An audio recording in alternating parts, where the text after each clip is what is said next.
us as promised. Navia is such a good person.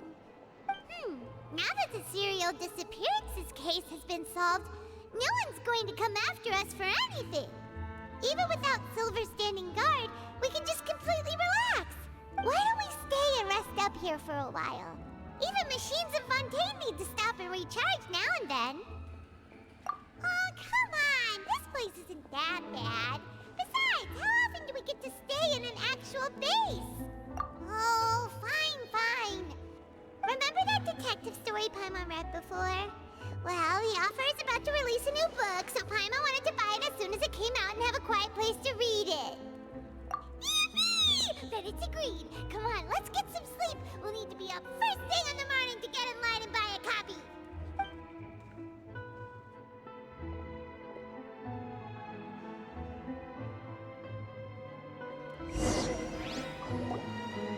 Paimon didn't expect that style at all. Even though it's a detective novel, it's also like a social documentary. It's actually pretty good. No! Paimon just spends a bit more time sleeping than you, that's all. Excuse me, but do you know if the Traveler and Paimon are lodging here? Huh? Who are you? Paimon doesn't recall seeing you before. Wait, you're not here to give us trouble, are you? A blonde traveler and a chatty little fairy. Looks like I found the place. Good thing I asked the Spina di Rosula. Seems they sent me the right way. Hey, what do you mean by chatty? Paimon's always careful not to talk too much. Most of the time, anyway. It's an honor to meet you both. I was sent from the Palais Mermonia. Monsieur Nourillet wishes to see you.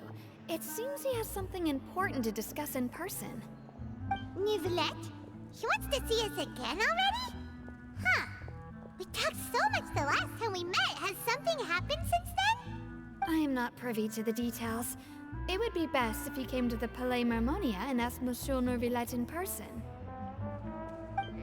If you say so, but Paimon has a bad feeling about this. Now that I've delivered the message, I'll take my leave.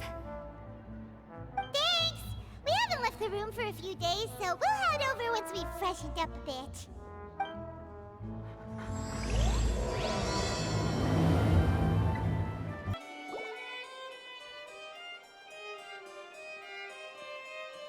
Nourillet! We're here! Did you want to see us about something?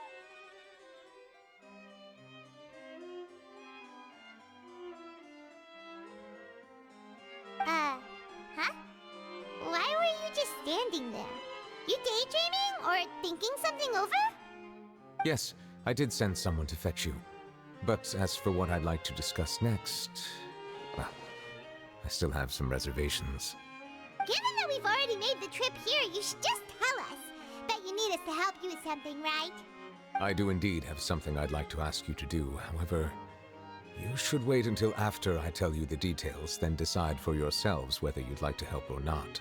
The situation is this. If I'm understanding you correctly, the Snezhnayan Harbinger known as the Knave has essentially requested a diplomatic meeting with you, correct? I heard that she was originally from Fontaine, but for her to suddenly arrive here and abruptly request such a meeting like this, I sincerely advise you to refuse her invitation outright. I'm sure you're aware that her purpose is most likely related to Childe's recent predicament. We convicted one of the Snezhnayan Harbingers in a court of law, but we have yet to provide any form of detailed report on the matter. This does indeed provide an opportunity for Snezhnaya to put pressure on us. I believe we should adopt an evasive stance until we can provide a proper explanation and have a preliminary plan on how to deal with the matter. No, we shouldn't. I think we should agree to the meeting. Oh? Well, you see, we are the ones that owe an explanation. If we keep putting off the meeting, it could easily result in the problem escalating, right? It's like Like a fight between two friends. If they don't agree to see each other and talk in person, isn't it possible that the friendship could end entirely? Though diplomatic relations between Fontaine and Snezhnaya could be considered as friendly, it is only superficially so. You wouldn't go so far as to say that our nations are friends, as you did in your example. It was just an analogy. An analogy, okay? Moreover, even if we were to talk in person, if we don't have sufficient information prepared, it is quite possible the result wouldn't be restored relations, but a complete falling out. I don't think we should overthink those possibilities yet. Ahem.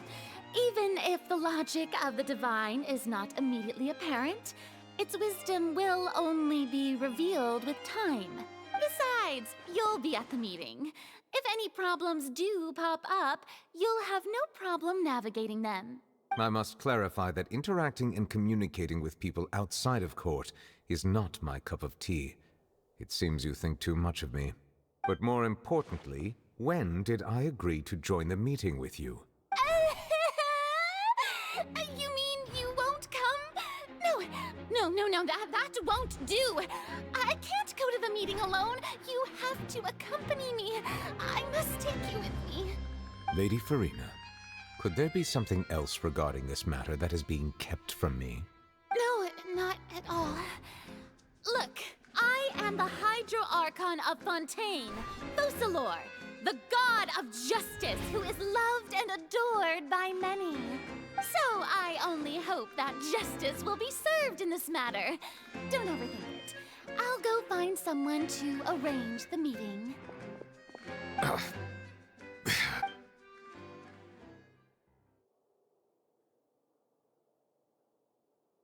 Though it could officially be considered a diplomatic conference, I prefer to see our meeting today as an ordinary tea party.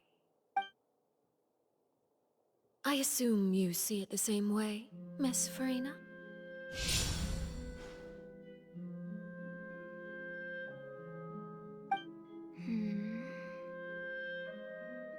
Lady Farina?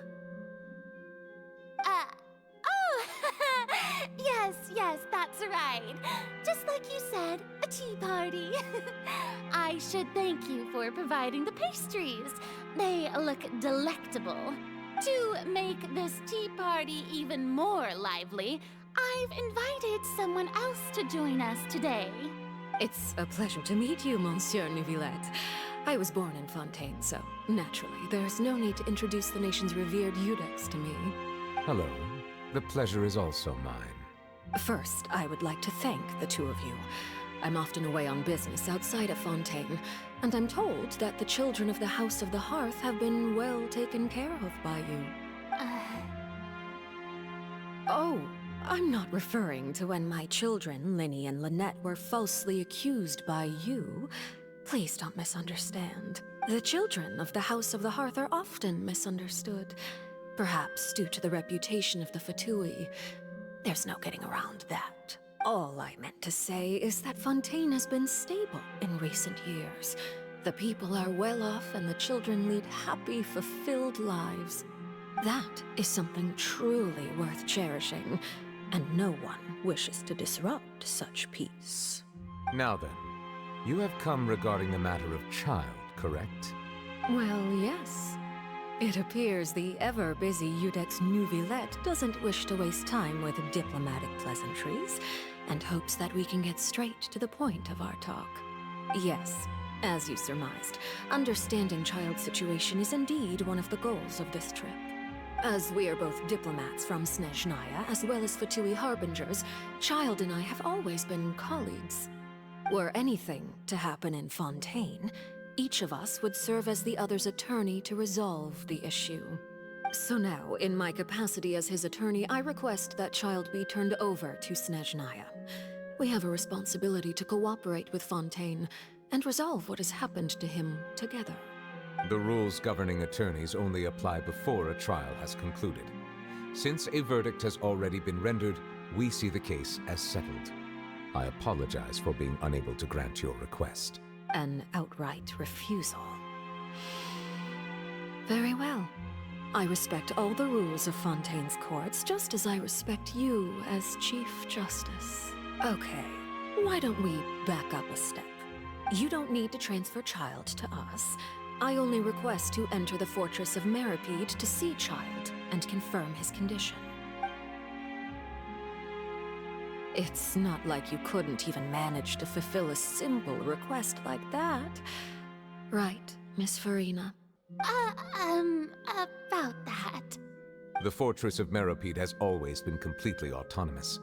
Even we have no authority to interfere there, and diplomatic issues do not suffice as an excuse. However, if you absolutely must confirm the situation of the Harbinger, I have a proposal. The knave showed up already? Well, Lenny did say that Father will be returning soon. We didn't even know that Lenny was from the House of the Hearth at the time, so we kinda overlooked that information. Yes, thank you for your kind advice. I'm well aware of the situation. I also noticed that Lady Farina acts a little odd and unnatural whenever I bring up matters related to the knave. Could the knave be threatening Lady Farina or something? If that were the case, then why wouldn't Lady Farina inform me? And what means could the knave possibly have to twist the arm of an Archon? So maybe that's not very likely. Even though Farina can act a little weird at times, she's still an Archon. In reality, this problem is even more thorny than it appears. According to reports from the Fortress of Meropide, Childe recently disappeared under mysterious circumstances. The details are still unclear. We cannot rule out an escape, but there have also been no reports of him outside of the Fortress of Meropide. Special guards oversee the fortress, and its internal systems are extensive. Combined with the special characteristics of the surrounding terrain, an escape should not be possible. I suspect that there's something else behind Childe's disappearance. I was only willing to share this information with you because you are friends of Childe, and it is my duty to see justice done. So this is what you wanted to see us about before. Yes. I would like you to go to the Fortress of Meropide and investigate Childe's disappearance. This was my proposal during our meeting with the knave. Rather than allowing her to intervene, I offered to send someone to find out about Childe's situation and report back to her in detail. The knave did not seem satisfied by my proposal, but she still agreed to go along with it for the time being. Her words were, "We will talk more once we have that report." So that means we bought ourselves some time. Firstly, you're already acquainted with Childe. Your eyes may discern relevant details there that others would miss. And secondly, is the consideration of the unique nature of the Fortress of Meropide. Isn't it just Fontaine's prison? I would not define it so crudely. The Fortress of Meropide is not affiliated with the court system of Fontaine on paper. It has always existed as an autonomous entity. Early in Fontaine's history, criminals were punished with exile, not imprisonment. Even today, sentences against convicted criminals still include exile, just as before. The Fortress of Meropide may seem like a prison, but it should in fact be regarded as a gathering place for exiles. All we do is dispatch guards to keep watch and help maintain security, but we have no right to get involved with any other matters. Although I do have a personal relationship with the administrator there, neither myself nor the courts have the right to be directly involved with the investigation, no matter how serious the grounds. Oh, Paimon gets it now. That's why you need us to conduct our own investigation as a third party, right? Correct. I will arrange false charges against you so that you may secretly investigate inside the fortress during your detention. This will save us a lot of unnecessary trouble. So, are you two willing to accept my proposal? Yeah, no matter how you look at it, it seems we're the best choice. Alright, we hereby accept this difficult task. Reluctantly. You two have my sincere thanks. This matter is of critical importance to Fontaine's current situation. Also, I hope that both of you can keep this operation a secret. We will rendezvous at the Fortress of Meropide's entrance on Erinius once you've prepared yourselves. I will arrange for someone to take you inside. Prepared ourselves? mouths. Is there something we need to prepare? Perhaps you could enjoy a good meal and have a nice bath. I'm afraid that living conditions inside the fortress are nothing like those on the outside world. All right! Even though we'll be there on trumped-up charges, we'll be in prison for real. On second thought, is it too late to back out? Please do not worry. Since you are sacrificing both your time and quality of life for the sake of delivering this report, you will be compensated according to the highest standards permitted to legal staff, regardless of the outcome. Now that's more like it! Come on, Traveler, let's go eat the best meal we can find! We'll eat so much that we won't need to eat another meal for a whole month! Your treat! Are you leaving now? In that case, please take this cake as a token of my personal gratitude. Paimon will have that, and that! Oh, and one of those too! And no Fonta, thank you! That cake was pretty good. But as soon as Paimon remembered that we were about to go to prison, Paimon's stomach suddenly became completely empty! Now that Paimon thinks about it, we've always been super careful ever since we arrived in Fontaine. Just to avoid breaking any strange laws here. But here we are, about to willingly send ourselves off to the Fortress of Meropide. Maybe this is what they call fate. Let's just try our best to investigate everything quickly once we get there. Paimon doesn't want to stay in prison too long. Oh, what is that I hear? Is it the taste of a breaking story? Hey! You can't hear a taste! And what are you doing here, Charlotte? Oh, don't remind me. I invited an eyewitness to a case to eat here. I was planning to get some great material out of him, but he didn't even show up. Calm down, calm down. This is nothing new. As a journalist, you should be used to this by now. And as long as you can score some juicy tidbits from the Traveler, you might still be able to recover the cost of the meal. You know we can still hear you, Charlotte. Never mind. It's nothing. I just heard you mention the Fortress of Meropide. You didn't commit a crime, did you? Please tell me all about it. No way! We would never! We're just going there to...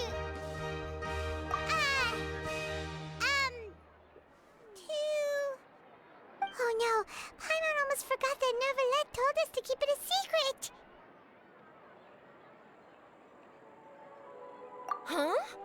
You're being arrested for that? Oh. But now that I think about it, I suppose that's not completely unreasonable. That's pretty despicable. Almost as offensive as committing theft. You mean Paimon really did something that serious? Sorry, Paimon really messed up. Well, in that case, it's nothing particularly newsworthy after all. Oh, how disappointing. Oh, right. There's still a chance. Since you're going to be at the Fortress of Meropide, would you be willing to help me gather some material for a story? About that, Paimon doesn't think we'll have any time. Oh, it's nothing difficult. All you have to do is think of a way to get some time face-to-face with the warden of the fortress. He was awarded the honorary title of Duke in Fontaine. Sounds really cool, huh? Only those who have made significant contributions to the nation have been conferred this title. It's incredibly rare. On top of that, the Fortress of Meropide has never been under the jurisdiction of the courts.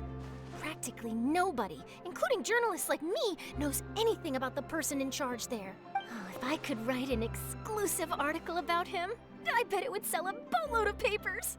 You make it sound easy, but it really depends. Of course, I wouldn't ask you to do it for free. So this meal is on me. All right, you got a deal. We'll do anything you want. Then it's settled. The food should be here any second, right? Huh? Wait, just how much did you order?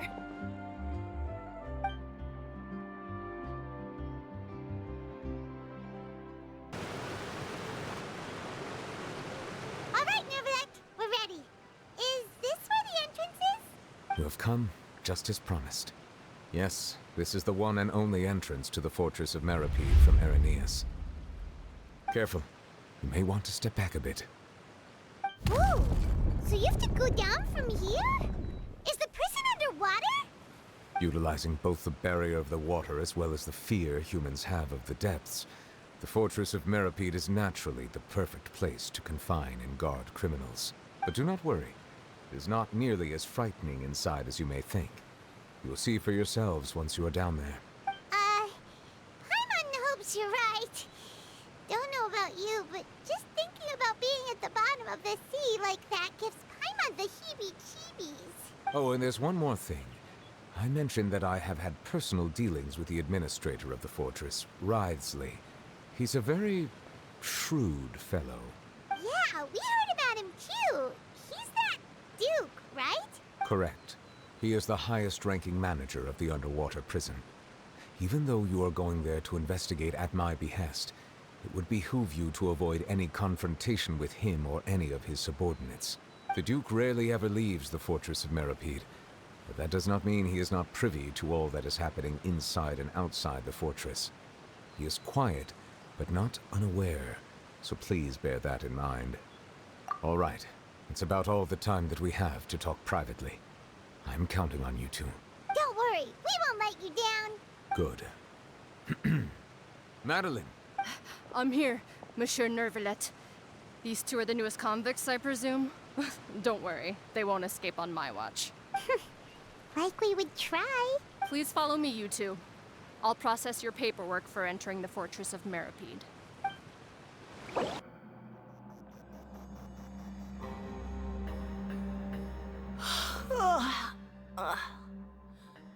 Oh, it's you, Madeline. Why'd they make you make the trip down here today? Monsieur Nervalet personally requested I escort these two convicts. I suppose he was concerned others might not be up to the task. Well now, aren't you the lucky one? Must be nice to be on good terms with the big shots like the Chief Justice. The only people I get to see every day are the new inmates. Well, have you tried service with a smile? Who knows, it might help your professional reputation. Yeah, right. As if. Every criminal comes through here looking miserable. How can I smile with such a toxic work environment? And even if I did smile at them, the convicts would probably just think that I'm some freak getting some kind of twisted enjoyment from their pain. Oh, she's got a point. Well, I've finished transferring you. You two will register here, and Marette will guide you through the remaining procedures. Yep, I'll take it from here. You head on back to that bright and sunny world above. Okay, let me see. You are the Traveler and Paimon, correct? That would be us. Let me confirm your charges and sentence. Let's see. You two are charged with eating a cake specially prepared for the Archon by a Snezhnayan envoy without the Archon's permission, thereby incapacitating the political center of Fontaine for a brief period. Sentence: 45 days? Huh? Wait, you mean the cake that Nervalet gave us was... Just looking at the charges, it seems you two are capable of causing some serious trouble. And considering how fond Lady Furina is of sweets, this crime is tantamount to trying to assassinate the Hydro Archon herself. Now I've seen everything. Anyway, we still need to finish processing you before you can enter the Fortress of Meropide. Please stand in front of the board over there. I'll take your mugshots with my camera. Oh, all right. But be sure to catch Paimon's good side.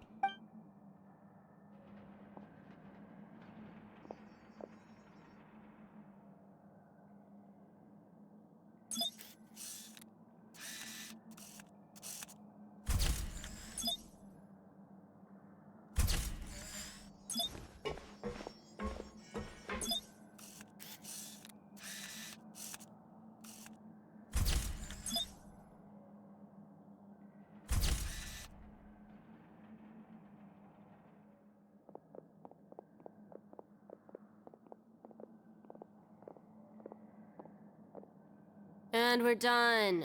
Thank you for your cooperation. Next, someone will be along to guide you inside the fortress. Please be sure to cherish this opportunity for rebirth. Huh? Rebirth? Isn't that a little much? We're only gonna be here for 45 days! You two are the new inmates, right? Follow me. Oh, okay. Paimon is Paimon, and this is the Traveler. Save it. Not like I'll remember your names. Move it.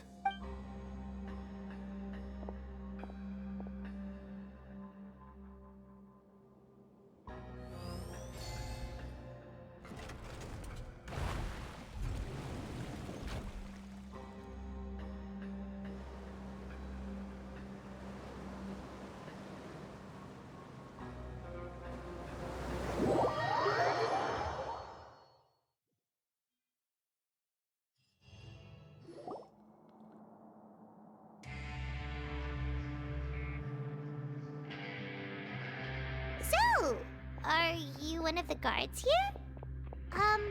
Is there anything we should be careful of while we're here?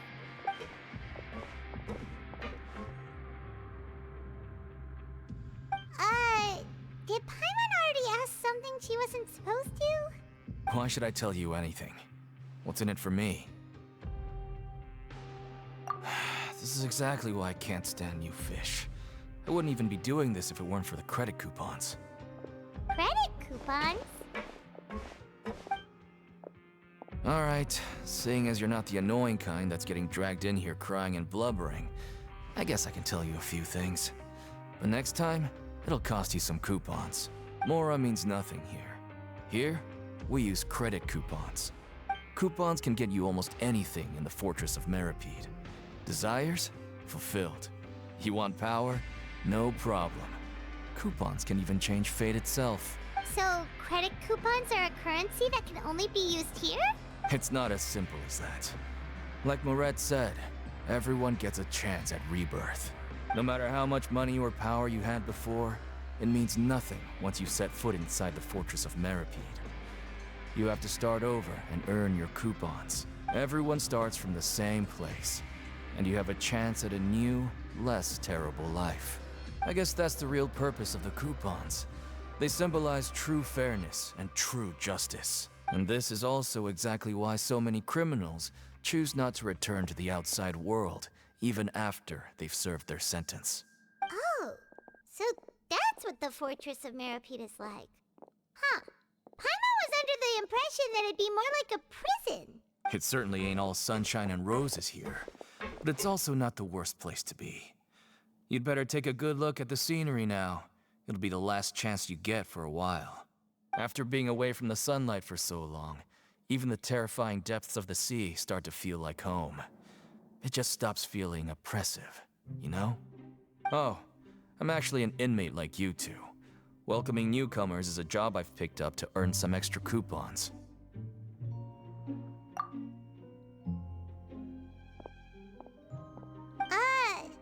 Why aren't you answering us again? I've told you enough for free. Any more info is gonna cost you.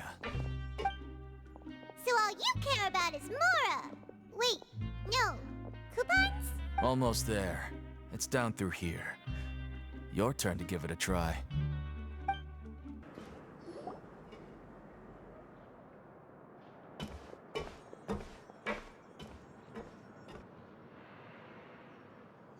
So this is the actual entrance to the Fortress of Meropide? Huh. It looks like there are other new arrivals, too. Oh, they sure don't look happy. Maybe we look too relaxed for fresh convicts. Oh, right. We're on someone else's territory now. We need to think of a good way to act like criminals to get by. If we're discovered, even Neuvillette might not be able to rescue us. Hey! Don't scare Paimon! Oh, Paimon's not ready for all this! Look, I don't really know you, and I have no idea what kind of crime you committed, but... You wouldn't have happened to anger someone important, did you? Someone important? Paimon doesn't think so. Wait, why are you suddenly trying to talk to us now? Now's not the time to worry about that. Anyway, it's over there, so... You just go on over there by yourselves. I've done my job, so... Good luck. What was that all about? Wait a second. Are there usually so many garter mechs around here?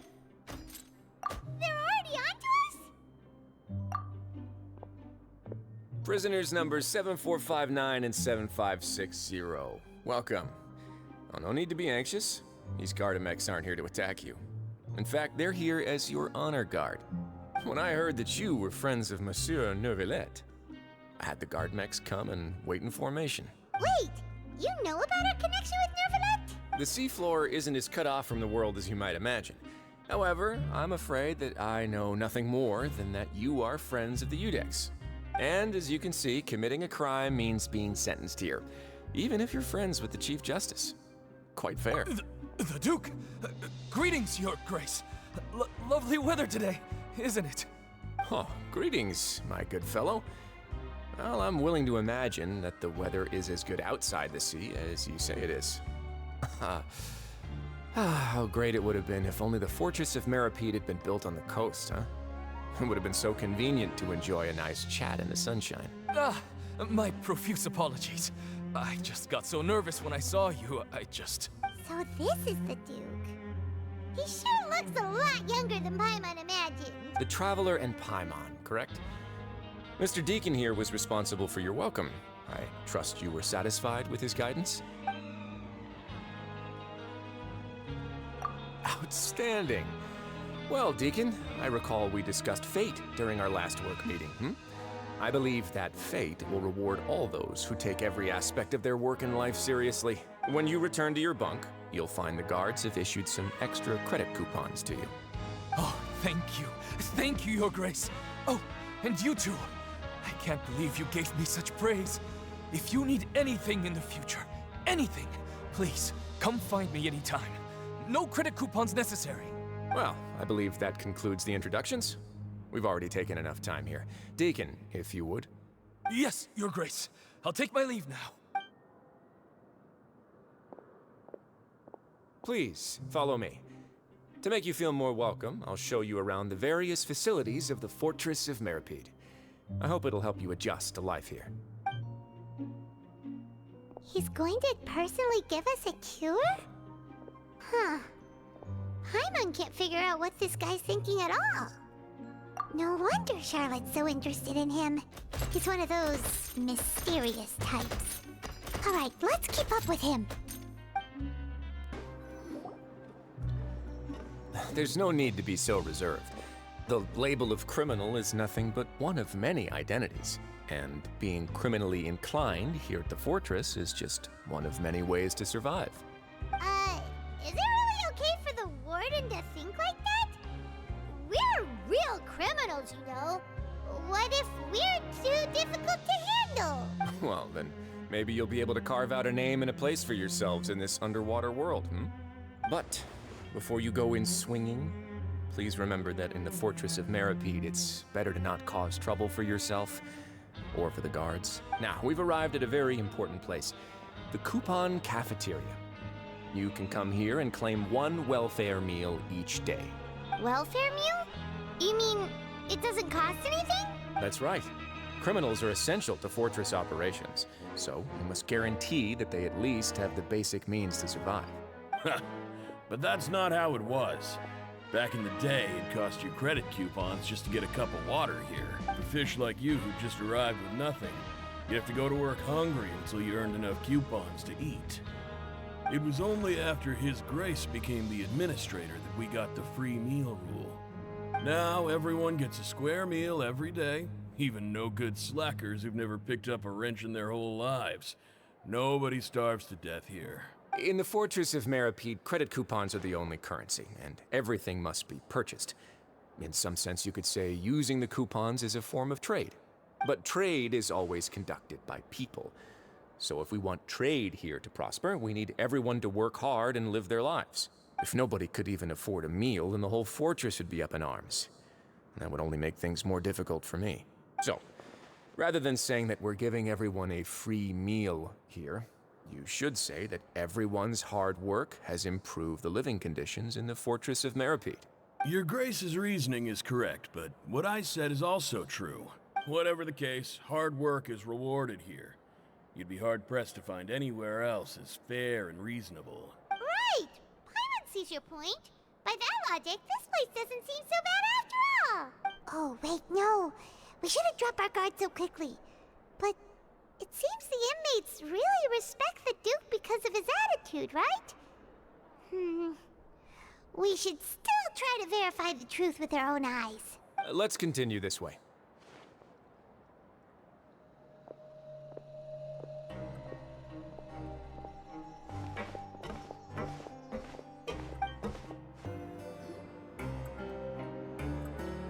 This place is known as the Pancration Ring. Sometimes we have criminals who have more energy than they know what to do with. Their daily work alone isn't enough of an outlet for them. So, instead of leaving them to their own devices, we've provided them with this dedicated venue. This way, nobody will get involved unless they want to be. Pancration matches? And you can earn extra coupons? Oh, what do you think, Traveler? Interested? But I must warn you that your sentence will be extended if you fail to restrain yourself and end up seriously injuring or killing your opponent. So, did you set this place up too? No, actually. I just granted approval for the organizer to use this area to build the ring, and I collect a portion of the proceeds in return. Of course, the fees are also quite useful. Oh. Do you mind if we ask what they're used for? Sure. Ensuring personal safety, maintaining the arena, and resolving any conflicts that arise. Why? Are you interested in how to manage a pancration ring? Oh, no. Paimon was just wondering if that's how you paid for everyone's welfare meals. A reasonable guess. I see you have a talent for entrepreneurship. Oh, you hear that? Paimon has a talent! So we can start a business here? That is something you can discuss between yourselves later. Let's move on for now.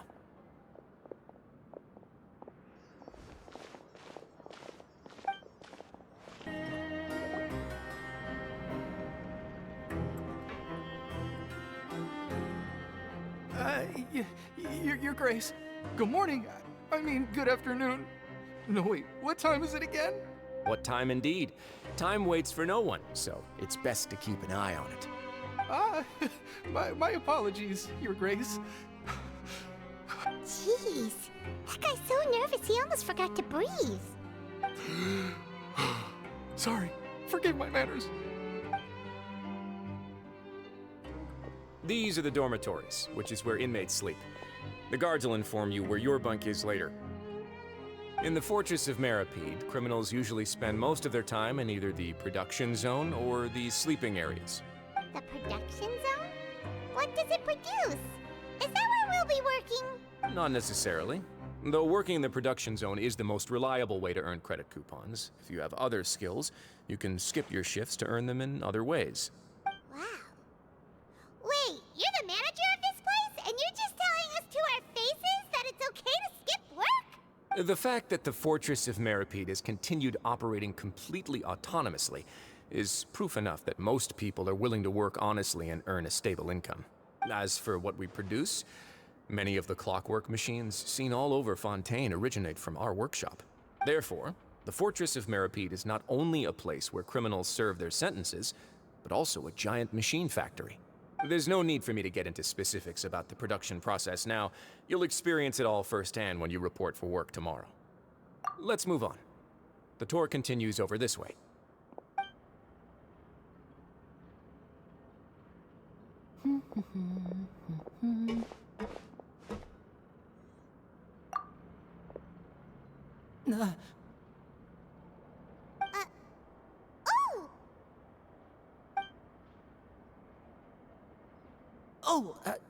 You really scared me there. I didn't expect to see you here, Your Grace. I thought maybe I was so tired from work that I was starting to see things. The only thing you should be seeing is the work in front of you. Stay focused and keep up the pace. Oh? Is something the matter? It's nothing. Paimon's just worried about how hard we'll have to work tomorrow.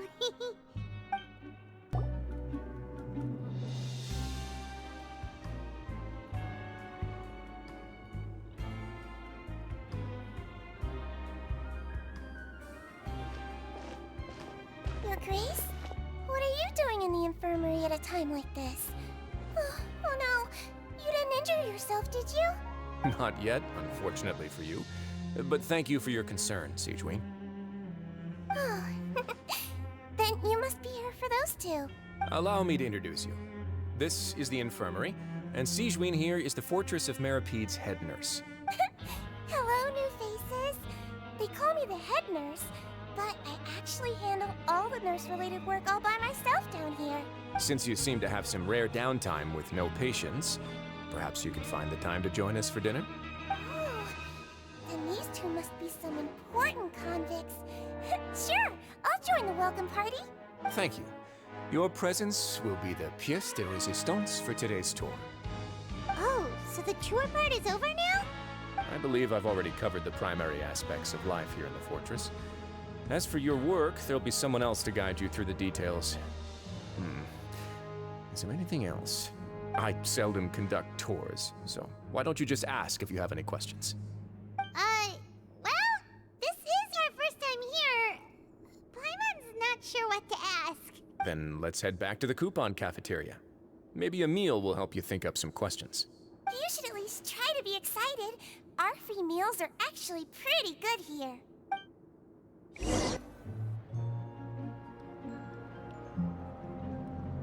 What do you think of the food? Does it meet your expectations? Wow, it looks delicious! Neverlet made it sound like living conditions in the Fortress of Meropide wasn't very good. Who would have guessed that criminals get to eat tasty food like this every day? Oh, isn't that the meal box that only super lucky people manage to draw? Seems like you two are quite fortunate. It actually has nothing to do with luck in this case. I had a word with Walsey, so you didn't have to draw lots like everyone else. Oh, you mean the meals are random? Yes, what you get to eat depends completely on your luck. You could say that it's a distasteful little game that Chef Walsey likes to play here in the cafeteria. Paimon knew it! If criminals got to eat tasty food like this every meal, the crime rate in Fontaine would skyrocket for sure! Excuse me, did I hear you mention Neuvillette just now? I've been wondering how he's doing. Is he busy with work? Has he been taking care of his health? He seems healthy no matter how you look at him. But he works so hard all the time, so it must be really tiring. Sounds like he hasn't changed a bit. Looks like you can stop worrying so much, Sigewinne. Oh, that's good. But I still feel like it's been too long since I've heard any news about him. No news is good news. Maybe next time I've got something to discuss with him, I can invite you to accompany us. But isn't the Fortress of Meropide independent from Fontaine's court system? What do you two have to discuss? Well, we provide all kinds of mechanical products for official use, and some essential goods have to be obtained from the overworld, so we naturally have to stay in touch about this and that. Monsieur Neuvillette's character is unimpeachable. No matter the question, you can discuss it openly and freely with him. Talking with him feels quite effortless. In light of that, I am quite willing to go out of my way to show respect and accommodate him. In fact, right now, I'm treating you two as guests invited by Monsieur Neuvillette. But unfortunately, I can only do so until the end of this meal. After this, you two will just be inmates here. You're very welcome. Well, your new life awaits. The Traveler and Paimon, right? Listen up. As new inmates, the only thing you need to worry about is what to do and when to do it. Don't make any extra trouble for yourself. The bunks are right over there. Follow me.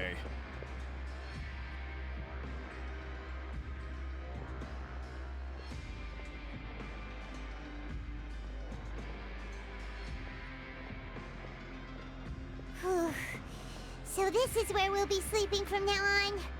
Oh, Paimon can't believe this! The days of staying home and reading detective stories are like a dream now. By the way, Traveler, we saw a lot of things worth investigating just now. Even though the Duke didn't say it too directly, judging from what he said at the end, it seems that he was only welcoming because we know Neuvillette. We are criminals, and Paimon did eat that cake, but we're actually here to help Neuvillette. Is it possible that he knows we're here on a mission? Or is Paimon overthinking things? Yeah, Paimon thinks so too. He probably knew why we came here from the very beginning and intentionally wanted to send us a message. maybe something like, "Hey, I have my eyes on you, so don't try anything funny." Yeah, you're right. It's not like we can go back to Neuvillette empty-handed and say, "The dude looks scary, so we gave up." And besides, the Duke said that he was willing to go out of his way to show respect for Neuvillette, right? So, we at least need to try. But Paimon hasn't gotten a clue where we should start our investigation. You mean... Yeah, that's what Paimon was thinking too. Paimon almost spilled the beans when we ran into him. Fortunately, based on his attitude, it looks like the Duke sees Linny as just another inmate. We worked so hard to help clear Linny and Lynette's names, and yet we turn around and bam! He's in prison anyway! Oh, right! Linny and Lynette are from the House of the Hearth. They work for the Knave, so they could be here to investigate too! Huh? Oh, it's a card! Paimon didn't notice it earlier. It looks like a magician's prop. Lenny must have left it here. He's in prison and still doing his little tricks, huh? Let Paimon have a look. It was nice to bump into you again. Let's catch up in the production zone tomorrow. What in the world? It's written like he's greeting a buddy on the street. Paimon thought he'd write something important. If you say so. We can ask him what's going on tomorrow. Let's get some rest now.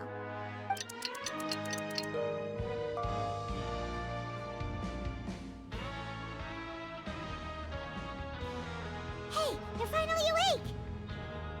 Well, it's Paimon's first day as a prisoner. Last night, Paimon dreamed about getting interrogated by the guards until Paimon told them everything, and then Paimon woke up. Hey, come on! It's just a dream, okay? Paimon wouldn't really squeal. Maybe? Hey, lazy bones. What are you still doing here? If you don't want to starve, then get yourselves over to the production zone. Sorry! We're going right away!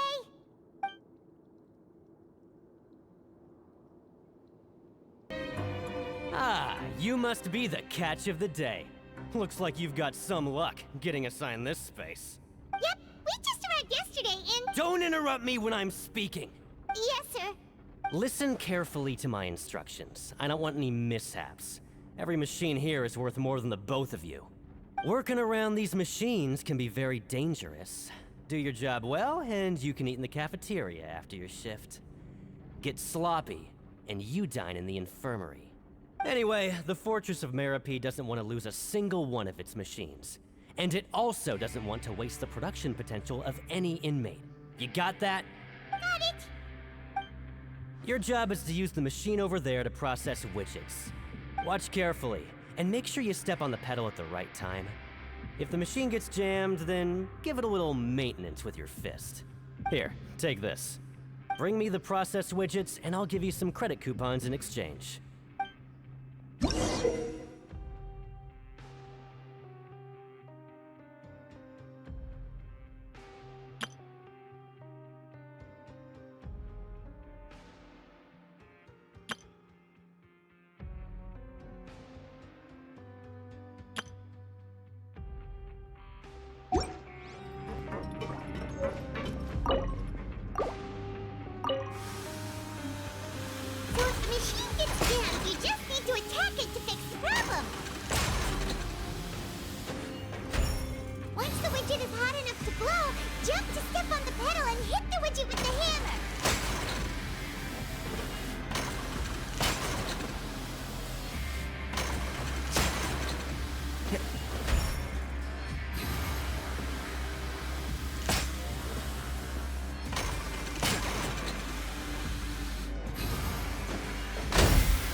This one is tolerable. Though since the processing is done by machine, the product is all pretty much the same anyway. Alright, I'll pass you for now. And we'll count up how many credit coupons you've earned. Paimon's exhausted. We're done now, right? Oh, that foreman. He's so scary that Paimon couldn't even speak. Ugh. Even though Paimon's starving and wants to head straight to the coupon cafeteria, we still need to meet Lenny first, right? He probably just finished up his work, too. He should be around here somewhere.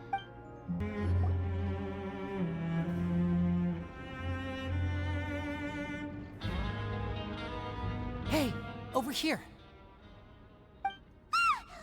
Oh, you scared Paimon! How did you appear out of nowhere like that? Oh, you scare so easily now? Is there something worrying you these days? Oh, you little... The only thing we're worried about was trying to find you. Sorry. Come over here and keep it down.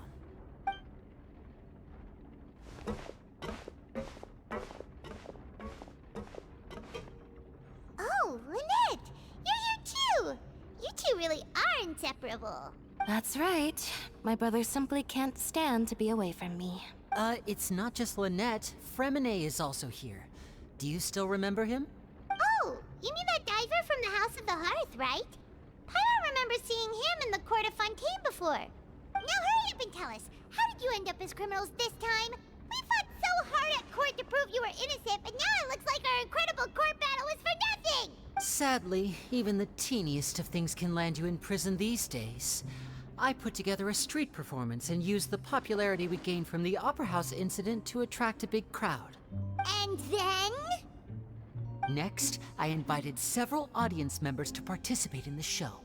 And then, with the entire audience watching, their wallet suddenly disappeared. My brother was charged with theft, and I was charged as his accomplice, having assisted him in his crime. It really isn't that bad. The missing wallets are all in the leftmost drawer of the Maison Gardiennage's big filing cabinet. We just need to see how long it takes to discover them. Yep, we should be released then. In terms of the magic trick itself, I think the performance went perfectly. Leave it to Lenny to magic himself into prison. Indeed. Last time I hid my identity from you, I promised that I'd tell you absolutely everything if you were angry about it. No more secrets. So I don't plan on keeping anything from you this time either. At the moment, the House of the Hearth's interests don't conflict with yours at all. We were instructed by the father of our house, the Knave, to come here and conduct an investigation. Told you so! See? Paimon guessed right. As for what we're investigating, perhaps you haven't heard, but the Fortress of Meropide hides a secret. Some even say that the entire fortress exists just to protect it. The House of the Hearth has been investigating this for a very long time, trying to uncover its mysteries. But recently, all of our informants, including the ones that have infiltrated the guards, suddenly vanished and have not been heard from since.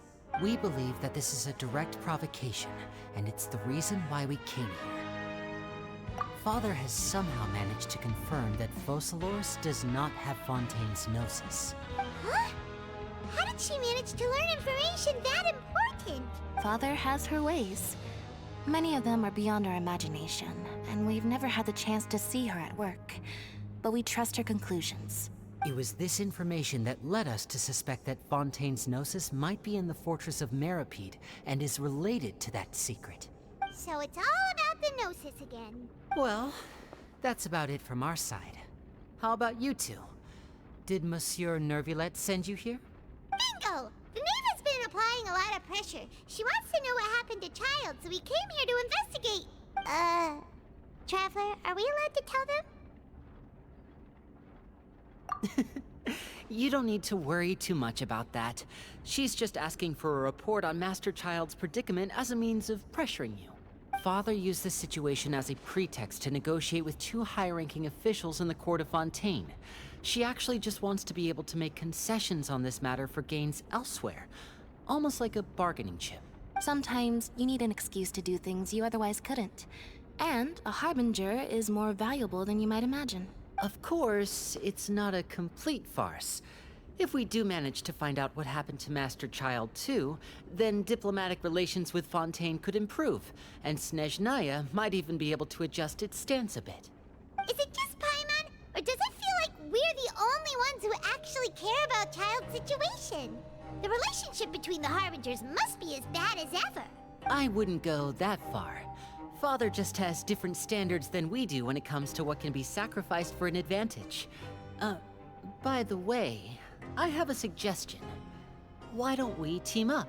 Even though we have different objectives, we're both here to investigate the Fortress of Meropide. It would be more efficient for us to work together. As you know, the House of the Hearth has many reasons to seek the Gnosis, but our highest priority remains resolving the prophesized crisis. You can trust us on that.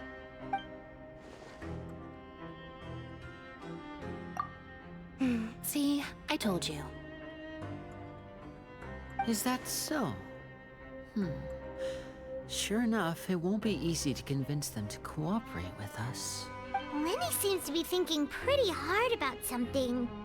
Of course he is. Lenny has been looking forward to a chance to reach an understanding with you ever since last we met. Or, I should say, we were really looking forward to teaming up with you this time. Lynette, just tell them everything, why don't you? It's okay to open up a little.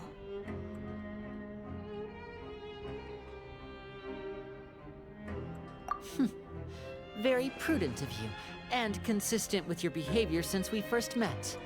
That's reasonable enough, and I agreed to cooperate on these terms as well. I was prepared for the worst, but you were actually more agreeable than I anticipated. All right then, there's no time to lose. I have some information to share, so listen carefully. Since Lynette and I arrived here, our investigation uncovered the fact that the Fortress of Meropide has a forbidden zone. Most people just clammed up and wouldn't talk, but after asking the right questions, we were able to confirm the existence of the forbidden zone from the guards. You should be aware of that while you're investigating. A forbidden zone? Could that be where Child disappeared to? You're right, we'll definitely keep that in mind. Good. That's the most suspicious thing about the fortress that we know of so far. We have a few other unanswered questions, and we'll be investigating those as quickly as we can.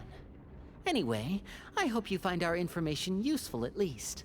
Oh, look at the time. You two must be hungry. You should go to the coupon cafeteria and get something to eat. I'll use my cards to get in touch with you again in the future. Oh, that's just what Paimon wanted to hear! Paimon's starving after all that work today. We can talk more about the investigation later. Let's go get some grub! Oh, he wasn't kidding. Today's meal is nowhere near as good as last time. Oh, who knows how long it'll be until we're lucky enough to get that super tasty meal again. Forget about it then. We'll just deal with the regular food for the time being. Let's just get out of here as soon as possible. But life here doesn't seem all that bad. Other than the foreman being kinda mean and the work being pretty tiring. You think so, mate? If I had a coupon for every fish who said that. Seems you fishies still haven't learned your lessons from your life up on the surface. If you take things at face value, then by the time you reach a dead end, you won't even know how you ended up on that road in the first place. I like your attitude. I can, let you in on a little something. Everyone's been telling you to just follow the rules and not cause any trouble for yourself. Am I right? But what they don't tell you is that the rules aren't exactly what they pretend to be. The rules for being a prisoner. The truth is, this place has a lot of hidden rules. Huh? Hidden rules? What do you mean? Not everyone knows about those rules, but whether you know them or not, once you break one, you might encounter something even worse than death. Really? Oh, now you're really scaring poor Paimon, don't you? Of course. And I'd say that just disappearing would be one of the better outcomes. Oh, you mean that if there really are hidden rules, then Child's disappearance might have something to do with that? In that case, would you tell us some hidden rules? We definitely want to avoid breaking them. Come on, mate. This is valuable information. the difference between life and death. Do you really think you can just ask and I would tell you? Paimon understands, but we don't have many credit coupons yet. Yeah, I know. Not like I'm going anywhere. Just come talk to me after you've saved enough. Moreover, you're new fish, freshly caught, and completely out of your element. What'd be the point in even telling you anything before you've gotten a handle on your new lives? Come and find me once you've been here longer. I'm usually around the Rag and Bone shop. Just call me V-Doc. Bye-bye now. He left. Just like that. Huh. Do you think he's just trying to scare us into buying fake information from him? Yeah. It might be a good place to start in our investigation. Hidden rules, huh? But, like he said, we don't have any coupons and we're still not familiar with this place. Oh, there's nothing we can do about it now. Ah, we were so busy talking we almost forgot to eat. Even if it's not the best, it's probably better while it's warm. Come on, dig in before it gets cold.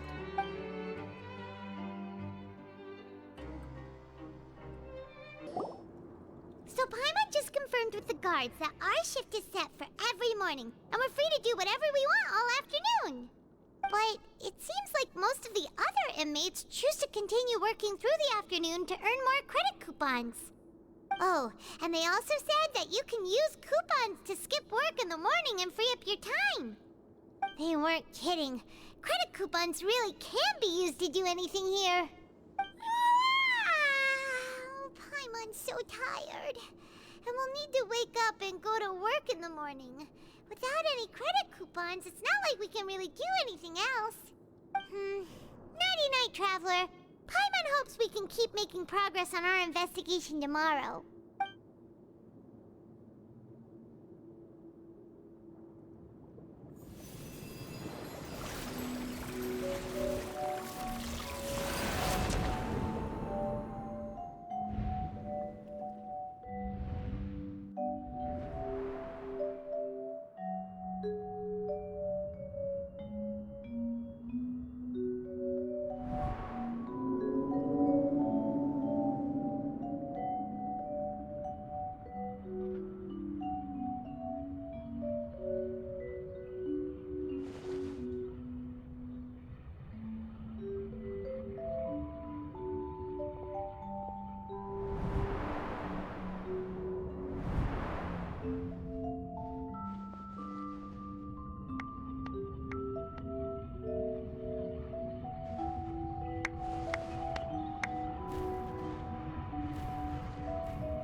What's wrong?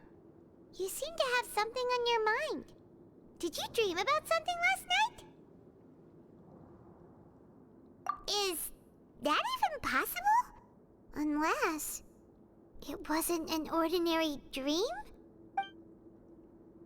Oh, Childe's vision! So you had it with you this whole time? Maybe the vision connected Childe's consciousness to yours. And our investigation has its first major breakthrough! Good thing you brought the vision with you here. So what did you see in the dream? Do you know where Childe went? Huh. Okay. Well, hopefully it'll be a bit more helpful in the future. What's more important now is that it's the start of another new day as prisoners. Let's do our best to earn more credit coupons. What's the plan for today? Let's go! It's time to start working. If that guard Fielding catches us skulking about, he's sure to give us an earful.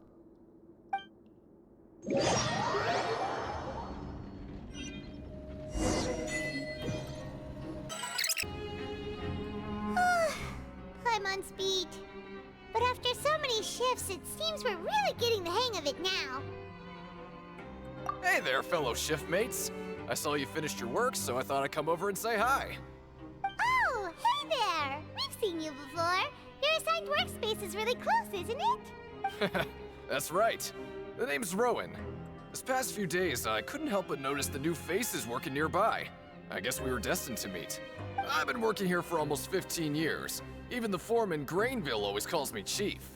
Whoa, you've been working here a long time, Chief.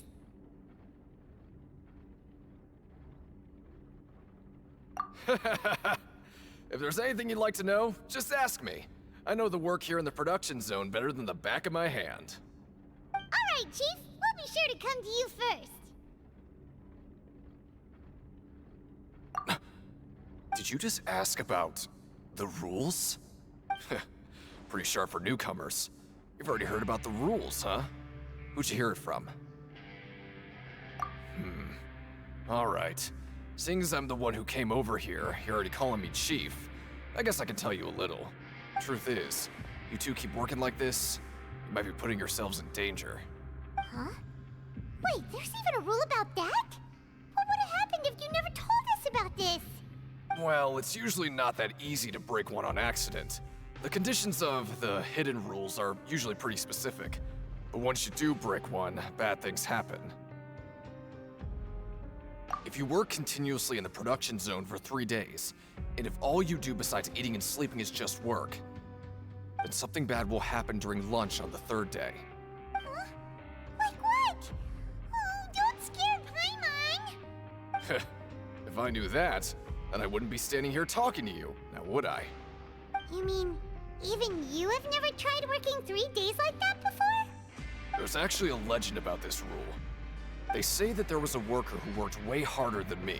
He was both efficient and eager on the job, and most other workers couldn't hold a candle to him. One time, he tried to test his limits and worked as long as he could. Then during lunch on the 3rd day, he disappeared into thin air, as if he'd evaporated. Later, some people went and asked some of his past friends about him, but they said, never heard of the guy. What the? How could that happen? Unfortunately, we were assigned different production zones. I never saw for myself what he looked like. Wait, are you thinking that it was... Huh? Oh? You... Listen, kid. This ain't the kind of thing you should be curious about. Let me tell you, you're better off forgetting about it and looking after yourself. Now I kind of regret ever telling you. Yeah, I agree with Chief here. Do you really want to try? All right, if you insist.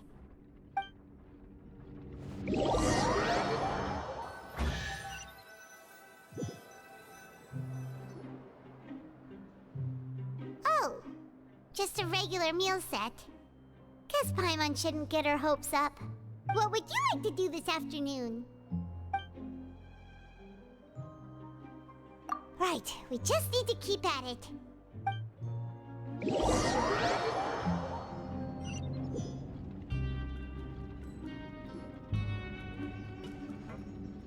Look who decided to show up. Get your butts in gear and get to work. Time's a-wasting. Good, here you go. Remember to give me the widget once you've finished processing it. Let me have a look.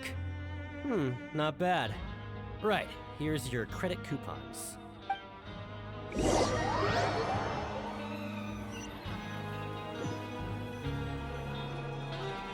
we had a productive day. Hope we can make even more progress tomorrow.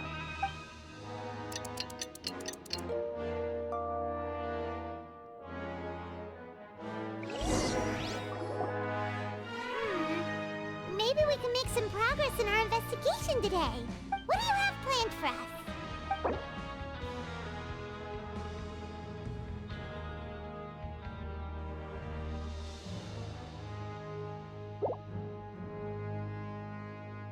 But Paimon really hopes the foreman will be in a better mood today.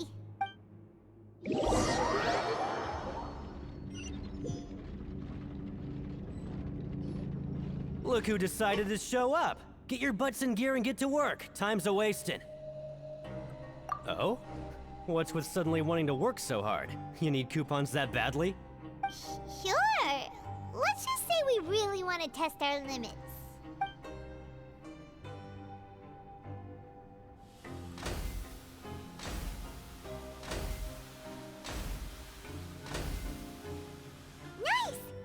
well today. Let's keep it up!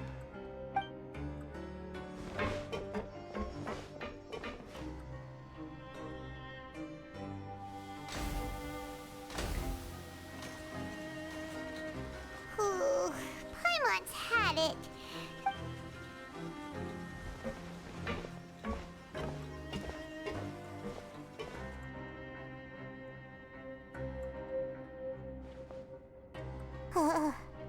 That's it.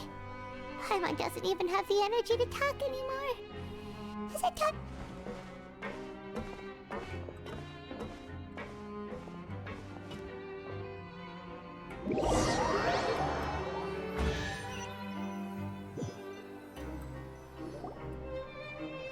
Oh, Paimon's exhausted.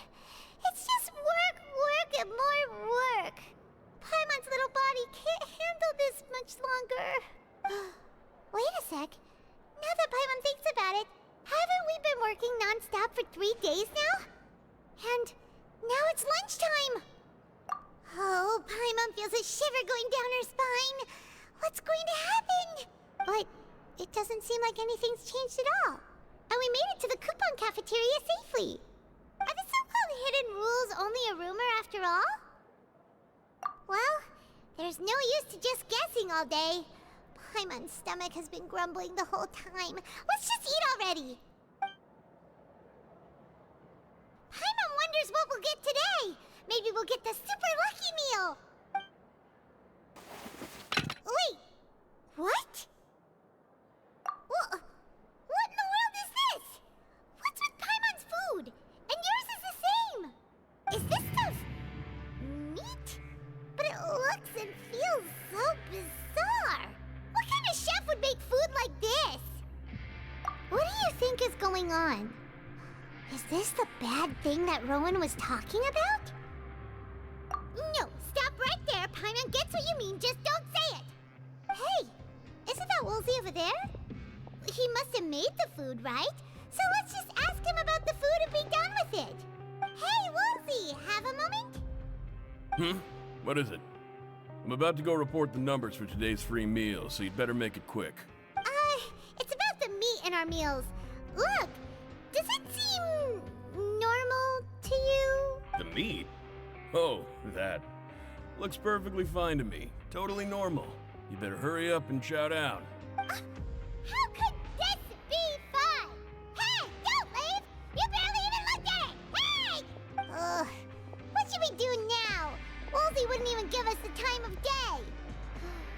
Is he trying to hide something? Yeah, looks like we have no other choice. Paimon was positively famished a minute ago, but now she's lost her appetite.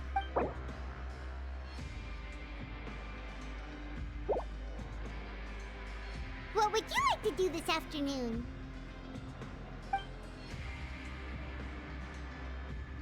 Since we have time now, let's focus on investigating some more.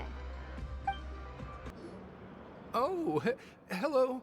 You two are the ones who were with His Grace. No need to be so nervous. Sorry, I couldn't help but think of His Grace once I saw you, and I... well, it's hard to say. Maybe I am.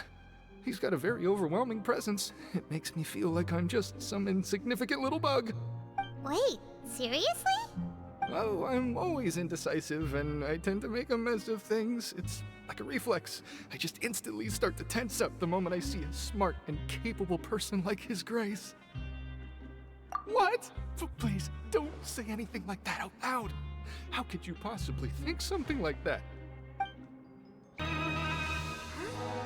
Rowan? What are you doing here, Chief? I was injured a bit just now. Nothing major, I think I just pulled something. Little mishaps like this are unavoidable at work, you know? Huh. Paimon wouldn't have thought someone as experienced as the Chief would still get hurt on the job. Shh. I just knew you would say that. This is pretty embarrassing. Where's Sigewinne when you need her anyway? The one time I need to make a quick trip to the infirmary. Oh, you mean she wasn't in the infirmary? Yeah. The rumors say that there's never anybody in the infirmary in the half hour before lunch, and nobody knows where Sigewinne gets off to.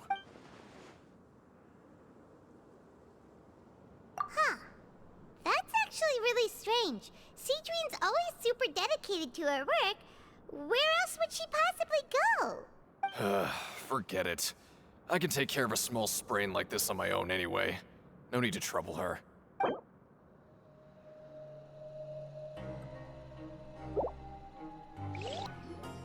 Hey, look! There's something here! Looks like a research notebook. That suspicious guy peeking into the infirmary just now. Is he a fan of Cedrine? He must have dropped this. Let Paimon read it real quick. The Melusine perceive the world very differently from humans. There are significant deviations. As a result, their sense of aesthetics and beauty is also very different from that of humans. This must be taken into consideration when giving gifts. Ooh, this all sounds pretty serious. He sure did his homework. And as for the notebook, let's take it.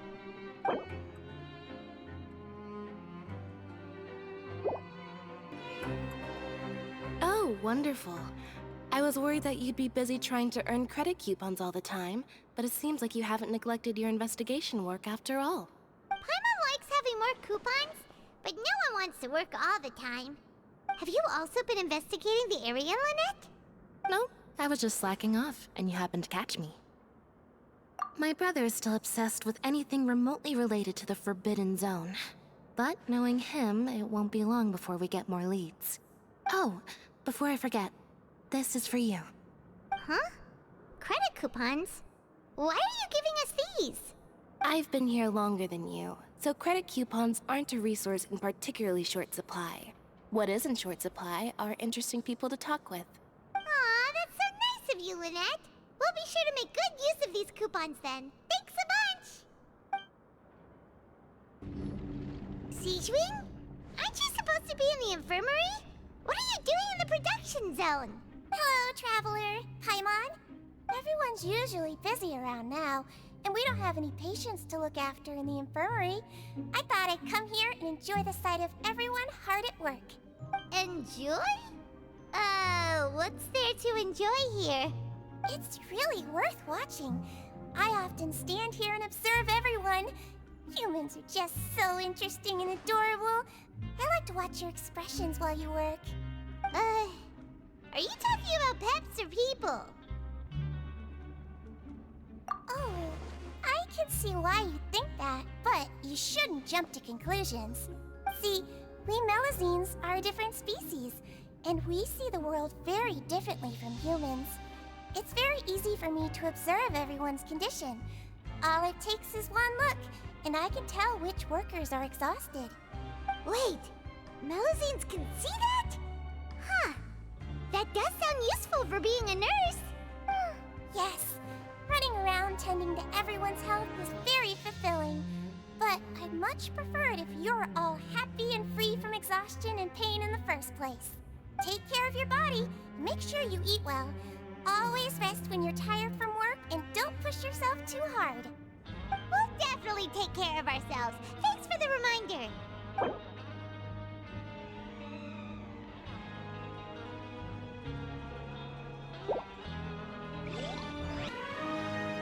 Hey! It's the Traveler and Paimon! No need to tease me, okay? I won't trip on the same step twice. Listen, I feel ashamed about last time. Thank you for praising me in front of His Grace. Here are the extra credit coupons he gave me. I'd like you to have them. Huh? No, we couldn't take them. They're your reward after all. But when I was welcoming you, I didn't do anything but give you the stink eye. Come on, I insist. These coupons are nothing compared to getting the attention of His Grace. I won't take no for an answer. Oh, you want to stop investigating and go rest? Okay, you should rest up. We'll be back at it tomorrow. So after working a few days straight, we got some strange meat in our lunch. What was that all about? Has our investigation turned up anything useful recently? Really? Then it looks like that part of the investigation has hit a dead end. Well, we'll keep searching for more clues tomorrow. Good night, Traveler. Oh, Paimon doesn't want to get up. Paimon still feels completely exhausted from yesterday. What do you have planned for us?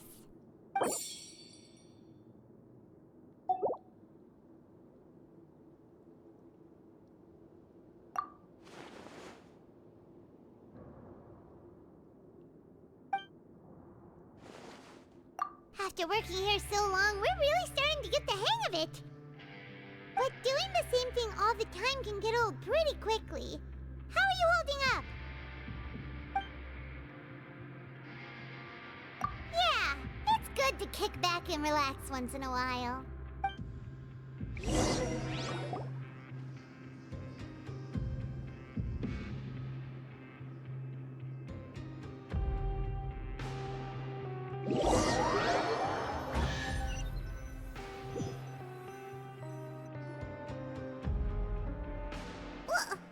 What is this garbage? Ooh, it looks disgusting! Oh, Paimon misses your cooking now. What would you like to do this afternoon? Sure! If we're not going to work, then let's kill some time at the Pancration Ring. Oh, you must be the Traveler, huh? Sorry, mate, but competitors as strong as you are prohibited from participating. I don't make the rules, mind you, but I was given very specific instructions. Even convicts value their lives, don't they? I hope you can understand. But we have a game here that'll let you show off your strength, and you'll even earn some credit coupons in the process. What do you think? Interested? And if we lose the game, will it cost us credit coupons? Of course. That's the cruel reality facing every competitor in a place like the Pancration Ring. Okay, great. Let me walk you through the rules. The targets in front of you will pop up one after another. You'll need to hit the targets in the same order that they popped up. If you can complete a few rounds in a row with no mistakes, then you'll win credit coupons. But the second you mess up the order, you'll lose. Game over. The game costs 300 credit coupons to have it go. So, you up for it? Thanks for your patronage, mate. Now, let the game begin.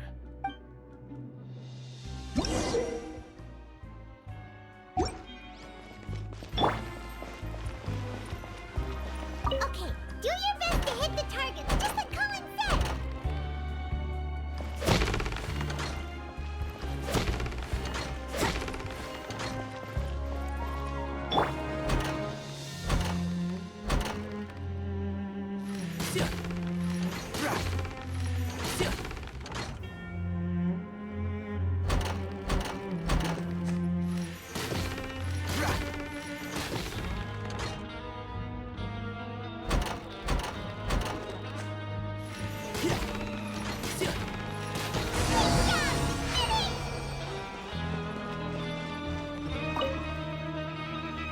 Your strength really shouldn't be underestimated.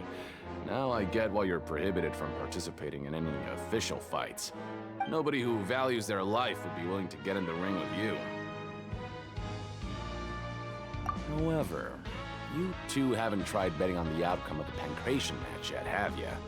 Just go talk to Rusimov. Buy a ticket for whichever fighter you think will win. There's a big payout if the fighter you support comes out on top. But we don't know anything about the fighters. How can we possibly know who to support? That's normal. Just watch a few matches and get a feel for the fighters. It won't be long before you can pick winners in your sleep. He's got a point. Why don't we give it a try? If we have enough coupons, we could probably bet at random until we figure everything out. Bet at random, huh? Well, how should I put it? It's not like you can't do that, but I'd advise you to give it some more thought first. Huh? We shouldn't get too carried away. What's the problem? What?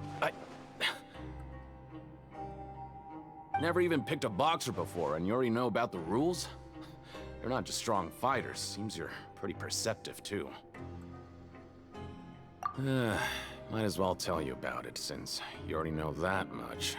Plus, I think you've got the potential to be one of my greatest customers. I think I can let you in a bid. Besides, I don't want to risk ever losing a customer like you. Is it that serious? Okay. The hidden rule here is, if you buy both boxers' tickets and support them both, something bad will happen the next morning. So the rule is that we shouldn't pick both boxers in the same fight. But if anyone actually did that, wouldn't they be guaranteed to lose coupons? Who would do that anyway? And what do you mean by something bad will happen? How would I know? Not like I'm stupid enough to do that. But I've heard a story about the rule. According to the rumor, there was a masked boxer who possessed incredible skill and power. None of his opponents even stood a chance against him. However, in the final match, the organizers told him to take off his mask. He refused and never showed up to the fight.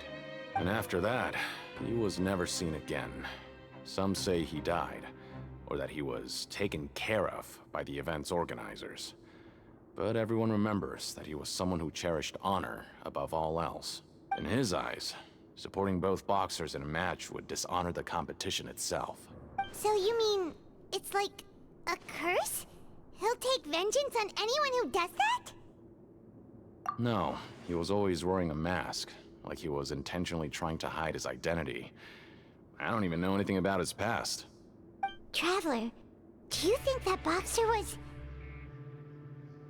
Huh? We will? You're not serious, are you? Look, here I was just trying to be nice and warn you, yet here you are trying to break it on purpose? Yeah, it sounds pretty scary to Paimon.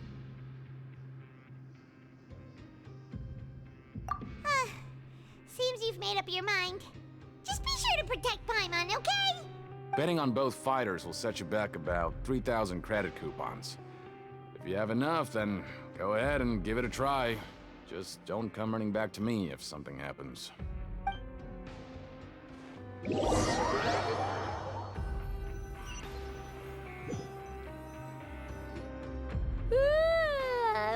up so early today that Paimon's been nodding off all afternoon. Good thing it's finally time for bed.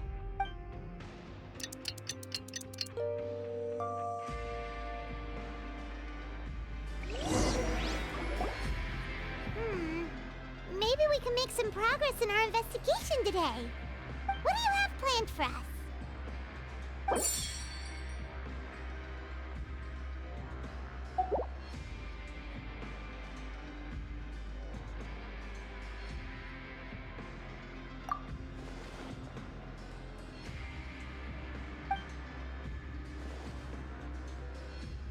After working here so long, we're really starting to get the hang of it.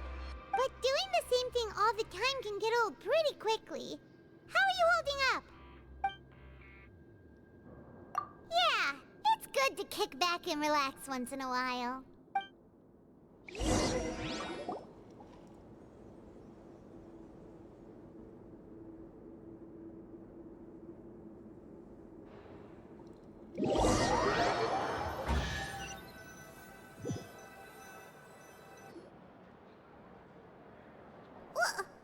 What is this garbage? Ooh, it looks disgusting! Oh, Paimon misses your cooking now. What would you like to do this afternoon? Sure! If we're not going to work, then let's kill some time at the Pancration Ring.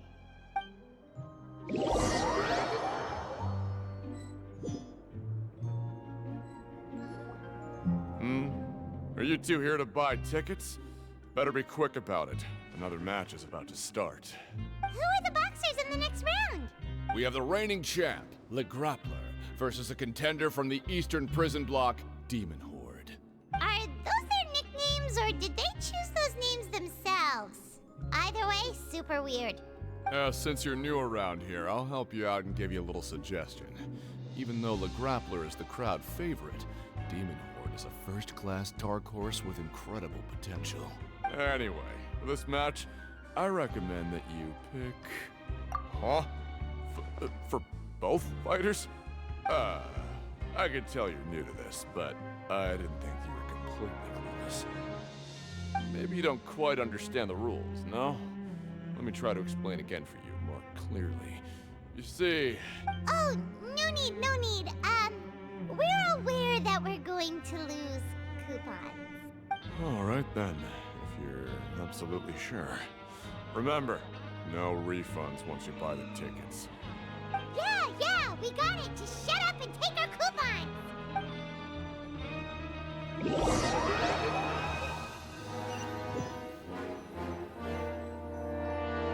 Aw, looks like we won't get a chance to sleep in as long as we're here.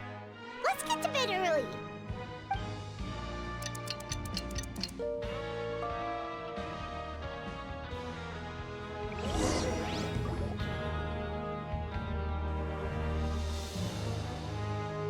Hey, Traveler. Paimon. Package here for you. The next time you buy something, go pick it up yourself. I'm not a delivery man, you know. Huh? A package? For us? Did you buy something, Traveler? Paimon's not quite awake yet, so why don't you go take a look? Right! Yesterday we broke the hidden rule and bought tickets for both boxers. Oh, maybe this package is the bad thing that Colin said would happen. Paimon suddenly feels wide awake. Wait, maybe let Paimon go hide somewhere first. Just call Paimon after you opened it. Hey, wait! Paimon's still here! Don't open it! Ah! Huh? What is it? Are you okay? Let Paimon take a peek too.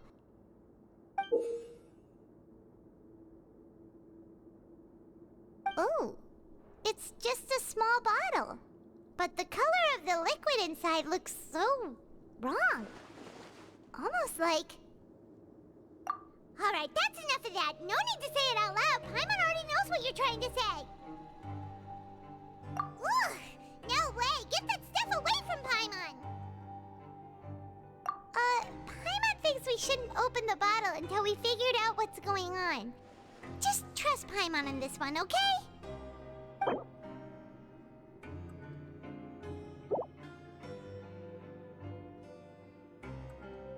What do you have planned for us?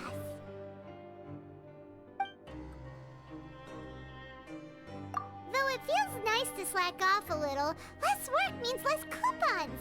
Let's make the most of our morning. If there's no way to send it all out, maybe I'll never get a chance to leave. Who are you?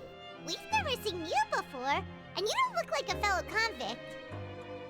I'm not! Of course I'm not. Please, don't mistake me for a criminal. I'm a good, law-abiding citizen. Then what are you doing here? You sure seem anxious about something. I'm a promoter for Fontico, and I'm usually responsible for promoting our drink products. I thought I could complete my task here quickly and return to headquarters, but I've been here way longer than I anticipated. Oh, a promoter from Fontico? So what kind of problem did you run into? I'm so upset. It's all because of that Duke. After discussing the company's promotional plans with him, he told me outright that my project was worthless. However, in light of our long history of successful collaboration, I still tried to patiently explain the details. However, to my surprise, he just cut me off while I was speaking. Let me take a moment and recall his exact words. I'm just gonna stop you there and say no. If anything, I'm saving you time. It seems you don't fully understand the value of credit coupons here, nor do you understand the value of your own products. The former is because you are from the overworld. That's understandable, and I don't blame you for that. But as for the latter, only someone monumentally stupid, so breathtakingly stupid, that they were completely ignorant of the value of credit coupons, despite living in the underworld, would ever possibly consider buying your drink. Let's just forget it. Anyway, that's how he rejected my proposal and asked me to come up with another solution with the condition that it doesn't cause any trouble for him. Can you believe that guy? Well, he is the head here. Not much you can do about that. We met him too and could tell that he's the kind of guy that's hard to pin down. Fine. I know, I should just let it go. I'm on his turf after all. His house, his rules.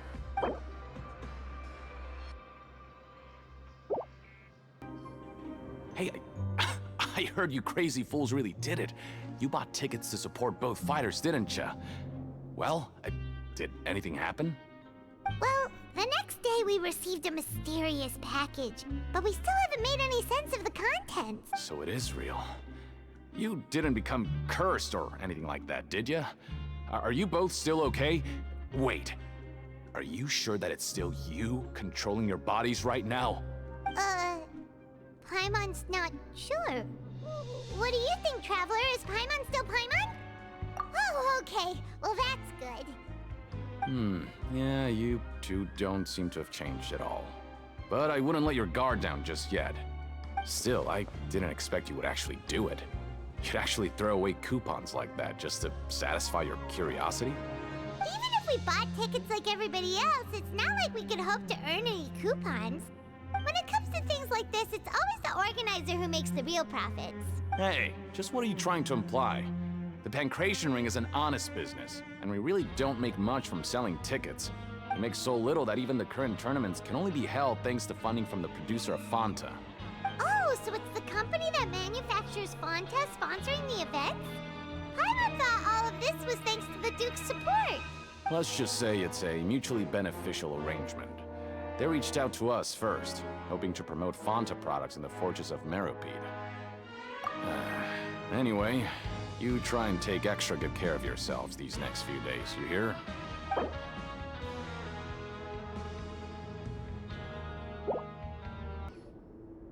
Hey, what are these papers scattered all over the ground?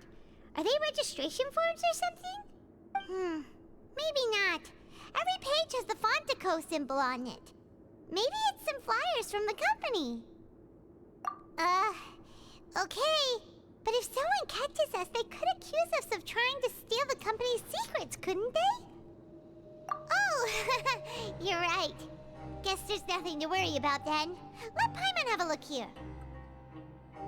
Without assistance from the Fontaine Research Institute, development of the new product has been slow, and some researchers on the project have voiced concerns. We have no choice but to let the new product undergo the first phase of promotional trials without a designated name or packaging. We will adjust the direction of future development according to feedback.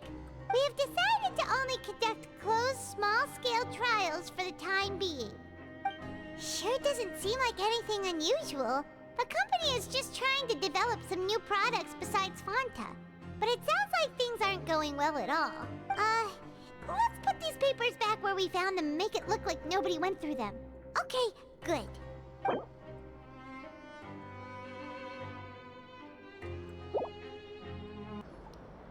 Huh. We ended up here without even thinking about it. Want to grab something to eat? Alright. But remember that we bought this time with coupons, so let's make better use of it next time.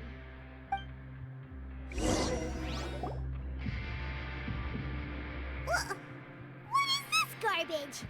Ooh, it looks disgusting! Oh, what would you like to do this afternoon?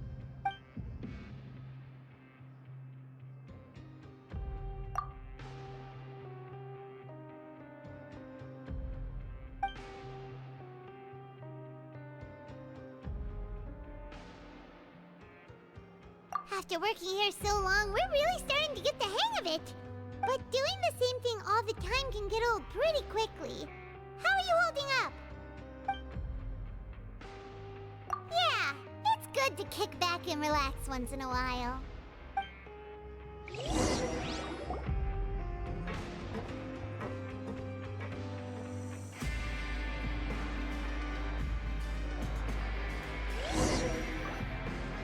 A mysterious box? A bottle of crimson liquid? Paimon still doesn't know what to make of it. Do you have any ideas, Traveler? Really? Then it looks like that part of the investigation led us nowhere.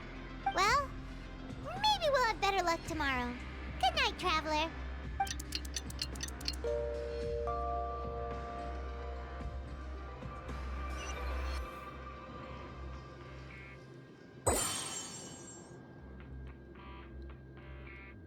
Okay, so we've investigated 2 of the hidden rules.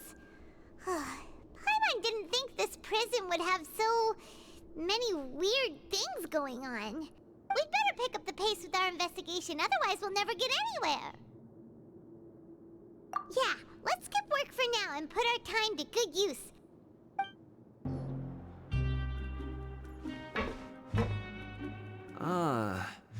Seeing you at this time must mean you've already saved up a lot of credit coupons. Or at least enough to skip work. Seems you're getting into the swing of things around here. Impressive. Very impressive.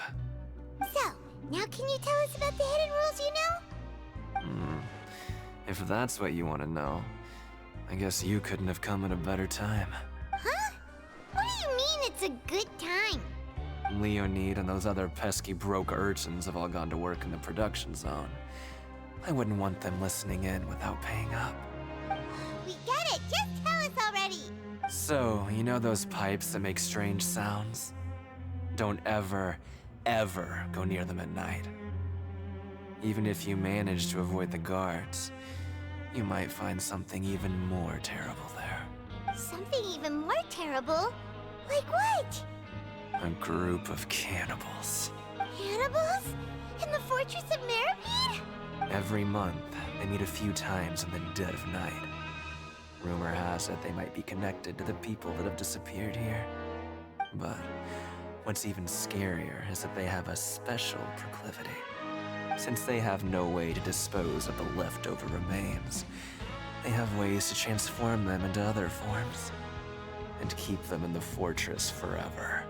Paimon might already know what you mean by other forms. So that's what's going on here. Oh, Paimon's stomach doesn't feel so good.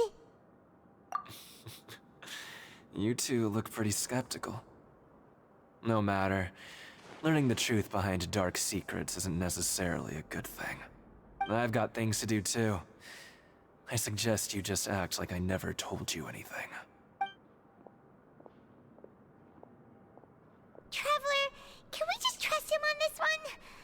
Oh, Paimon doesn't want her blood and flesh entombed here for all eternity? Oh, so that's how you see the situation. Huh. You know, Paimon does feel a little better about it now.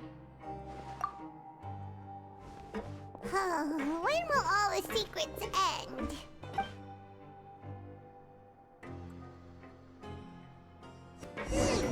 Vidok isn't here, but the guys who went to work in the morning are back. Let's go ask them! What are you talking about? Listen, you should keep your nose out of other people's business.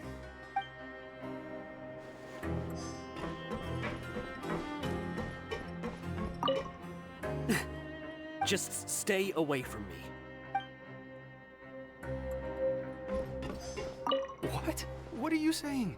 You shouldn't go around saying stuff like that.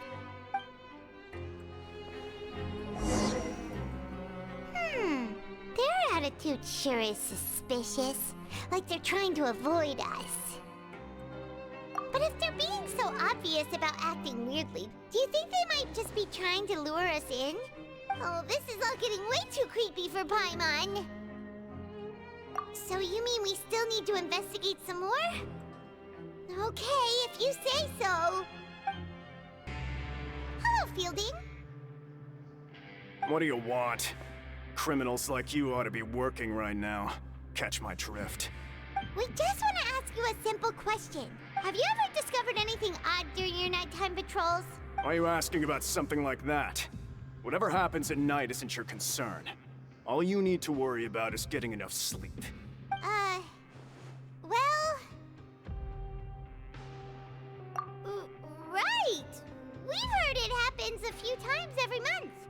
Paimon has sensitive ears, so it makes it hard to sleep. Really? I see. But it's not like I'm on duty every night. And Now that you mention it, I recall my colleagues talking about something like that before. They say that strange things tend to happen at night on pipe cleaning days. Lots of us don't willingly take those shifts. So, what happens at night on pipe cleaning days? They just conduct regular cleaning of the fortress's drainage facilities. There are 3 pipe cleaning days per month, and it just so happens that today is one of the scheduled days. You can try to confirm the sounds tonight if you want, and if they're real, then I can report the issue to my superiors for you. Oh, okay. Then we'll keep both ears out tonight. Now, if that's all, then I'll be leaving now. I advise you not to try anything funny, though. Even if I'm not on duty tonight, someone will still be watching you. Don't worry, we don't want any time added to our sentences. Oh, he left. So what do you think about the pipe cleaning days he mentioned? Right, both are a possibility. But Fielding did say that tonight is a cleaning night. Paimon knew you would say that. Alright, sounds like we'll be up all night tonight then. Paimon just hopes the guards don't catch us. Oh, Paimon's so tired. But we can't sleep yet. They'll be cleaning the pipes tonight, so it's the perfect chance for us to investigate. Whatever. Just be sure to wake Paimon if she dozes off. Paimon's worried something might happen if you go alone. Huh? Traveler? Did you fall asleep already?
Traveler, come on, wake up! Oh, it looked like you were just peacefully sleeping to Paimon. Well, what did you see this time? Really? So we're finally starting to figure out what actually happened! But what about the cannibals? How do you explain them? Okay, well it's about time for us to get moving. Just be careful to avoid the patrolling guards.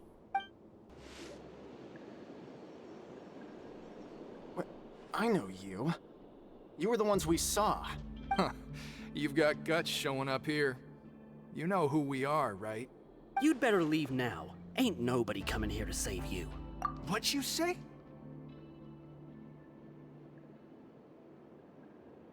Yeah, so what if they were? If you push us, we can make those rumors a reality at any time.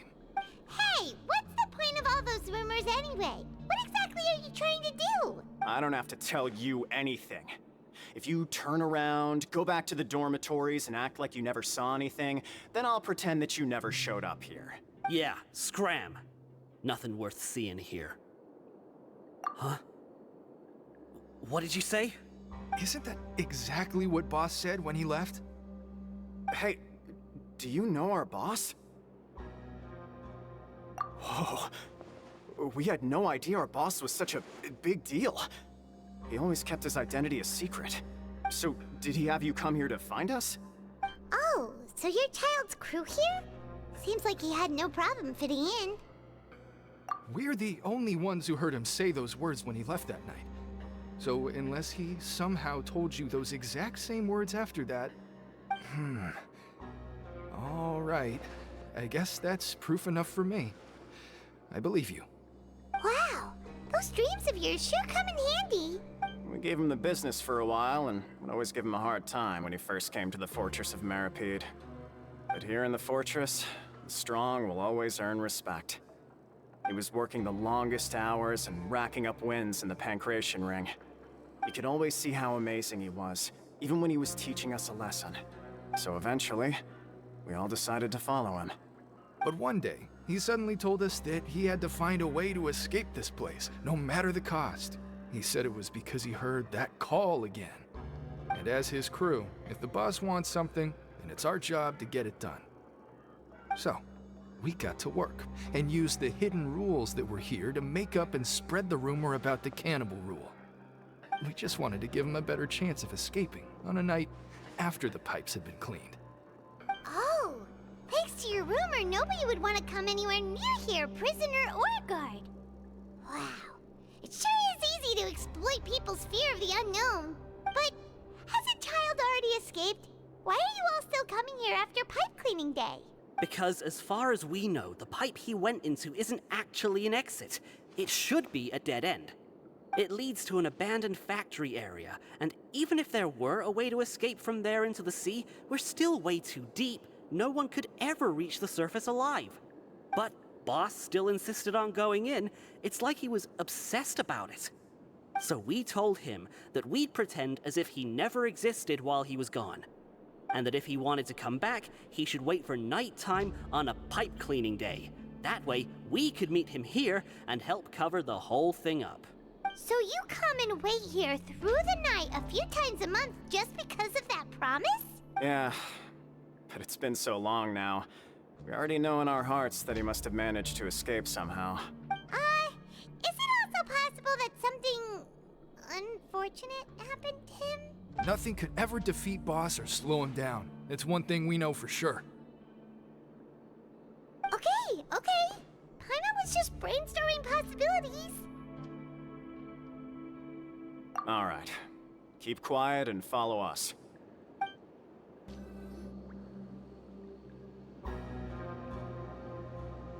The way up from here has been sealed off. It's impossible to get through. Boss left by going down from here. It wasn't full of water at the time. Later, we came back hoping to have a look. That's when we found out it had been completely flooded. It's impossible to navigate unless you're an extremely skilled diver. Do you think Childe got trapped by the water? Not likely.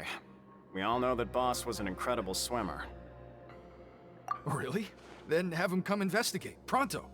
Just be sure to tell us if you get any news about Boss. It's getting late. We should leave before the guards come this way. Yeah, we learned a lot about what happened to Childe here. Let's get going! Whew. We finally learned some key information. Seems all of our investigative work has finally started to pay off. When you said you knew a diver, you were talking about Fremine, right? If we ask Linny, he'll definitely have Fremine help us. Ugh. Why is Childe like this? What was he doing going into the pipes? Not making our jobs easier, that's for sure. Fortunately, though, it seems like it's only a matter of time now before we find out what really happened. Now that we can finally relax, I'm starting to feel super sleepy. Let's try to get some rest while we still can. Nighty-night, traveler!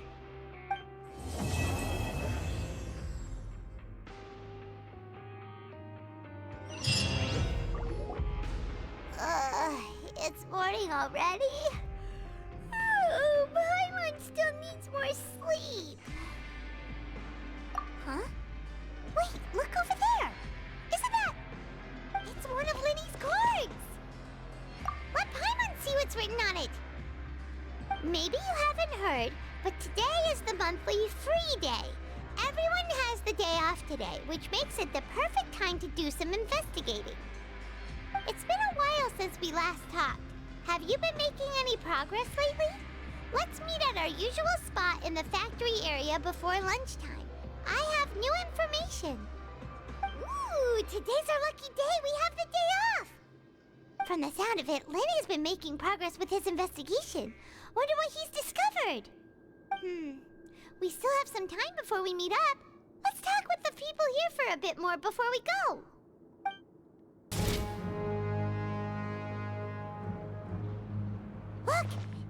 people talking over there. Let's listen in on the conversation.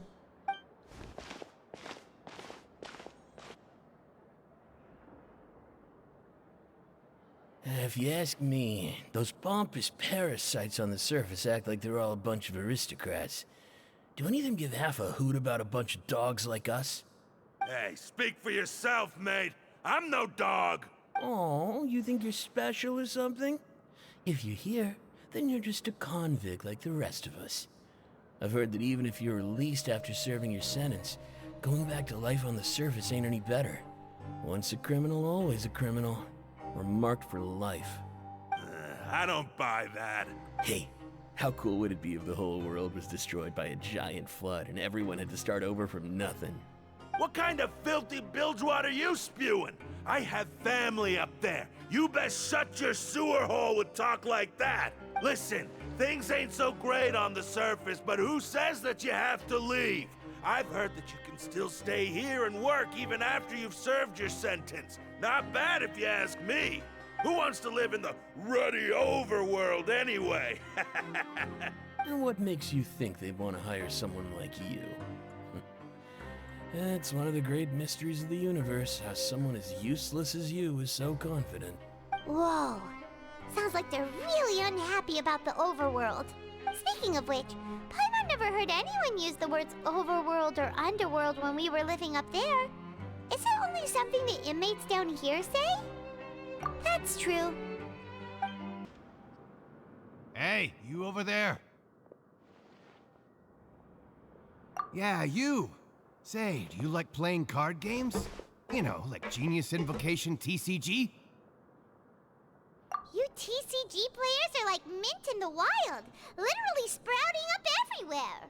Hey, come on now. What's wrong with finding fellow Invocation aficionados? Anyway, care to join me for a game? All right. No pressure. But why would you be looking for people to play Genius Invocation in a place like this?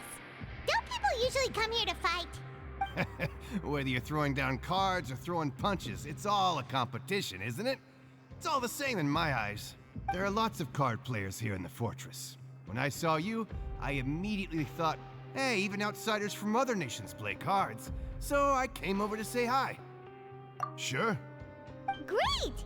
Since you've been here longer than us, you need to flex your seniority a little bit, right?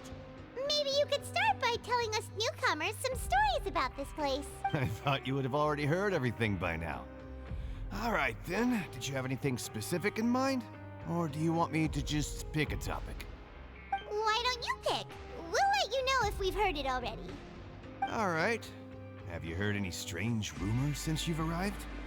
Then, did you know that there are some people who are always gossiping over in the corner? There are two guys who are always skulking around in the corners of corridors gossiping. The bigger guy is Quisto, and the skinny one is Lavaru. People call them the Bombshell Bros. I never really found their gossip very mind-blowing. It's pretty much just the same stuff that I hear about when I'm at work every day. If you're interested, you can go talk with them. They tend to talk a lot of nonsense, but they aren't exactly bad. Good to know. Do you have anything else to tell us? Let me think. Sounds like you want to hear something a little more tantalizing. Oh, did you know that the Duke was also a convict in the Fortress of Meropide before? Huh? Wait, are you serious? That's right. The Duke was an inmate just like you and me. Seems he was exiled here for committing some crime. Who knows how he ended up rising up to become the warden, though. To go from an ordinary inmate to becoming the manager of the whole place? I'm not gonna lie, I kinda respect that. A forbidden zone? Sounds like something that someone just made up. I've never heard of that. Where did you hear about it? It's just a rumor we've been hearing, but no worries if you've never heard of it. Do you have anything else you can tell us? Anything else? Not that I can think of, but I'll be sure to tell you anything interesting I hear next time. You'll have to play a game of Genius Invocation with me first, though.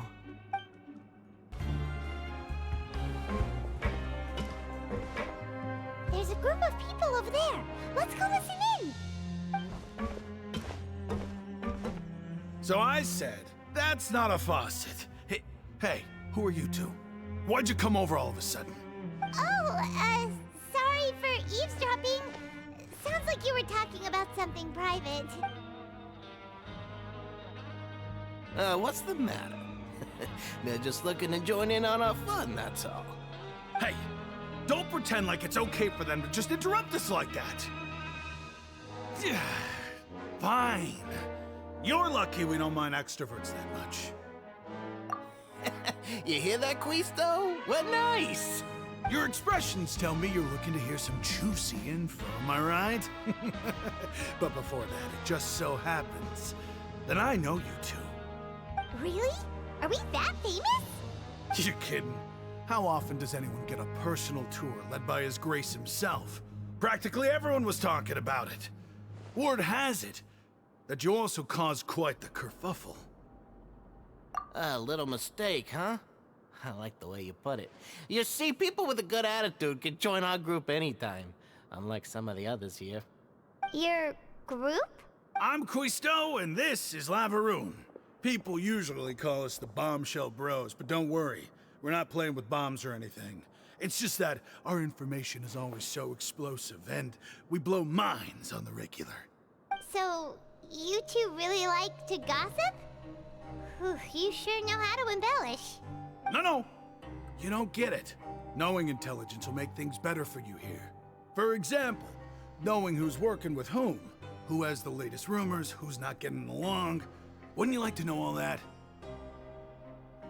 Whoa, all this info's worth something, you know? You should prove you're worthy of it. I don't mind him. Quisto's always this way. Just play nice and say something to massage his ego. The welfare meals. Talk about the welfare meals. Right. That meal we had yesterday was super delicious. Paimon can still taste it whenever she closes her eyes. Is that so? To tell you the truth, I've been helping out with making those welfare meals. I've been working as a kitchen assistant for about a month and a half now. Oh, so you're the one who made those delicious steaks. Amazing. You could be a professional chef. You are correct. I am a true professional. In fact, I even went to culinary school. But since you like my cooking, I guess that means we share similar tastes. Listen carefully. This little bombshell will help you learn what's really going on here in the fortress. Listen, kids. The power structure within the fortress is quite complicated. The overworlders couldn't care less about us down here. We're basically dogs to them. You've already met the one person here you should never cross, the Duke, Risley. He knows more than you think. And if he doesn't care about something, then he often doesn't bother dealing with it. Those who have the Duke's attention get all kinds of special perks, even better treatment in the infirmary. I know who you mean. It's that Jurier character, right? I don't think there's anything useful about him at all. Why does he visit the infirmary practically every day? Is it normal for anyone to be going in and out of there so often? If you ask me, he's just faking it to get out of work. But did you know that Jurier was a talented researcher from the Fontaine Research Institute before he came here? There's no denying that.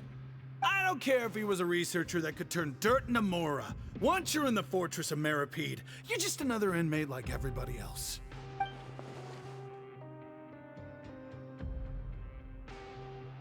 Speaking of which, the last time I saw him, he was passing by in the corridor with Lorvine. I also heard they started arguing in the library and got into a fight, right? Guess that's just how terrible of a guy he is. You mean he hit a woman?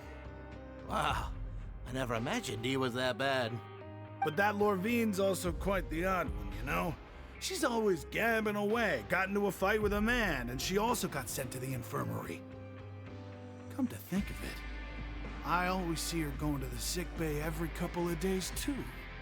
Huh. Wait a second. You don't think? Do you think could it be that they're secretly meeting there to go on dates?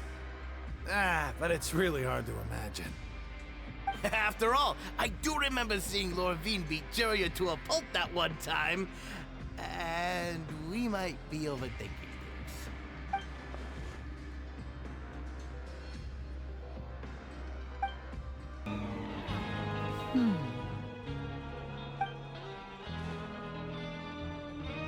Huh?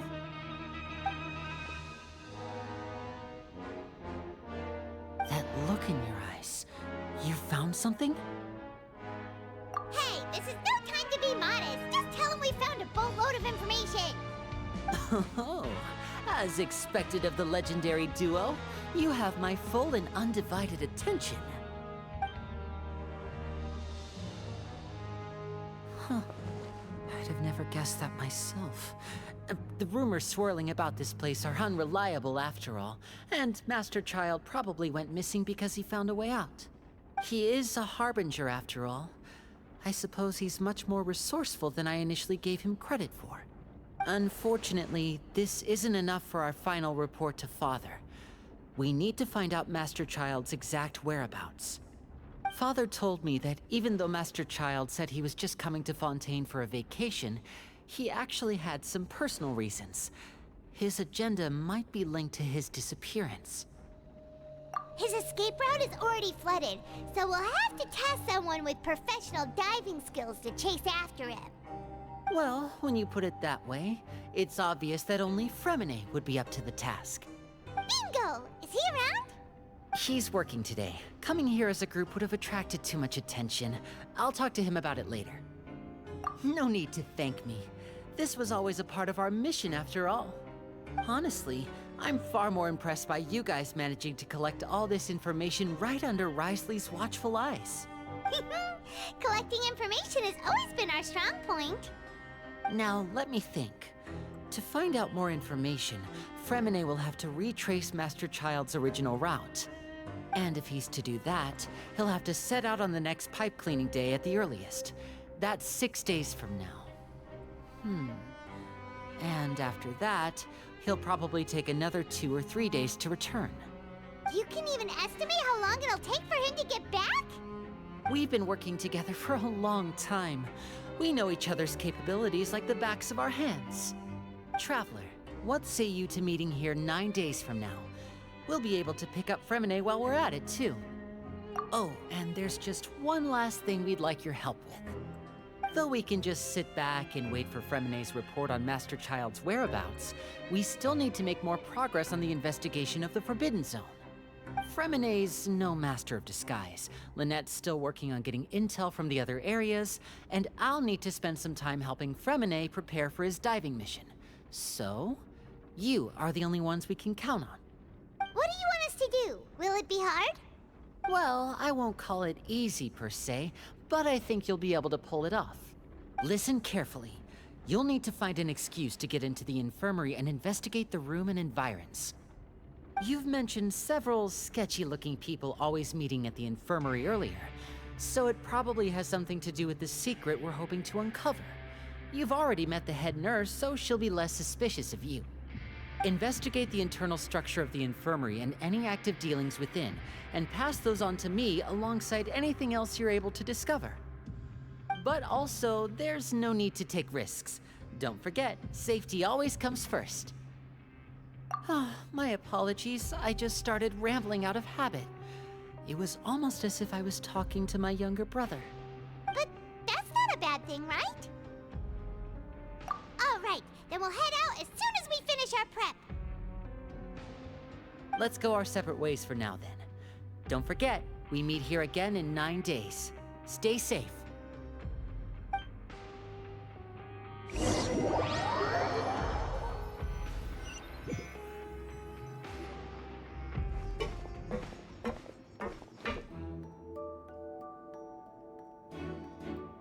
Hey, stay here for now. Paimon will take a peek. There seem to be several people in...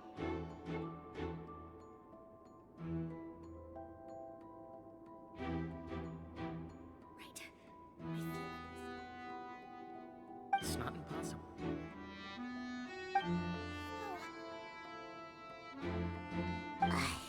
It's a bit hard to understand them from here, so why don't we just try to talk to them in person? Let's go as soon as you're ready.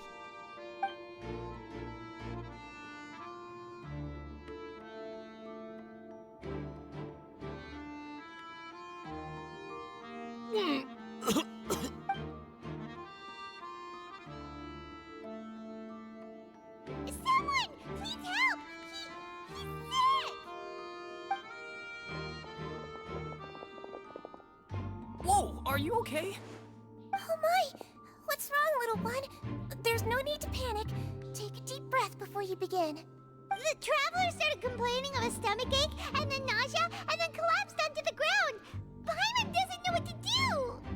Freezing limbs, twitching fingers, and pale complexion. Could it be poison? Let me take a look. Please lie down over here. Don't worry, I'll get you to the bed safely. Here, hold on to my shoulder and walk slowly.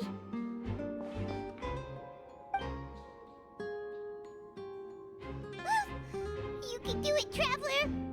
Don't apologize. You're sick after all. Now, please relax. I'm just going to do a preliminary checkup on you.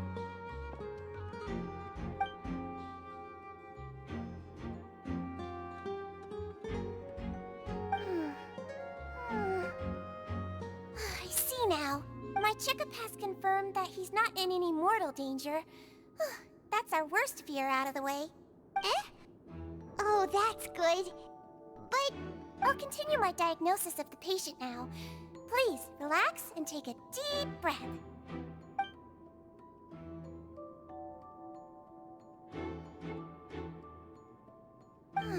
Don't sense serious damage to your organs either. Does it hurt when I press here? And here? Huh?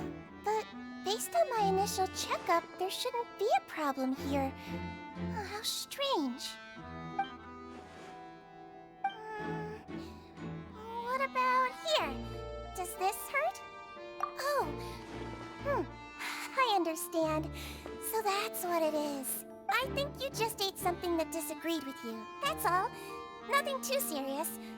Outside of a pretty bad stomachache when it decides to act up. So that's what it is. Thank goodness it's not anything more serious. And there have been other inmates complaining about the food recently. I'll inform our head chef, Mr. Woolsey, of this problem as soon as possible.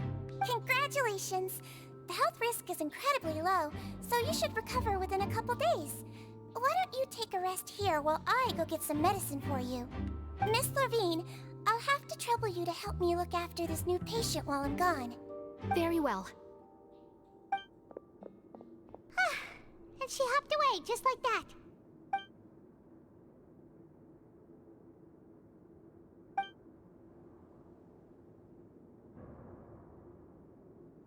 Hello. So how are you feeling now?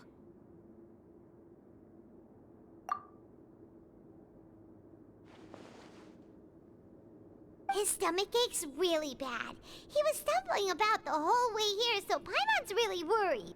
If Miss Sijuin says it's not a serious problem, then there's no need to worry. She's the best medic we've got down here. But it also looks like she's the only medic you've got down here. Well, that's true. What do you mean, that's true? That's really misrepresenting the situation. Of course I can't speak for the whole fortress, but it's not like everyone imprisoned here is useless, you know? Though they may have committed crimes and gotten locked up here as a result, they still know a thing or two about medicine, and they help Miss Sishuing take care of the sick and injured.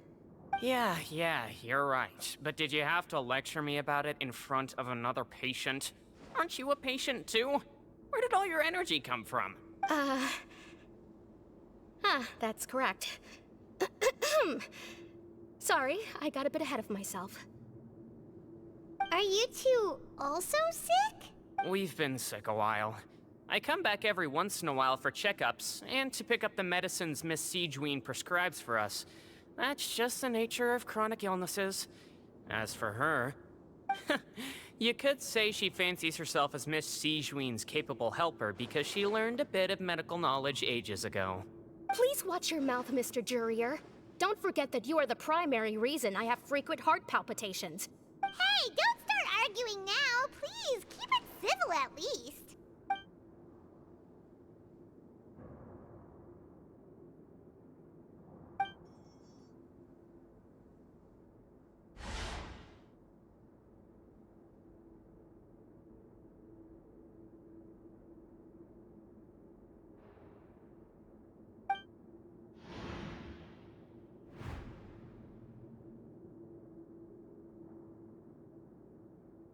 Hey!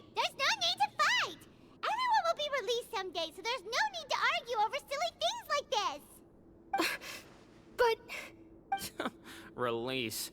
It's way too early for us to even think about that. And who the heck knows if we'd even be able to continue our previous life?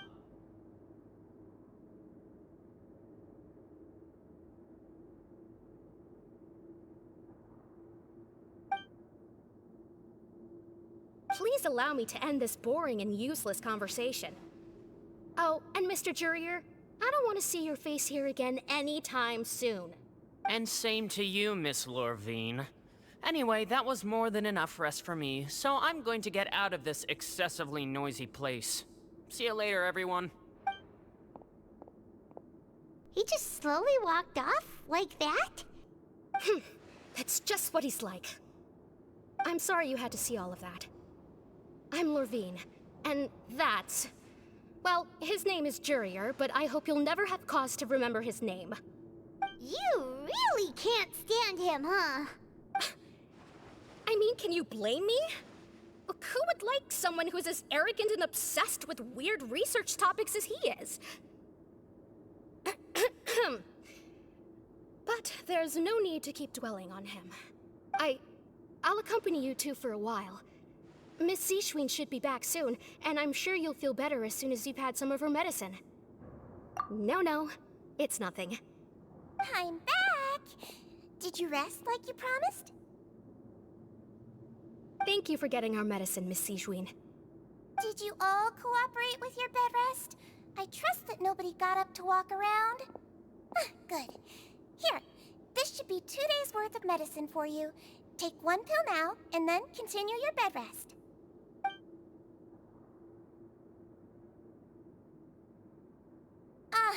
Miss Lorvine, I left in a bit of a hurry just now.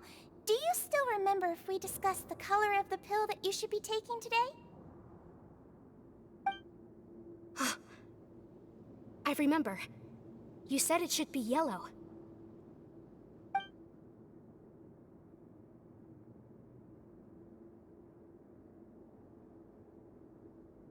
Yellow, huh? I understand. These are yours. Please, make sure to go to bed early after taking them tonight. You'll benefit from a good night's sleep. All right, then I'll also be on my way now. I hope you feel better soon, too. See ya!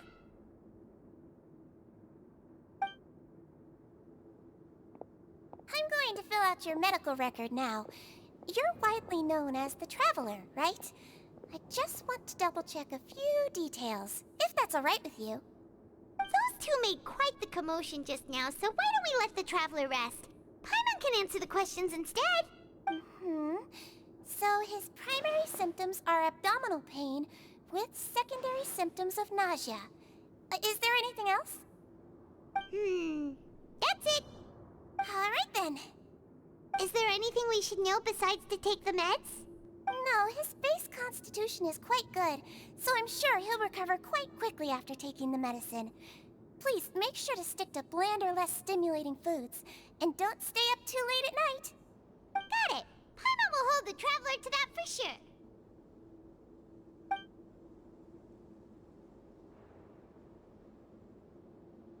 Oh, you're going to take a nap already? Okay then, you get some rest.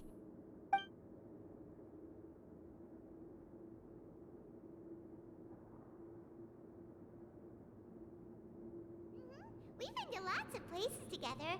He may look a bit under the weather now, but he's actually super strong. So you're the best of companions. Well, don't worry, he'll recover soon.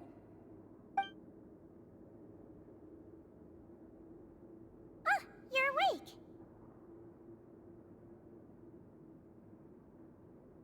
How do you feel? You slept for a really long time, but we never left. Well, now you can go back without a worry in the world. Remember to take the meds regularly, and don't forget bland foods. Thank you, Miss Seashween. You really are something. To be able to fall asleep like that and even sleep talk the entire time, you scared Paimon half to death! No, but you kept mumbling things along the lines of, Pyron, don't take my grilled fish, and put down the Adeptus Temptation now! Paimon talked with Sijwin the entire time you were asleep. She seems like she's just a sincere nurse, and Paimon didn't notice anything unusual in the room. Are you sure we're not going off track with the infirmary?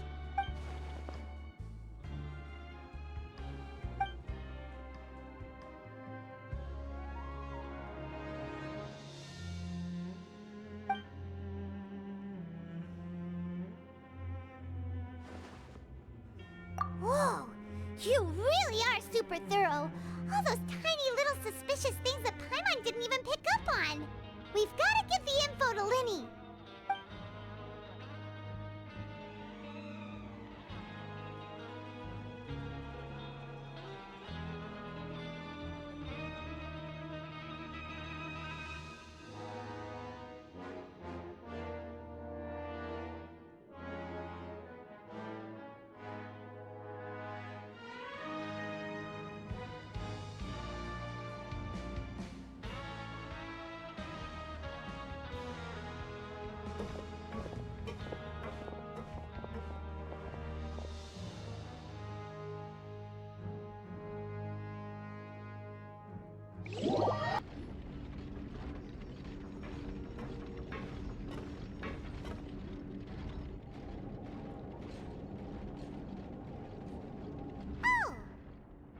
Hmm?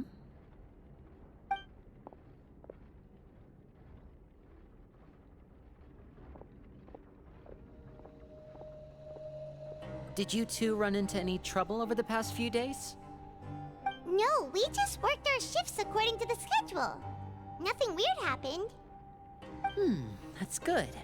That means you didn't raise any suspicions when you infiltrated the infirmary. We've taken a look at the slip you've sent. Fremine successfully left the grounds via the pipes 2 days ago, and as of last night, Lynette has also infiltrated the infirmary after faking an illness. Wait, why is she getting involved as well? You already went above and beyond when you scoped out the infirmary. To put it more bluntly, even if we were to view that as something you did in exchange for Fremine's help, you've already done more than enough. Infiltrating a guarded stronghold is a different kind of job from a one-off investigation. We want to avoid using the same faces over and over and reduce the amount of suspicion that will fall on any given person. Lynette also felt like you have already taken the first step for us, so she should be the one to finish the job. So that's what Lynette thinks. Oh, Paimon hopes everything's going well for her. Then, let's go check on Lynette before Fremine returns. If everything went well, then she should be wrapping up her investigation right about now. Is now really a good time to go over? According to my observations, Sijwin always spends around half an hour away from the infirmary right before lunch. Lynette knows this as well, so this should be a good time to meet up with her. Also, I'm her brother, remember? It's only natural for an older brother to care about his younger sister's well-being. Okay, then let's head over right away! Lynette should be here right now. Huh. Strange. Lynette? As expected, Sijwin isn't here, but why isn't Lynette here? No, Lynette rarely deviates from the plan. We agreed that if she were to make changes on the fly, she'd find a way to let me know. Unless... Let's see if there are any clues around here. We can look while we wait for her. Who knows? Maybe she'll be back soon. Okay.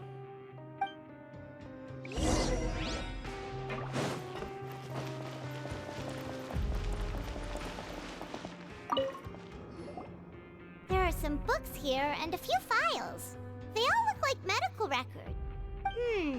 Advanced nursing, how to raise the spirit of your patients, a quick guide to the psychology of emotions, and the meaning of laughter. These sure are some interesting books. Who knew Sijwin would be interested in these kinds of things? She even has books on understanding people's motivations and feelings. Is it because she's a Melusine? Or does she have a need to understand her patient's emotional state? Seems quite normal to me. These are skills that would come in handy for a nurse from time to time.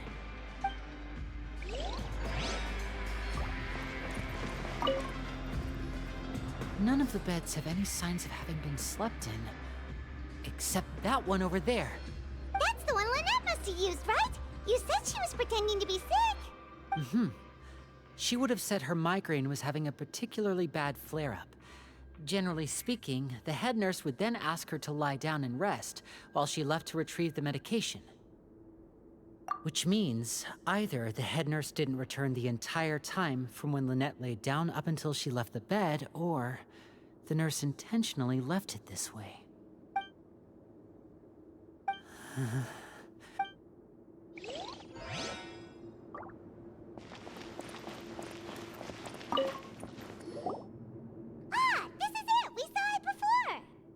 Wait, this thing? It doesn't look like it's been disguised that well. The space behind it is empty. From its size, I don't think it's an entrance that is meant to be taken apart. There's probably a mechanism around here somewhere. Could Lynette have tried to get inside? But if that's the case, she would have contacted me for sure. Let's look around here for some more clues. Don't panic, just take another look.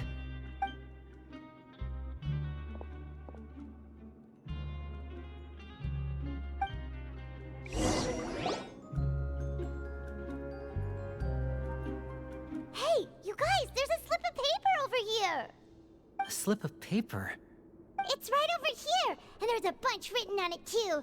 It reads, "Out of respect for your usual practices, I'll use a piece of paper or card as the medium to pass on my message. You may consider this as me giving you my best regards."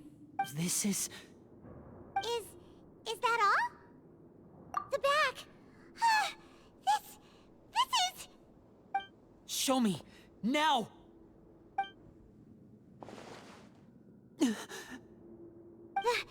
That look on your face.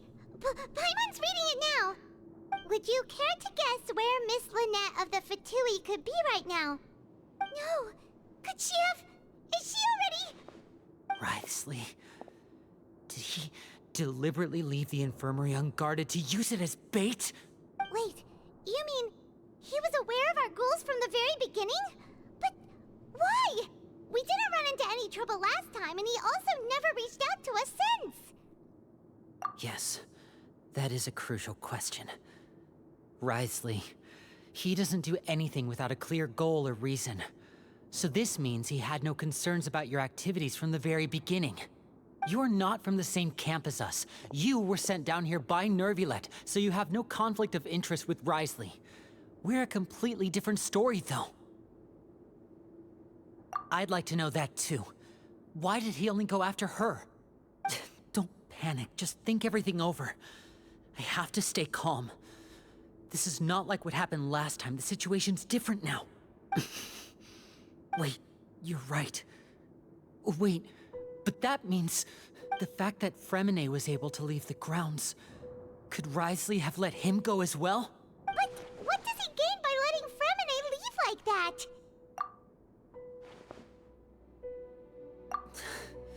So he's challenging me and trying to provoke me, I'm sure of it. We never should have sent out Fremine. We had to go through all that trouble to find an opening to sneak him around the guards and into the pipe, and we even thought luck was on our side. If Writhsley let him leave on purpose, then he's probably in a terrible spot now as well. Lenny's getting more and more panicked. We have to calm him down. Don't be like this, Lenny. Fremine wouldn't have left if we hadn't told you about Childe. That was our fault. No. I'm the leader of this operation, and I'm the one responsible for this team. I was the one who failed to protect them. I'll go talk to Writhsley. Hey, don't be reckless! Traveler, please, talk some sense into him! I simply cannot allow Lynette to be abducted again. I have to go. I'll find a way to get them back! He's rushed out the door! After him!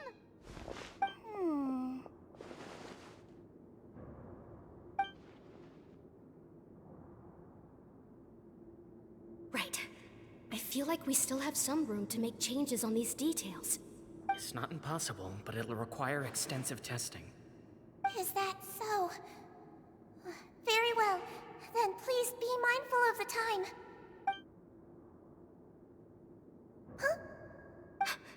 Is someone? everything up. Whoever's outside is eavesdropping. They'll probably come in once we stop talking. Someone! Please help! He's sick! Whoa, are you okay? Ah, these two. As expected, they've already found this place. Oh, they are quite sharp. What a delightful turn of events. I like smart people, but I also like playing dumb. I like the feeling of being trusted. Oh my! What's wrong, little one? There's no need to panic. Take a deep breath before you begin. Being able to read human expressions is quite the useful skill.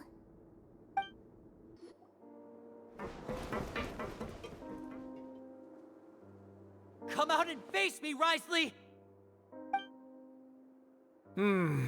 Aren't we at an administrative office space?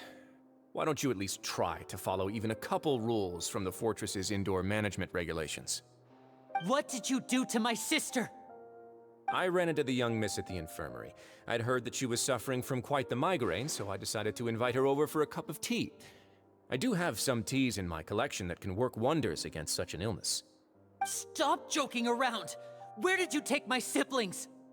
I have also heard that your performances are quite the spectacle. Miss Lynette would sometimes enter a box filled with water, only to emerge the next second from another place altogether.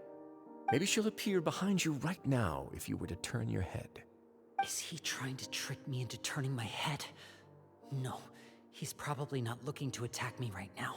All of the hostages are in his hands, and he's even in the mood for small talk. That means Lynette is probably still alive. You knew we were investigating the infirmary from the start, so you deliberately aroused the Traveler's suspicions and baited us into continuing our investigation, just so that you'd be able to kidnap Lynette. As for Fremine, no, you probably didn't even interfere with Childe's escape. You let him go, so you could purge the Fatui members that we had planted into your ranks. There was no need to do so. The Fortress of Meropide is a pretty pleasant place. Most people enjoy their lives here. The only ones who act differently are those with personal agendas. It was quite easy to identify your colleagues. You removed our original members and spread the news of Childe's escape so Father would assign our team to come down and investigate. Fremine has also fallen into your hands, right? If you're oh so omnipotent and so in control, why would you need hostages? One correction. Lynette is in my hands right now, but Fremine is not. He's not? What do you really want? Lenny! Oh, wonderful. Everyone is here, so I'll only need to say this once. Thank you so much for cooperating with me. Eager and to the point, I see. Alas, only Miss Lynette is currently having a cup of the Fortress's finest tea. Although, as per your original plan, Mr. Fremine should also have returned to the Fortress by now. But he has neither shown up within my gates, nor has he been taken into any kind of custody. So where do you think he may be right now? Wait, you can't mean you locked him outside in the sea? I closed the Fortress's gate to the outside world. That's all. Fremine's a star diver, so he should be fine, right? No, we're still here, so he definitely tried to find a way to come back for us. So we can't assume he might have made a break for the surface. But why would I do this, you may be asking? To have an audience with you, of course. My intel tells me that Mr. Linney is a great magician, so it's only natural for me to want to have some cards of my own when it comes to negotiating.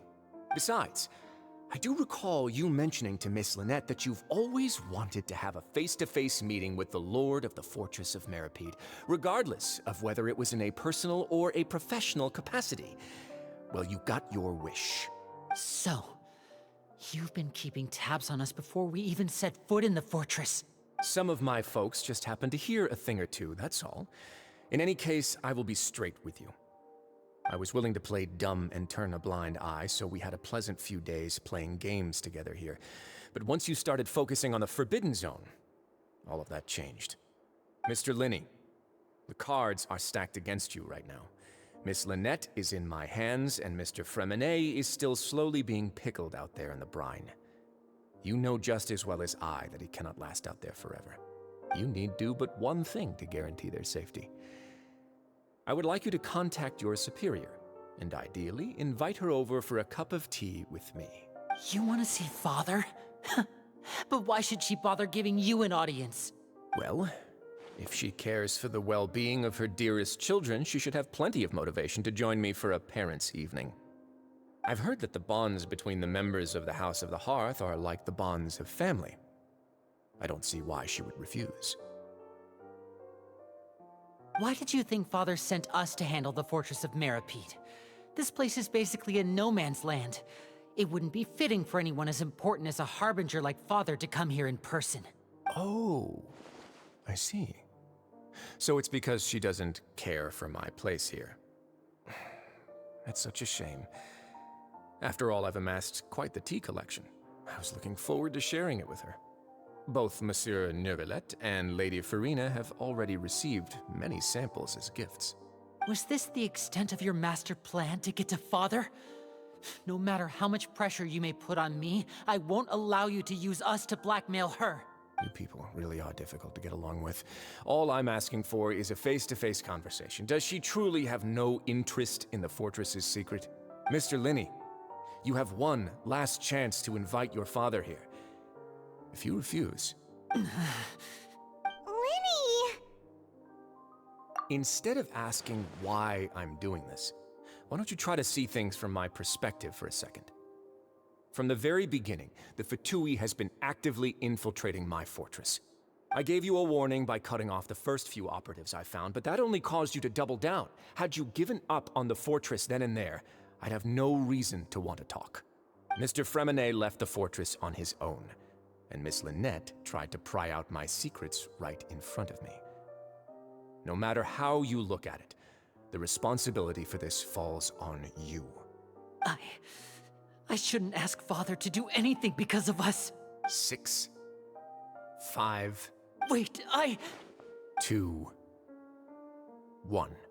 Time's up. It really is a shame, Mr. Linney. Risley! Negotiations have broken down. Please leave, ladies and gentlemen. It's time for my afternoon tea. Yeah,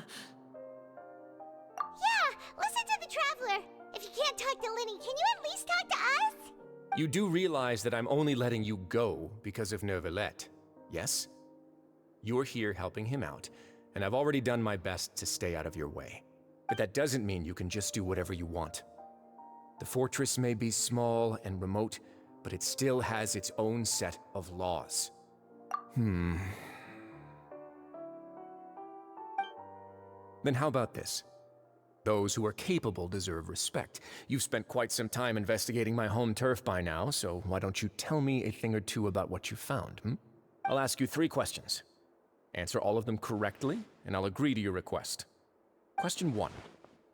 Regarding the hidden rules of the production zone, what is the truth behind the one about not being allowed to work for 3 days in a row?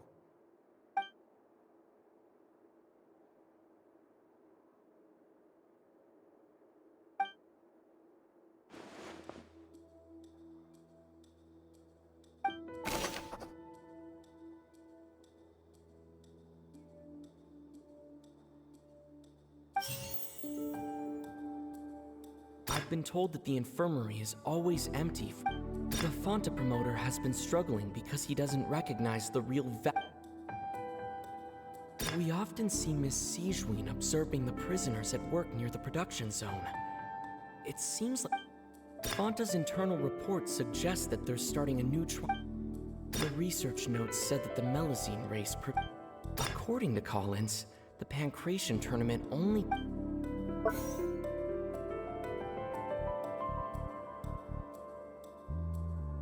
The Fonta promoter has been struggling because he doesn't recognize the real value of coupons. Fonta's internal report suggests that they're starting a new trial of an unnamed and unpackaged...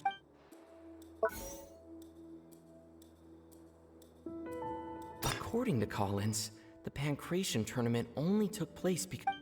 I've been told that the infirmary is always empty for the half-hour... The Fonta promoter has been struggling because he doesn't recognize the real value of coupons. Meanwhile, the Duke believes that only idiots who don't understand the value of coupons will spend them on Fanta.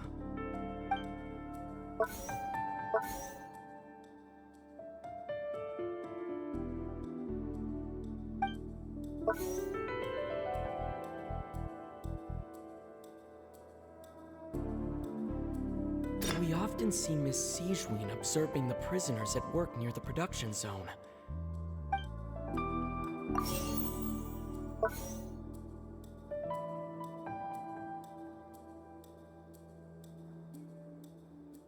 The Fanta promoter has been struggling because he does. Fanta's internal report suggests that they're starting a new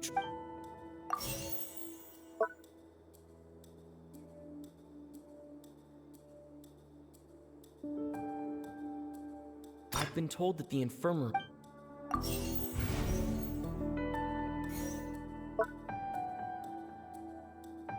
The Fanta promoter has been struggling because he doesn't recognize the real value of coupons. Meanwhile, the research notes said that the Melazine race perceives the world very differently from humans.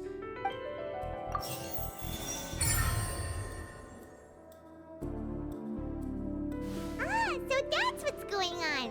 Paimon understands it now. Who would have guessed? The hidden rule of the production zone. People are not supposed to work 3 days in a row, and if they do, they'll get strange meat in their welfare meal. At first, we thought this strange meat must have something to do with the people who disappeared, but in reality, they were all prepared by Sigewin, the head nurse. She often visits the production zone to observe the workers' health and makes a note of anyone who has worn themselves out after 3 full days of work. Out of her sense of duty as the head nurse, as well as her genuine concern for the workers' health, Sigewin visits the cafeteria right before lunch and cooks an extra dish for those who can use the stamina boost. Sigewin has only the best intentions with her surprise gift and doesn't want anyone to find out about what she does. However, unfortunately, Melazines as a race perceive the world differently from humans, and their sense of aesthetics is even more alien to us. The recipients of her lovingly prepared special meals cannot taste the care within and usually just freak out. Are we on the right track? Not bad. You've uncovered Sigewin's secret and even guessed her intentions correctly as well. It's nice to know that her efforts have not gone unacknowledged. All right, now for my next question. There are also some hidden rules in the Pancration Ring, including the one that you're not allowed to support both sides of a fight. Why is that?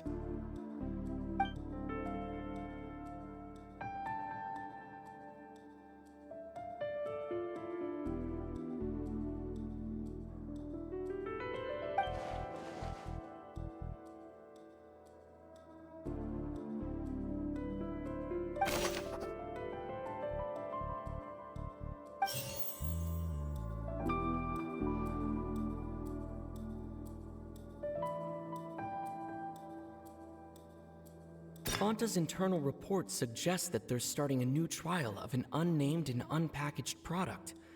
But the product has to undergo a trial because even Fanta's own employees have a lot of reservations about it.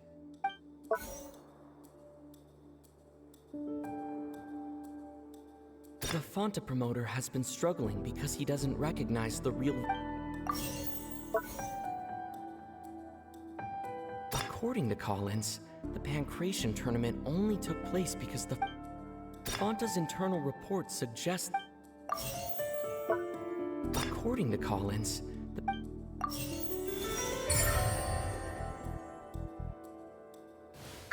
Paimon gets this rule too now, so there really was nothing to be afraid of.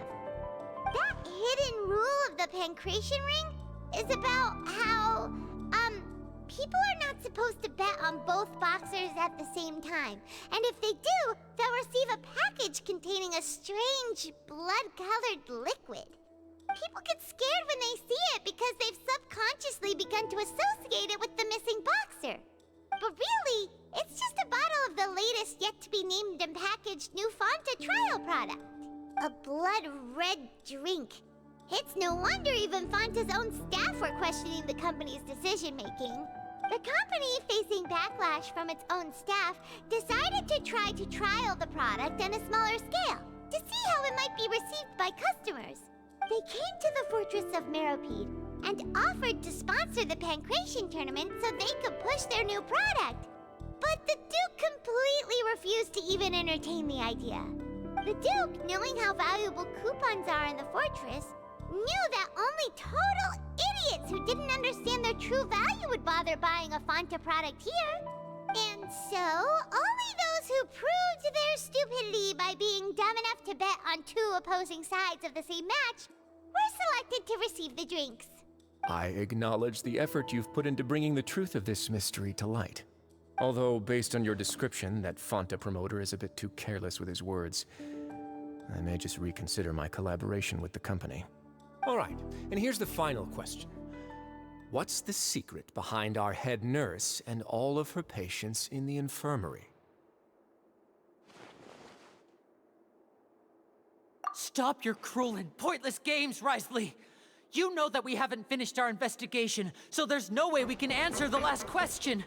The thought of sparing Lynette and Fremine never even crossed your mind! You'll pay for this! Ah! Lenny, are you alright? Oh, close one. I owe you, Sigewinne. That was a fantastic shot. It was nothing, Your Grace. Sigewinne? Though this gun may look like a toy, it's actually fully functional, as I just demonstrated. Sigewinne... You... Not at all. I am merely a resident of the fortress, and thus protecting it is my duty. When Monsieur Nervilette asked me to come here, he told me that my job would be to take care of the well-being of everyone here. I am merely discharging my duties. But if you mean what you just said, then isn't Linny someone you should be looking after as well? Isn't he a resident here just like the rest of us? But I really am just doing what Monsieur Nervilette told me to do. Everything I did, I've done to protect them. Had I not, they would be in far more dire straits right now. His Grace knows it too, right? Your Grace? Mind proving my innocence to them? My dear Sigewinne, whatever shall I do with you? Would it have killed you to just wait another minute or two? Well, it's nearly time after all. The way you do things can be truly frustrating sometimes, Your Grace. I figured I should try to talk some sense into you. What are you talking about? What time? Take me if you want. Let them go. How touching. Can you just give me one more minute? Don't be like that, Your Grace. All right, everyone, calm down. 2 more visitors will be arriving any time now. I'll go get a cup of tea. Miss Sigewinne, I leave Miss Lynette in your care. You... What are you doing? I believe I hear footsteps.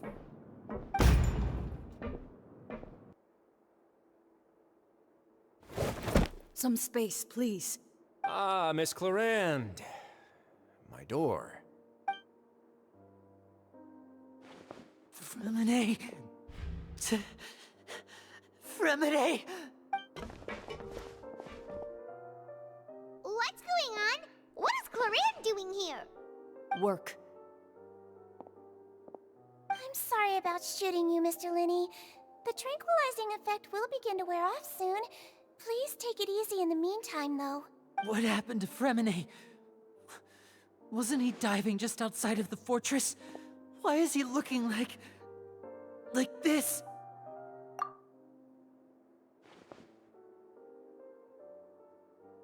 A flushed face, an accelerated pulse. He must have consumed primordial seawater. What did you say? Please, make some space. I'll need to give Mr. Fremine a more thorough checkup. Your Grace, I'll leave the rest to you.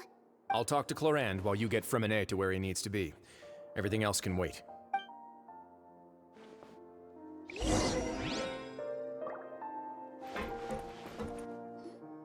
What's that look on your face? I thought I made good time on the way back. Oh, I'm just admiring your punctuality. Had you arrived just a few minutes later, Sigewinne may have been forced to shoot Mr. Linny again. How's the situation out there? The water has changed. It's pretty much as expected. The concentration of primordial seawater has increased significantly. I was only out there a short time, so it wasn't too bad. But if one were to stay for any significant amount of time, well, you can see how that boy's doing. Where was he when you found him? The abandoned zone at the end of the pipes. A good distance into the water. Closer than I thought. He must have recognized it early on and tried desperately to swim back. Locking the door was necessary. I don't think we could have saved two. Well, I did try to convince him that I had my reasons. Never seems to work, though. It would probably work on Neuvillette. He has a knack for picking out who had good intentions, even when the outcomes were all terrible. It's a bad sign if you're having to plead your case to Neuvillette. Want some tea? Not particularly. If you want to drink some that badly, just say so. Fine, I'd like to get some tea. Want me to get you a cup too, since I've already made it? Might as well then, I suppose. Actually, do you have a towel? I would like to dry my hair.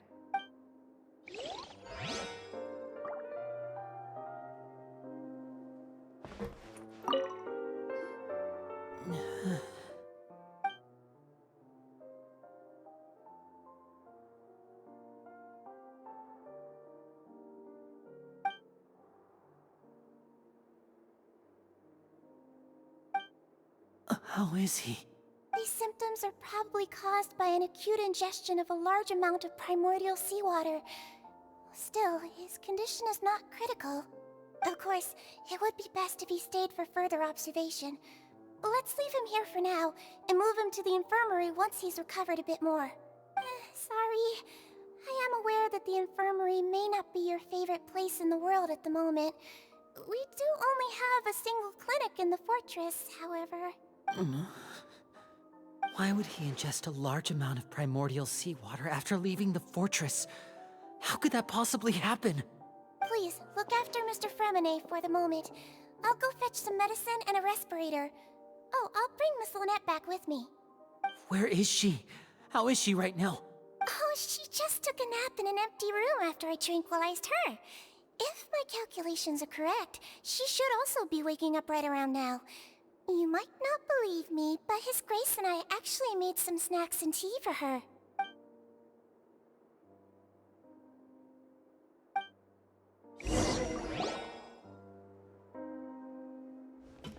Linny, are you okay?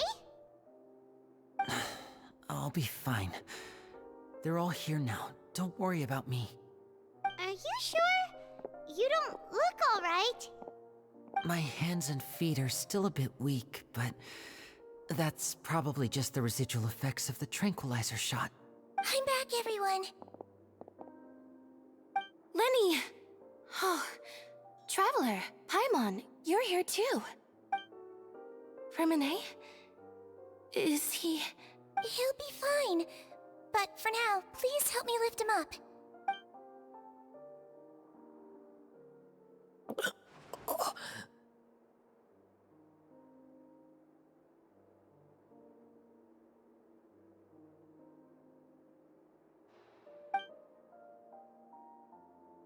His breathing's beginning to slow down. Give me a hand and help me get him to the infirmary. Yeah, I'll take him from this side. Lynette, together? On it.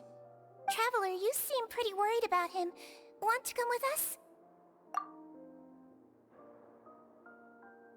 The Duke and Clarande are gone. They probably went to get some tea. The Duke will explain the truth in just a bit. Miss Clarande will need a break, since she only just returned from rescuing Fremine out of the sea.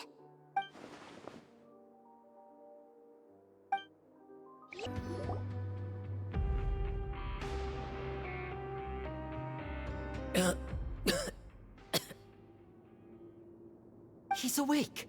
Fremine, how do you feel? Lynette. We're all here. Where am I? The infirmary, at the Fortress of Meropide, Mr. Fremine.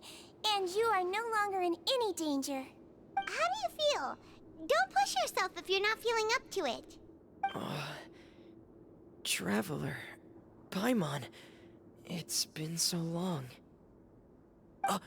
The sea! There's something wrong with the seawater. Shh, it's okay. We can talk about it after you've recovered. No, listen to me. This is really serious. There's primordial seawater mixed into the regular seawater. I don't know why it's there, but no one should touch it. Pipes. Right, the pipes. It's all coming back to me now.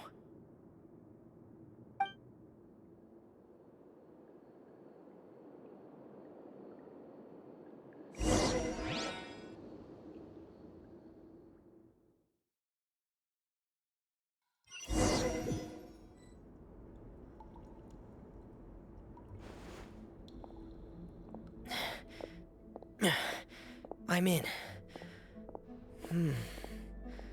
Seems like this pipe hasn't been used in a long time. It looks abandoned.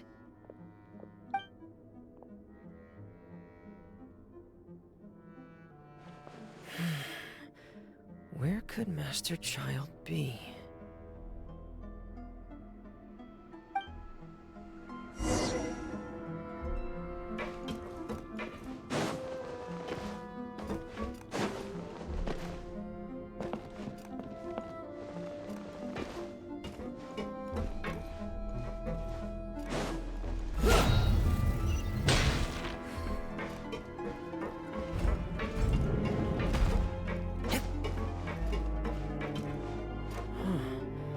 This mechanism looks like it's been tampered with. Could he have done it?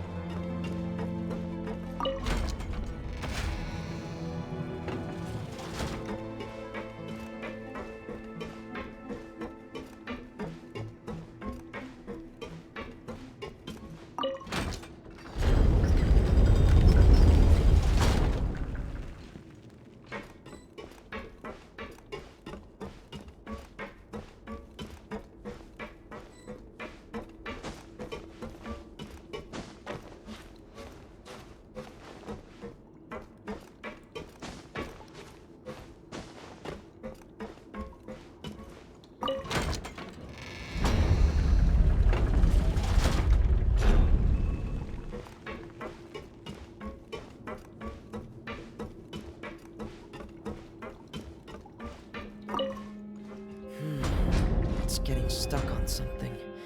Seems like I'll have to avoid those obstacles while I turn it.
This is where the water starts.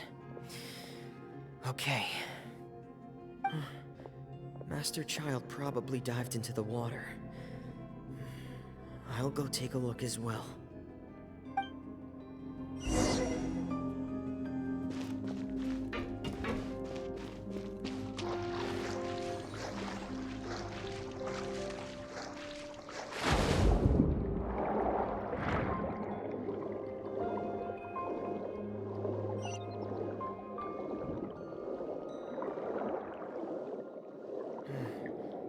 The vegetation here is a bit more sparse. These traces aren't natural. A person must have left them, and recently. I should be going in the right direction.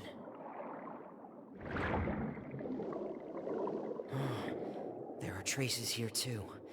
I need to keep going. Huh? The traces are gone. But I don't see where he could have gone from here. Wait. What the?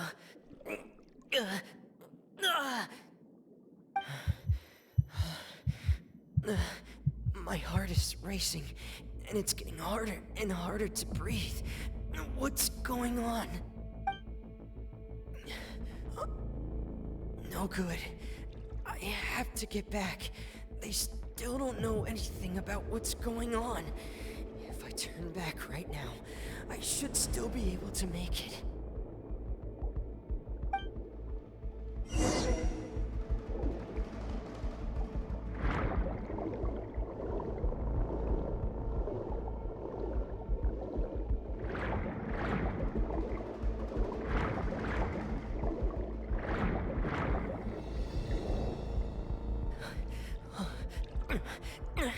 I can't die here.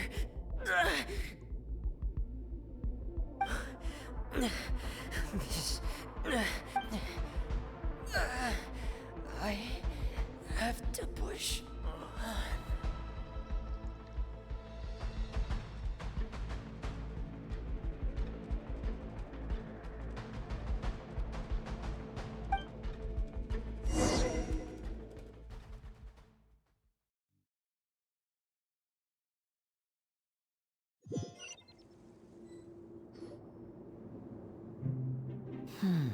So, in other words, the trail you were following vanished, and you had no idea where Master Childe could have gone. But there was also no obvious place for him to have disappeared to. That's right.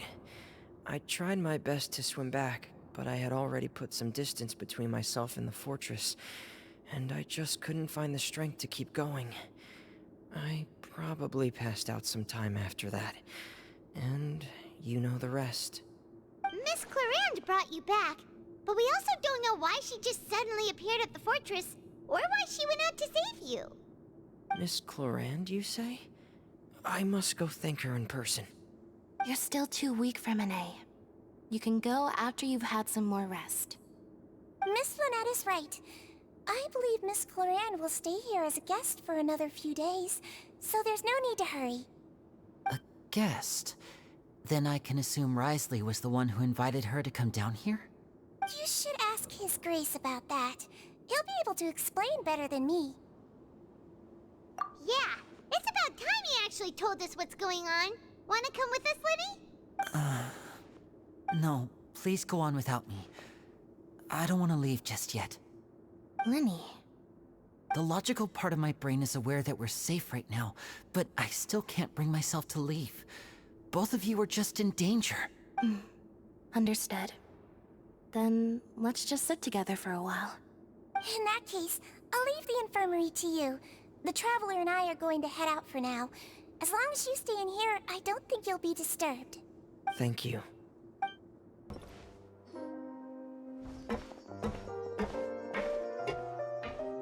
Excuse me? I take it Mr. Fremenet's condition has stabilized? Of course. I wouldn't have left the infirmary otherwise. I've been expecting those two, but might I inquire as to the purpose of your visit, Miss Siegewien? I wanted to check up on Miss Clarande. How are you feeling? Mostly fine, I think. If you don't mind, I'd like to perform another quick physical exam. It'll just take a few minutes. All right. Thank you for looking out for me. I'll take my leave for now, then. Well, want to explain yourself, Wriothesley? Of course, but I'm not partial to the word choice of explain. How about enlighten? Where should I begin? How about you start by asking me any questions you have? You can start with whichever one you'd like to get answered the most. Then Paimon will begin. Did you know about Lenny's goals from the very beginning? No. I just knew they were Fatui operatives sent to the fortress by the Knave. As for their specific goals, I only figured those out as you made progress on your investigation. You managed to monitor and stay ahead of them even though you didn't know what they were trying to do? They came here with ulterior motives. I'm quite adept at discerning what that kind of behavior signals. Initially, I thought their goal was just to investigate Childe's disappearance. Linny suggested that I had deliberately let him escape, but in truth, I didn't really do anything special to help or hinder him while he was here. Everything he did, from finding helpers to leaving this place, he did on his own. Of course, it's inevitable that the knave would make a big deal out of her fellow Harbinger's unexplained disappearance. I'm also quite curious about where that Harbinger went, so I figured I might as well let the Fatui do their own investigative work. All I care about is the answer. So you were hoping Linny's group would just do your work for you?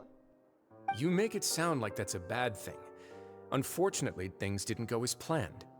I assume that Fremine has told you already, the ratio of primordial seawater around the Fortress of Meropide is on the rise. The Forbidden Zone has always been Linny's target, and you got roped into that investigation after running into him. I began to intervene out of concern for your safety, and also to prevent the fortress from becoming entangled in more irksome matters. Are the rumors true? That you're also a former criminal? Why would you put it like that? Isn't staying here all day and serving as the manager of the fortress a kind of sentence unto itself? Another form of prison? I just happen to have some support from the rest of the inmates. That's all. Oh, right! Paimon wanted to ask, who invited Cloran down here? Me, of course. I paid her good mora to come down to the fortress for some field work. As a champion duelist, Miss Cloran could be considered to be an independent party. I needed to find an exceptionally capable person to help me get through the impending crisis. And saving Fremine was part of that crisis? You can think of it like that, yes. Credit where credit is due, that boy is quite adept at diving. Had conditions not been as hostile as they were, he probably would have found the missing Harbinger already. That's not something you should be asking after. Neuvillette only asked you to investigate Childe's whereabouts. All I need to prove to you is that the Forbidden Zone had nothing to do with the Harbinger's disappearance. That should be clear now that you've spoken to Fremine. But we've already uncovered that there's something wrong with the infirmary, and we've answered a bunch of questions that you threw at us. Isn't it about time that you answer our last question in return? You make a compelling case. Do you really want to know the answer that badly? Yeah, Paimon really wants to know. Even if the truth may not be pleasant? Follow me.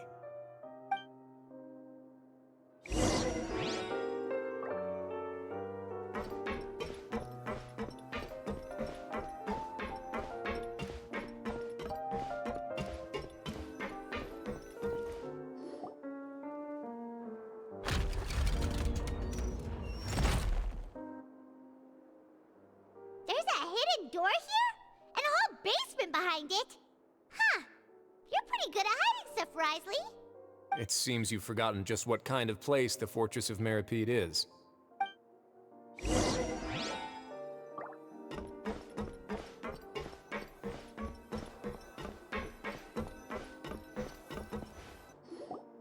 Stand on the central plate. Wait, is there a secret mechanism or... Whoa!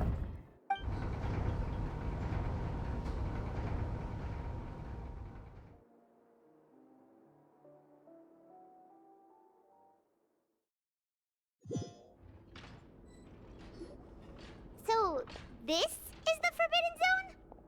Honestly, for a place so well hidden, Paimon sure doesn't see anything special. What a huge door! There are 3 such isolation gates in total. Generally speaking, I'm the only one who's allowed to go inside. Hence the name Forbidden Zone. Am I correct to assume you're going to run on back and tell your little Fatui friends everything? Well, Paimon wasn't thinking of keeping anything from them. Well, I'd advise you wait until you've seen the whole truth of this place for yourself before deciding whether or not to tell them.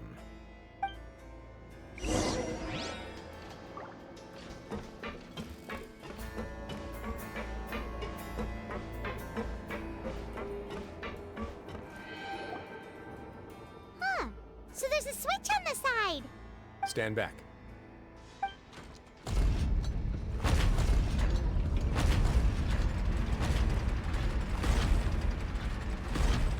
Whoa!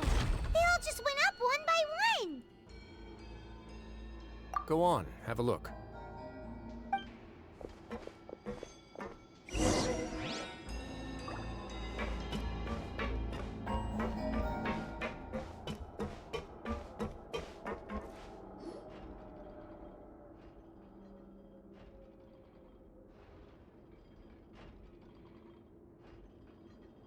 I've been interested in what lies beyond that gate ever since I assumed leadership of the Fortress of Meropide.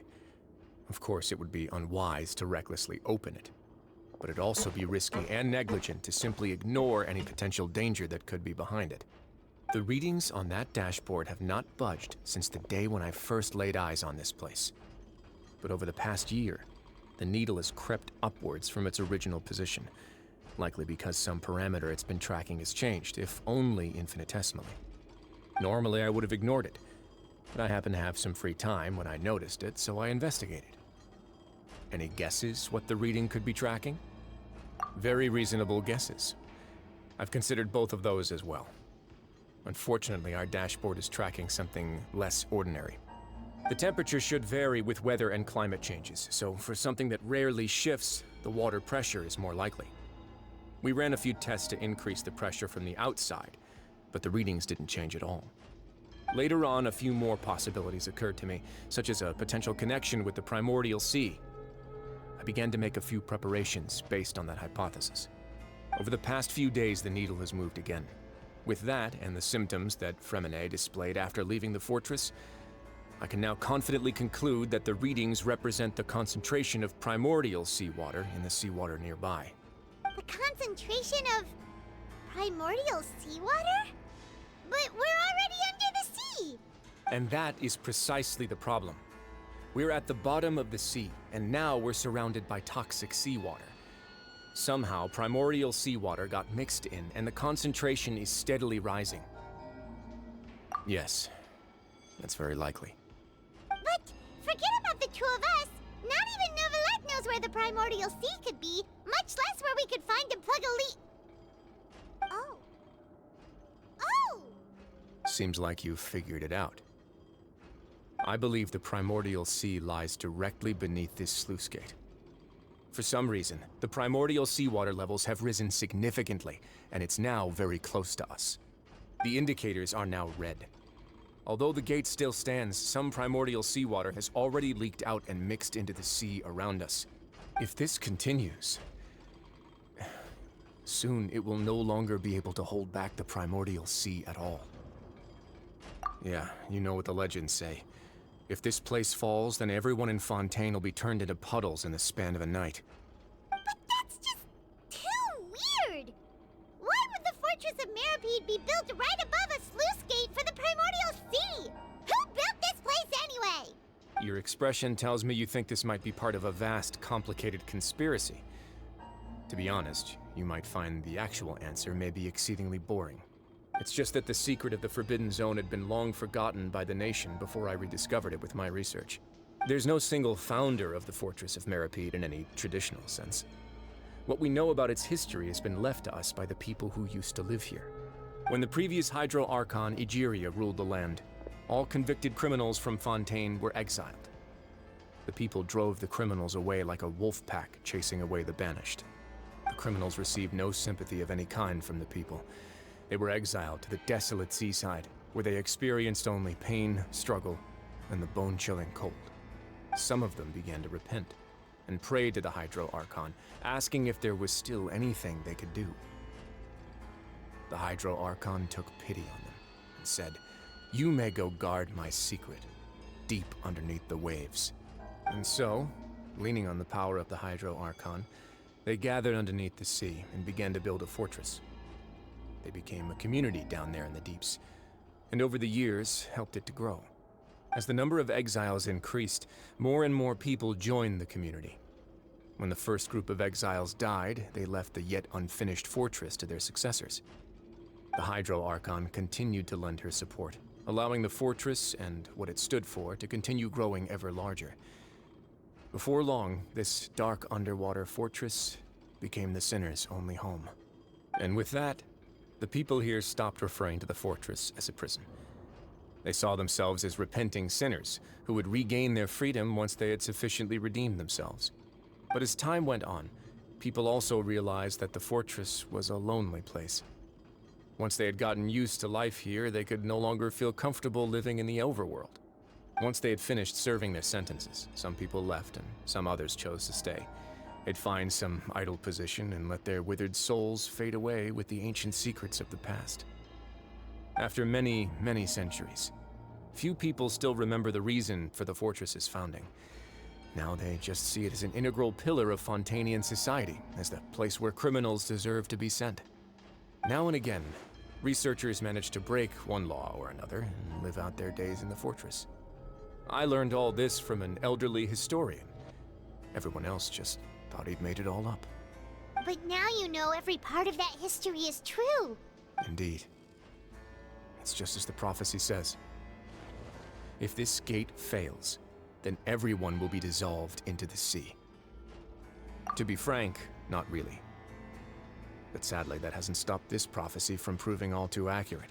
Prophecies are troublesome things. Just hearing one will create the first wave of panic. Seeing signs of it will bring about the second, and actually witnessing it in real time, the third. Let's go somewhere else. I want to show you something.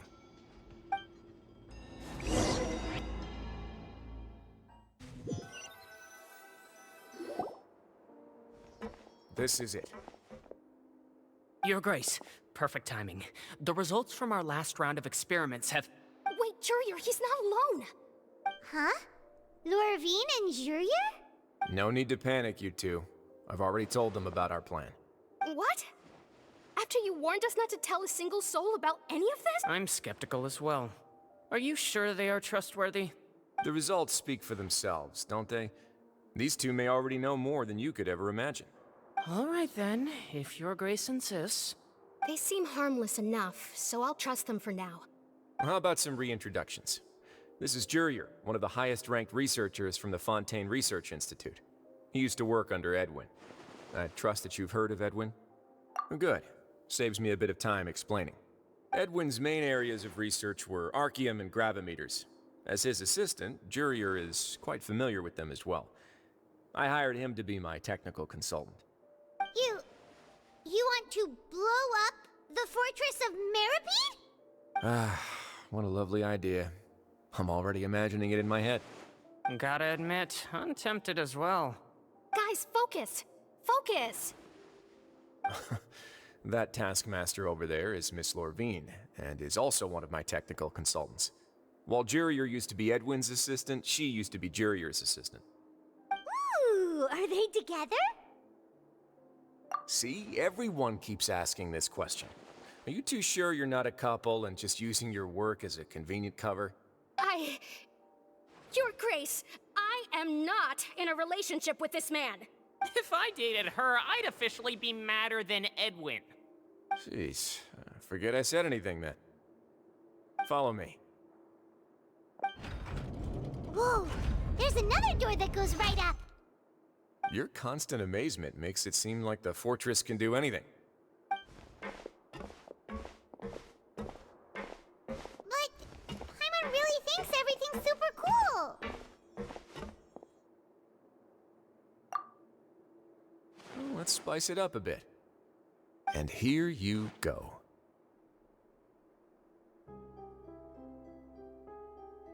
What a huge ship! This is also a production zone that Paimon's never seen before. What's going on? How much do you know about Fontanian history? Not much at all. Well, then maybe you haven't heard the story of ancient Lemuria. To give you a quick rundown, Fontaine used to be ruled by the Lemurian dynasty. According to legend, the Lemurian king Remus came to this land after being inspired by divine revelation and found the seer Sibila, who had taken on the form of a golden bee. Taking the golden bee with him and riding on a huge ship, the Fortuna, he created his nation above the surging waves. He called his nation Lemuria, and used the Fortuna to incessantly search for new tribes and islands, calling on them to join his empire. There's a ship in this story too? Where there's water, there'll be ships. People believe that hope can always be found at the end of a voyage. Do you believe that too? To a point, I think. As you've already seen, I have a whole factory's worth of labor, materials, and technology at my disposal. Certainly can't hurt to give it a try. So the moment I began to speculate that the Primordial Sea might lie underneath the gate, I also began this project.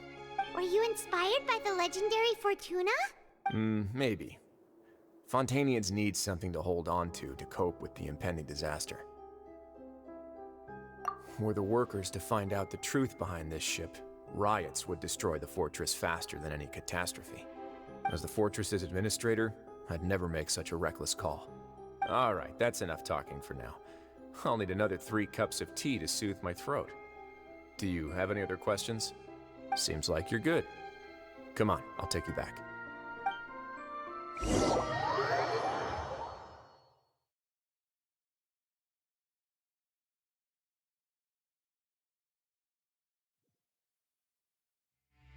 I'll leave you here for now.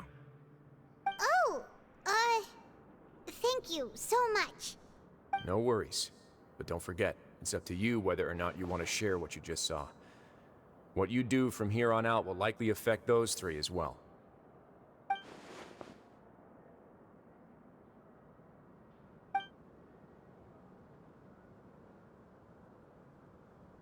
Yeah, we'll put a lot of thought into it for sure. Great. I look forward to what happens next.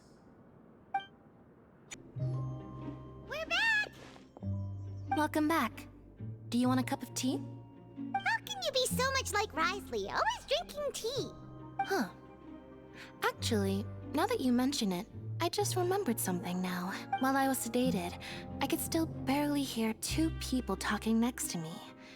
They were discussing everything, from the leaves to the water and even the teacups themselves. Must have been Wriothesley and Seishween. Yeah, I heard 1 male voice and 1 female, so it should have been the 2 of them. They really were just talking about brewing tea. I really can't make sense of this place. So, Traveler, Paimon, were you able to learn anything from Wriothesley? Yeah, he explained everything. Very well. Then, would you mind checking your answers against my speculations? Yeah, I took the time to rest, so I'm feeling a lot more relaxed now. Nobody else is around, and Miss Seishween is also busy with something or other, so let's just talk here.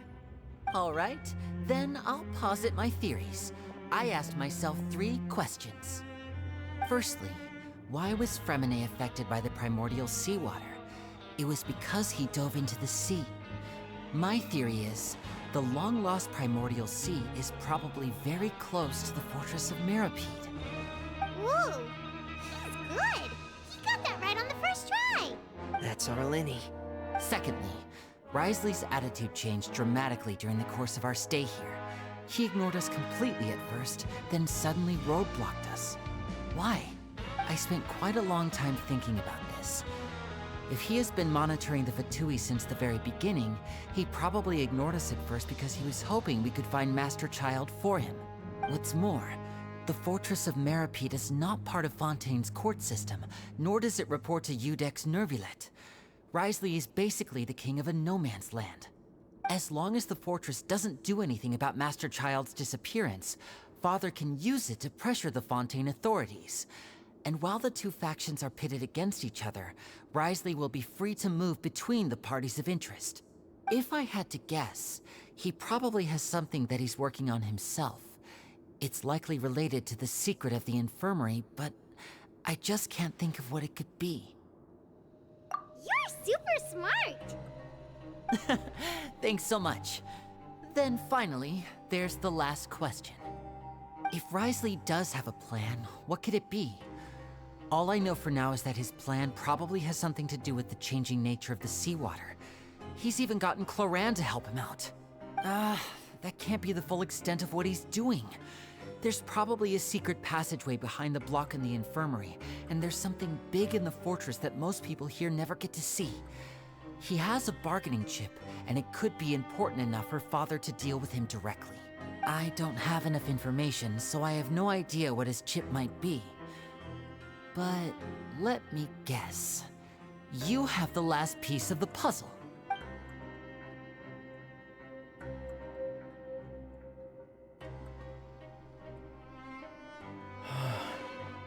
I can't believe it.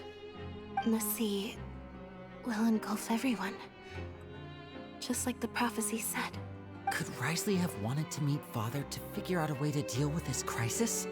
If you remember, I once mentioned that Father sees the House of the Hearth as her base of operations, and she truly wants to resolve the crisis. But how could Risley have known that? Or perhaps he didn't know, and just wanted to bring Father over to his side? Which could be why he said he just wanted to negotiate. Yeah, that makes sense to me. I understand your concerns as well, Traveler. I'll figure out a way to pass this on to our father. No matter what, we're on your side. The two of you have already aided us far too much. We probably wouldn't be standing here right now if not for you. If you ever need anything else going forward, please come to the House of the Hearth at any time. Though you may not share the sentiment, after all that we've gone through together, the three of us basically see you as family now. You have my gratitude. Thank you for protecting Linny when it really mattered. And thank you for sharing the secrets of the fortress with us. We didn't... Why are you being so formal all of a sudden?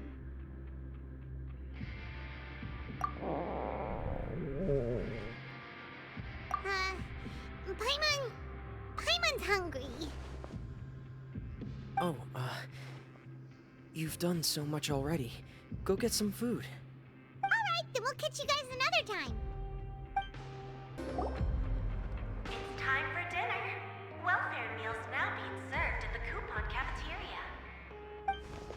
Come on, let's go pick up ours as well. Traveler and Paimon, over here. Are you here for dinner too, Miss Sijween? And I'm taking the opportunity to prepare Miss Cloran's dinner as well. Huh. You're right. She's actually sitting in the fortress cafeteria. What would you like to eat? Yep, you can. I've already talked to our chef, Mr. Woolsey. It's all on me today, so you can get whatever you'd like. Me too! Don't forget Paimon! No problem. Just leave it to me.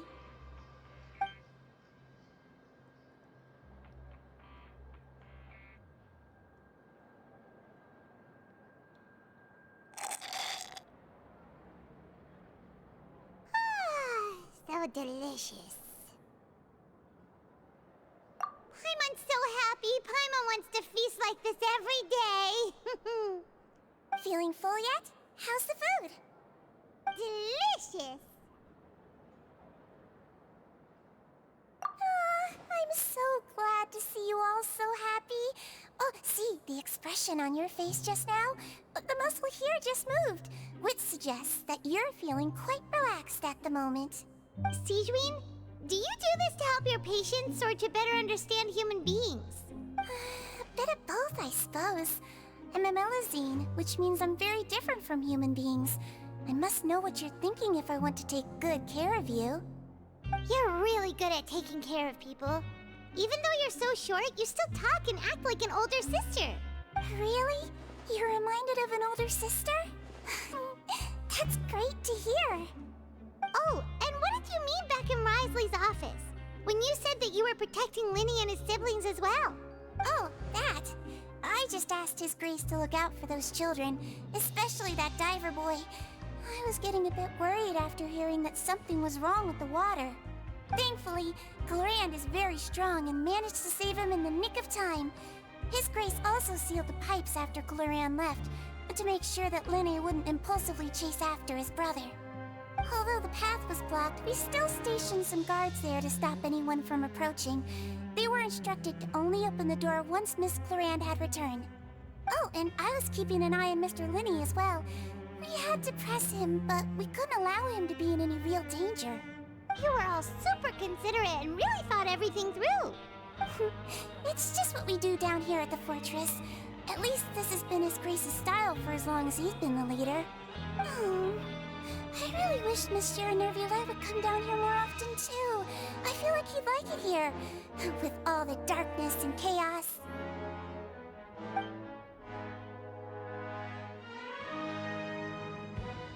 Get a good night's rest, you two. You both worked very hard.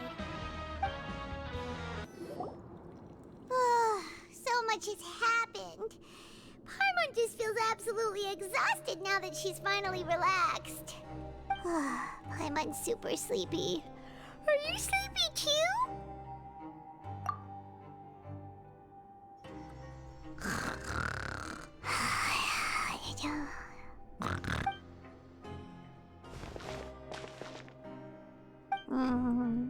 Delicious.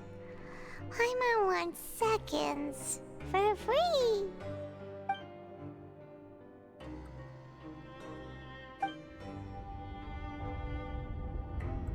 Out of my way!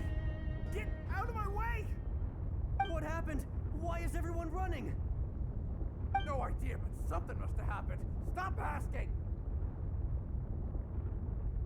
Uh-huh. Who's yelling? Paimon still wants to sleep.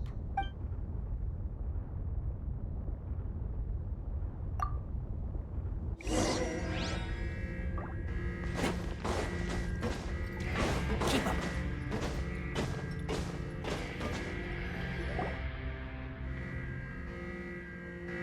What happened? Why is everyone running around? Hey, what are you doing? There's no time to explain, mate. Goodbye. Hey, wait! What's wrong with these people? They won't even talk to us. They're here! Yeah, there you are! Oh, thank goodness! Quisto and Laveroon, do you know what happened here? We came here especially to inform you. Something seems to have gone terribly wrong just now. His Grace is telling everyone to evacuate and get out of here. Laveroon was saying you two are new here and you don't have many friends, so you might slip through the cracks. Haven't you heard all the stories like that? An evacuation is successfully completed, yet you only find out once you do a head count that 1 or 2 people are missing. Wait, weren't you the one who brought that up? Why is it suddenly my idea? Hey, shut up!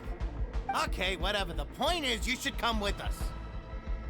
Yeah, he said to get as far away as possible, upwards and outwards. Oh no, it can't be that thing! Whoa, wait, what? What? Hey, where are you going? We have to go find the Duke! You two just go and get out! Go on without us! Hey, hey! Be careful!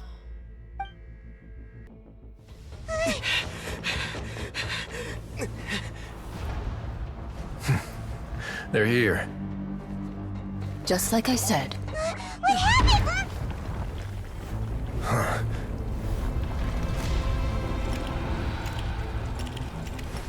You're just in time. But be ready to run.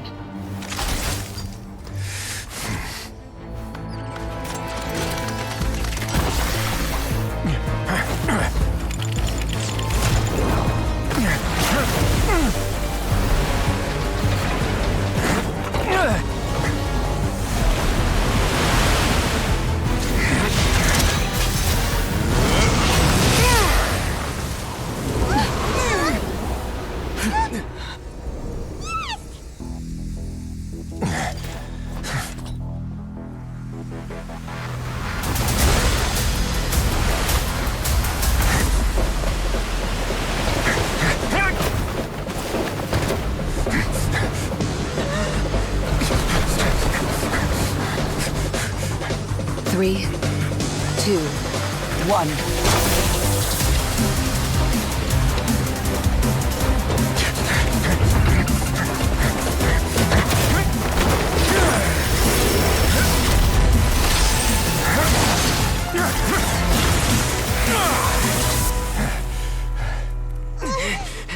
This won't hold it for long. Find Neuvillette. Tell him the defenses are about to collapse. Then what will happen to you? Until he arrives, we're the last line of defense.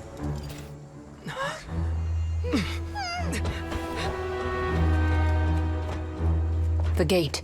How long do you think it'll hold? That depends on us.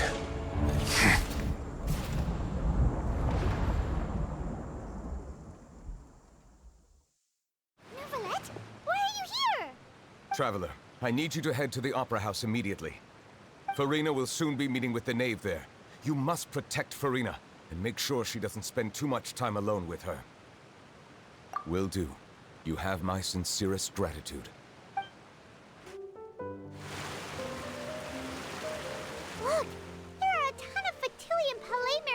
people over there.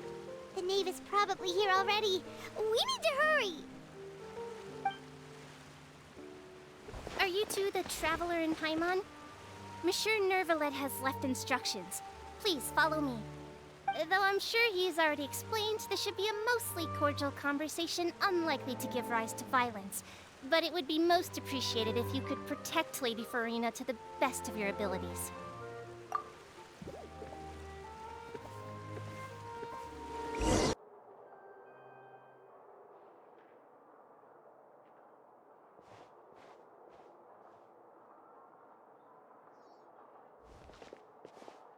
Oh, so you two are the honored guests Miss Farina mentioned. Of course, of course! How could they not attend a meeting such as this? I must always have 2 or more guests at my dessert table. Otherwise, the occasion would be too lonely and unbecoming of my station. It is my pleasure to make your acquaintance, traveler. I have heard much of your accomplishments. I am the Knave, one of the 11 Fatui Harbingers.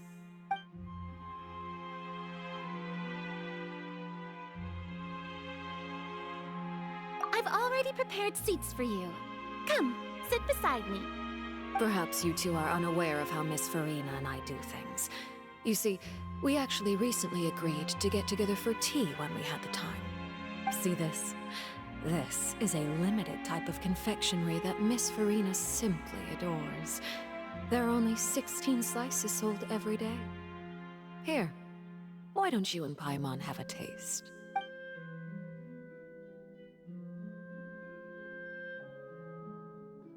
Traveler, what do you think of this cake?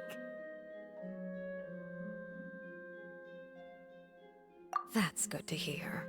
So what Childe said was on the mark after all. You do share a taste in desserts with Farina and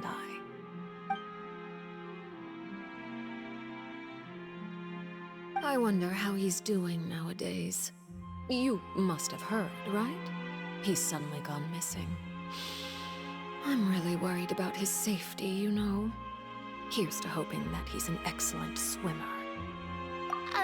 Since we're talking about him, I feel like I should add something. His martial prowess really looked certainly pretty impressive, yeah. Oh, so you're also familiar with his aptitude for fighting, Miss Farina. Oh, right. I almost forgot. Childe was subdued by Udex Neuvillette right in front of you. Against ordinary people, my colleague would never be on the back foot. But alas, he just never imagined he'd run into such a person. I must express my admiration for Monsieur Neuvillette. Coming from you, that's not surprising at all. But I thought you would be happier to hear the news. Of course, but it's still a bit of a shame. You see, I would have been far happier had I received this news somewhat earlier. As you well know, a long time has passed since Childe disappeared. Well, in any case, there's no need to worry. We know for sure that Childe is still alive. Oh, and just how do you know that? Because we found evidence that proved he left the Fortress of Meropide. And where did he go after leaving the fortress? Well... The Fortress of Meropide lies deep beneath the waves. Unless he pranced right out of the main gate, he must have had to swim for it. Do you have any proof that he surfaced safely?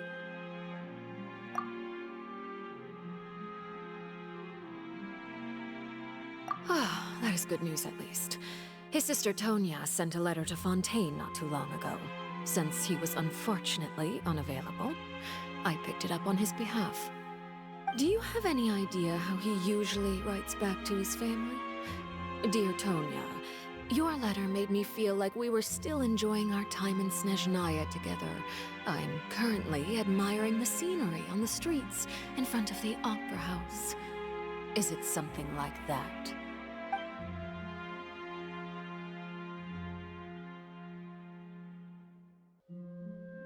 All All letters tend to follow the same few formats anyway, right? As long as the contents are accurate, it doesn't matter so much how it's written or how it's worded. Hold on. The water in the teacup is shaking.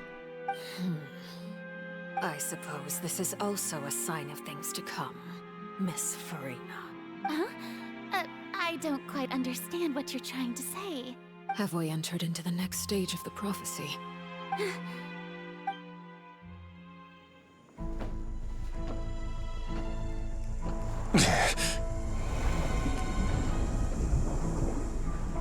My thanks to you both. I will take it from here.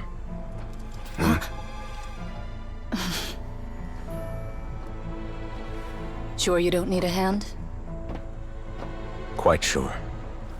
Wow. So, what's your secret, huh? Let me guess. Nah, who knows? Maybe it's just your sense of responsibility. Sounds about right.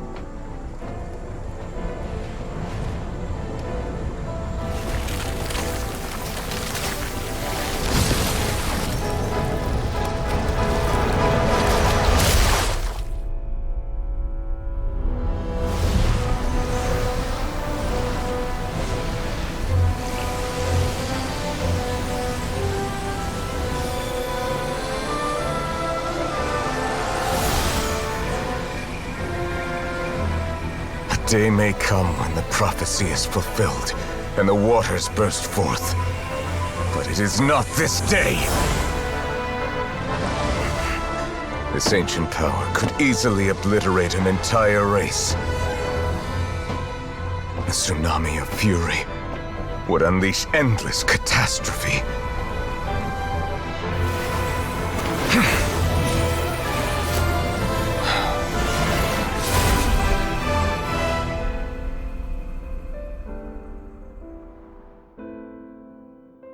This sentence is too severe. Forgive me for overruling it. All right. Seems like the problem inside has been suppressed. Let me guess, we're safe for now. Indeed. But only for now. I win this bet. You owe me a present. Very well. It was indeed just as you said. You made a bet? We made a bet on the size of your entourage. Cloran thought you wouldn't come down by yourself. I figured you would have at least brought a few people along for appearance's sake.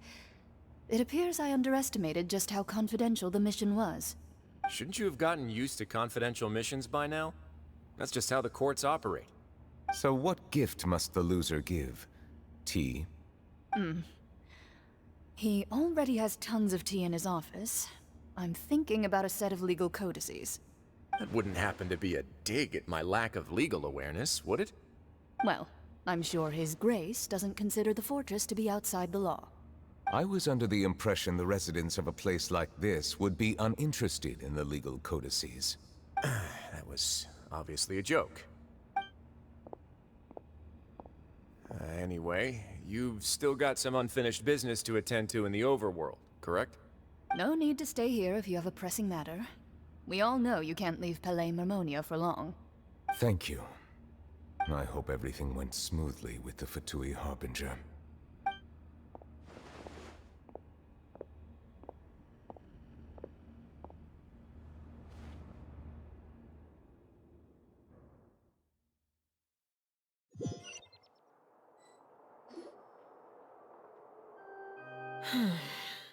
I must say, we've spent long enough playing house. Miss Farina, as the Hydro Archon, I am sure you understand the exact meaning of the phenomenon we just witnessed. Or should I say, that's what I originally thought. But looking at your expression, was I wrong? And you haven't a clue? What are you trying to say? At this point, I don't think there's any more need to speak as diplomatic representatives. Allow me to speak to you now as just a Fontainian. You know the prophecy by heart, and also that every part of it is being proven true. Yet, Here you are, relaxing, drinking tea, and eating desserts as if it's all nothing more than a few stray bugs in your garden. Do you really think that's acceptable? The prophecy's hanging above our necks like a guillotine. Every faction is looking for a way to either avert the disaster or save their own. Even the orphans of the House of the Hearth have devoted everything to saving their homeland. But you? It beggars belief just how nonchalant and carefree you have been. From the very beginning, you, the god Focalor, you have utterly failed to take action. You're wrong. I've never ignored the prophecy, nor have I just been passing the time in self-indulgence. Retract your accusation and stop doubting the wisdom of the gods with such absurd conjectures. I am not alone in my doubts, you know. All the children of Fontaine may be harboring the exact same thoughts right now. Oh, great Hydro Archon. How are you going to save them? Save us? How are the people you've sworn to protect supposed to survive in a land that will soon disappear beneath the waves? I have my ways, and I've been working on them for all this time. Even if you look down upon me, you have no right to judge me. Fontaine will be saved. Even if I still cannot see the true future right now, as long as I continue on as I am, I will be able to hold my head up high.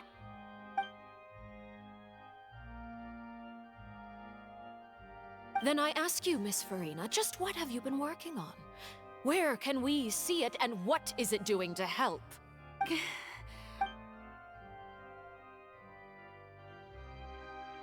My machinations are just like the prophecy itself. They will only reveal themselves at the fated time. It is just that beings like yourselves are unable to perceive them as of yet. I see. As a god, the proof of your labor always lies beyond prying mortal eyes. Allow me to be so bold as to ask another way. Would it be possible for you to tell us the parts of your plan that are not confidential? Such as your emergency response plan for the impending disaster? An emergency response plan? Oh, that look in your eyes. Have you not even prepared one of those? The emergency response plan is also strictly confidential. Then allow me to jog your memory. Miss Farina, what is the purpose of your Oratrice Mécanique d'Analyse Cardinal? And what do you plan to do with the massive amounts of indemnitium that has accumulated over the years? The Oratrice? It's just like it appears to be. So you also have no idea. If I'm not mistaken, someone's using it to prepare for something. But unfortunately, it would seem that someone is not you, Miss Farina. I first caught wind of this when Linny tried to investigate the Oratrice in the Opera House. You see, even just getting close to the core contaminated him with an extremely large amount of indemnitium. But even if that had nothing to do with you, then what could you possibly be working on, oh great Hydro Archon? Oh, right. I almost forgot. Udex Neuvillette is not at the tea party with us today. Miss Farina, I suppose you must have ordered him away to take care of some troublesome business. Yeah, yes, that's exactly right. Please keep it a secret for me. Of course I will. Although, I must say, Miss Farina, you seem quite insecure without the Udex by your side. Oh, very well. Let's stop that conversation here. There are still a few slices of cake left, so please, help yourselves, everyone.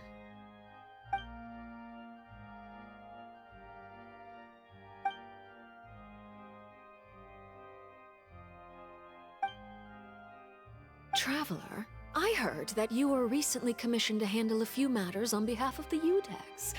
Why don't you take an extra slice of cake? Those who work hard deserve gratitude and praise.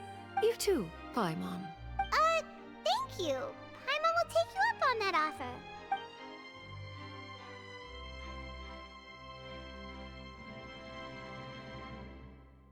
Oh, Paimon's super full. That cake was great.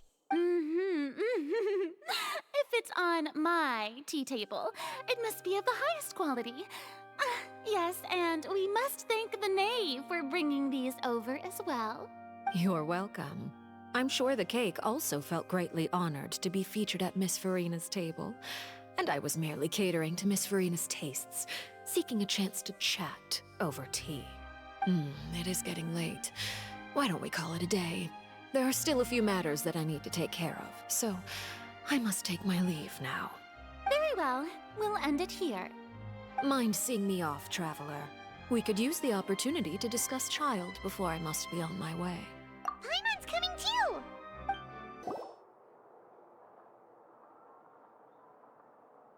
I'm glad that you were willing to come with me. Of course, Childe was just an excuse. I have no interest in your dealings with him. That's what Paimon thought. You lent your aid to the children of the House of the Hearth. As their father, I would like to express my gratitude.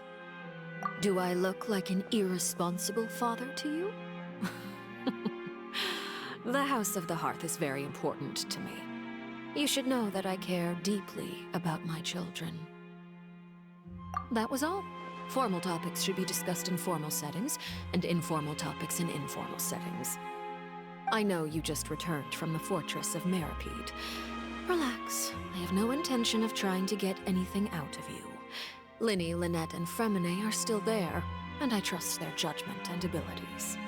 They've all been working very hard and have always done all they can to fight back against anyone who tried to stop them, especially Linny.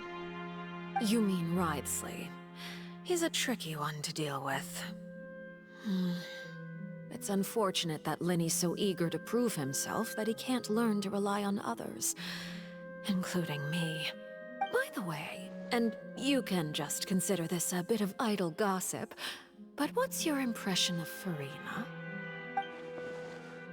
You are outside of our disputes, and the freest person in all of Fontaine, able to move around most easily. Allow me to share my perspective with you. And that's everything that happened during the trial. Master Childe was declared guilty and immediately transported to the Fortress of Meropide. Didn't he say he was coming here on vacation? Does he not feel an ounce of shame for all the trouble he has caused? Forget it. He did give us an opportunity. I will be meeting someone shortly. Do you require help with any preparations? No need. I will take care of it myself.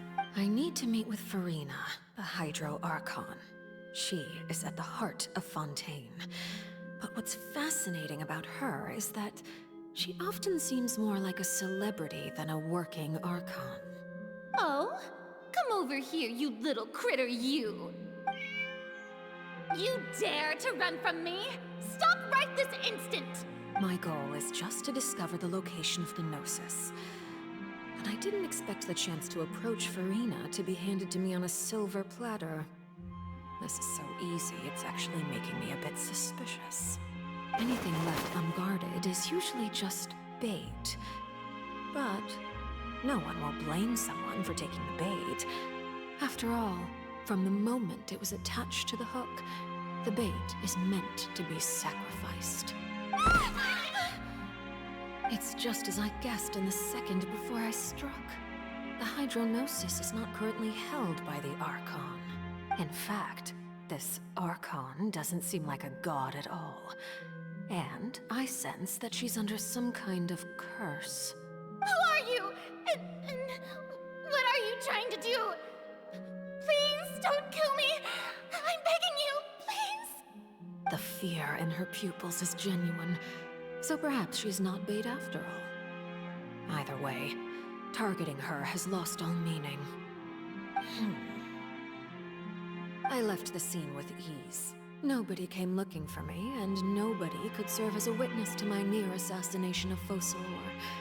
I suspect even Farina dares not mention this incident to anyone. Not long after, my informants confirmed what I had guessed. After returning to her quarters, Farina quietly cried alone. She was so scared that she could not sleep that night, nor could she even bring herself to eat her cake. There's no doubt that there's something wrong with her. I began to entertain the possibility that she is not the true Hydro Archon. Perhaps Iudex Neuvillette is actually the genuine article. I have to find the Gnosis. If the Neuvillette hypothesis is correct, he is probably in possession of it. Alternatively, it might have been hidden in a place that's hard for ordinary people to access. Yes, Father. My dear children, please speak. News from the Fortress of Meropide. Master Childe has gone missing. On top of that, the contacts and guards we bribed at the fortress have all gone quiet as well. Probably the handiwork of that Wriothesley. I'm afraid so. This is a good opportunity. The value of a Harbinger is much higher than most would imagine. We now have an excuse to exert diplomatic pressure on the Fontaine authorities. Set up a meeting for me. I would like to meet the Hydro Archon and Iudex Neuvillette. Oh, and I have an additional mission for you three. Yes, Father. Tartaglia's disappearance was not a part of my plan, but I can use it to make a breakthrough. With this as my excuse, I can ask for an official audience and continue my investigation of Farina and Iudex Neuvillette. The initiative belongs to the House of the Hearth. My wish to investigate the Fortress of Meropide will be a front. Linny and his group will be responsible for the actual intelligence gathering.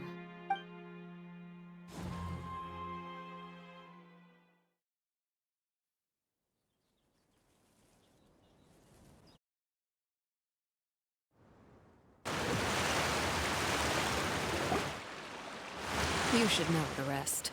Linny's group is quite close to you, so they wouldn't have hidden anything from you.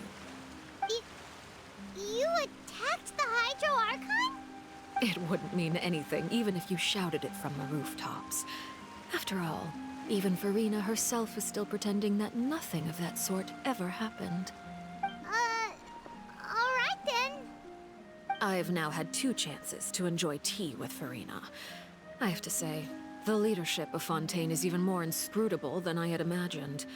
I once surmised that Iudex Neuvillette must be the Hydro Archon, but now, that doesn't seem right to me either. I am a servant of Her Majesty the Tsaritsa.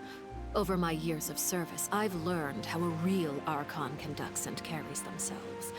Whether Iudex Neuvillette or Farina, neither fits the bill. It's hard to imagine either of them as the Archon. Of course, that is all just how I feel. Gut feelings often do not require justification. It is, however, quite amusing to me that after all my years working in intelligence gathering, I've come to realize I am at a complete loss regarding the identity of the god of the land of my birth. Don't you think Fontaine is quite intriguing? A catastrophe looms, yet many secrets have yet to rise to the surface. It looks like Fontainians will have no choice but to save themselves. Ultimately, though, one must survive in order to do anything else. Should the need arise, I would be happy to cooperate with you. You don't need to commit to anything right now, of course. I have a feeling that the situation will continue to evolve, and as your name is often connected with noble deeds, I'm sure we will work together someday. He certainly returned quickly. You must want to catch up with each other, so I'll leave you to him.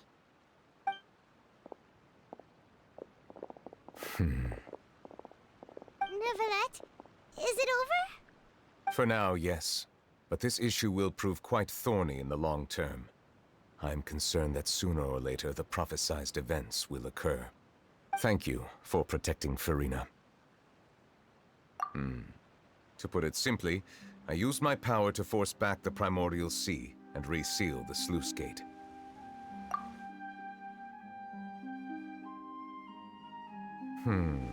So as expected, the knave has turned up the pressure on Farina.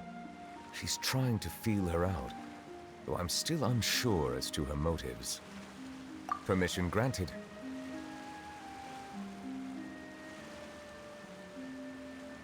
Whoa. It can't be that you're the real Hydro Archon, right? But that's just a speculation on our part, though.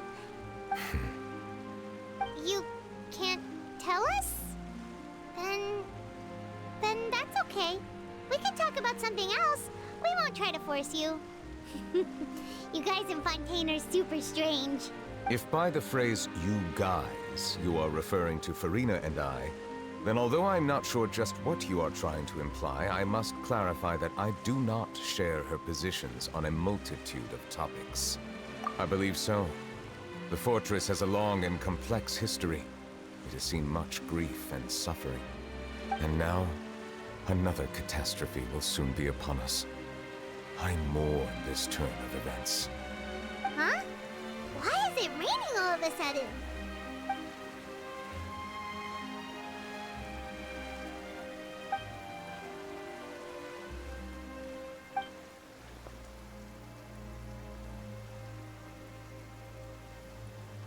You may be closer to the truth than you think.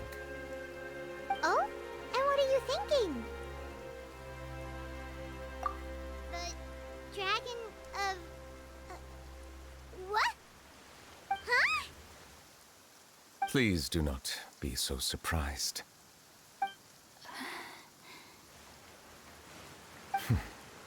Farina?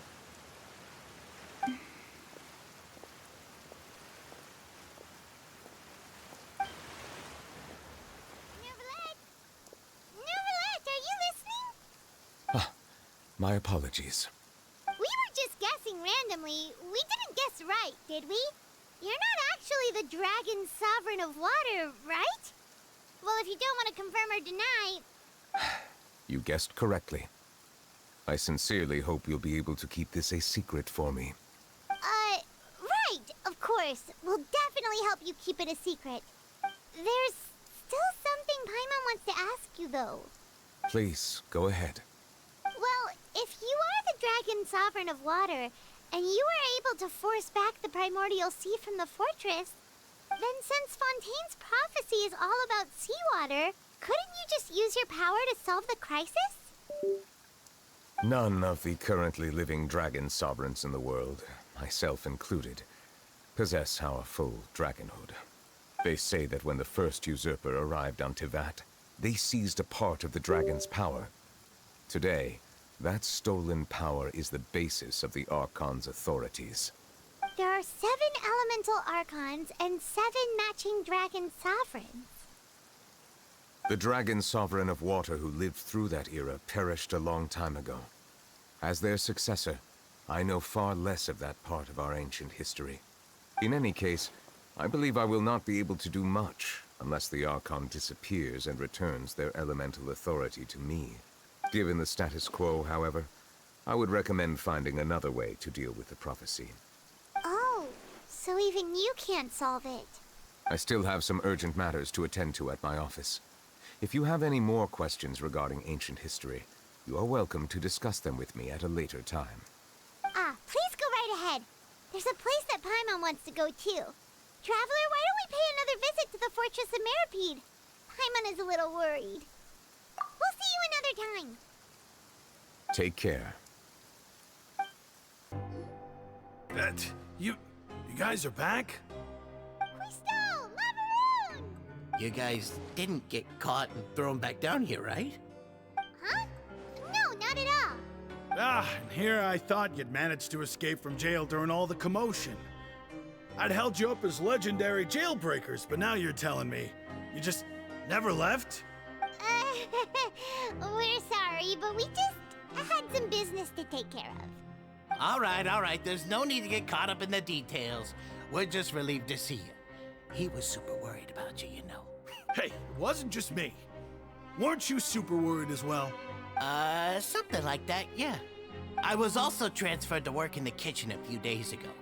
I can still hear Quisto mumbling to the carrots. Are those two all right? Do you think they made it out alive? Whenever he'd say that, I'd tell them I'm sure they're fine. Wherever they are, they're kicking back with drinks in hand, enjoying the lovely scenery.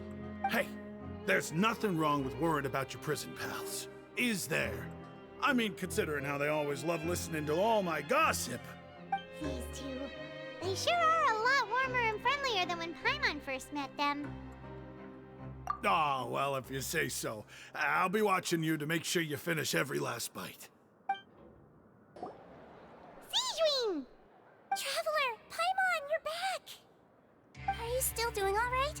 Did either of you get hurt? We're fine, but what about you guys? It was such a huge mess. How bad was it? A few people sustained superficial injuries, but that's about the extent of the damage. Monsieur Nervulette paid us a visit. It was all thanks to him that we managed to suppress the crisis for the time being. Of course, we must also thank you for the help you provided. How did Nervulette know that he was needed here? Well, Monsieur Nervulette has strong resonance with the hydro element. When the water level rises, he can feel the waves produced.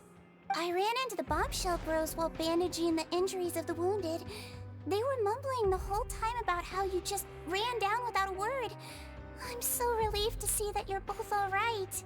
If you're not too pressed for time, please stay with us a few more days. Just let me know if you get a craving for any particular dish, so I can have Mr. Wolsey get your meals prepared. Oh, and please feel free to visit the infirmary for a break at any time.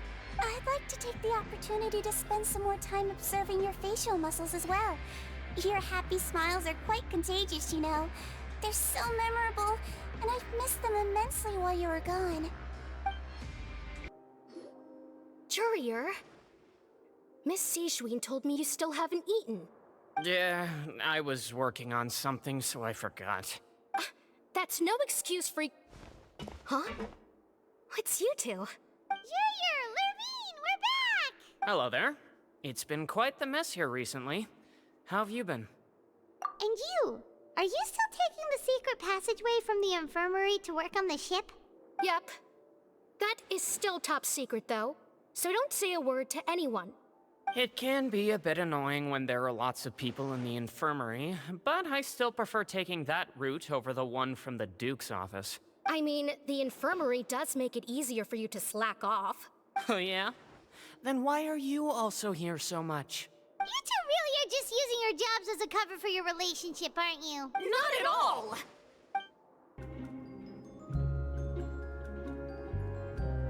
Now guess, what suit will this next card be? A bare-teeth cat? Well, well, look who it is. Traveler, Paimon. Hello, everyone. Looks like you're recovering nicely from it, eh? Mm-hmm. Thanks to everyone's support. Oh, right. I managed to work up the courage to thank Miss Clorant in person. Whoa, how did she react? She told me that it was nothing. It was as if saving a life wasn't a big deal to her at all. She also told me not to worry about it. She didn't want to stress you out, that's all. She's right, and it's best not to dwell on it. Yeah. Okay, but check this out.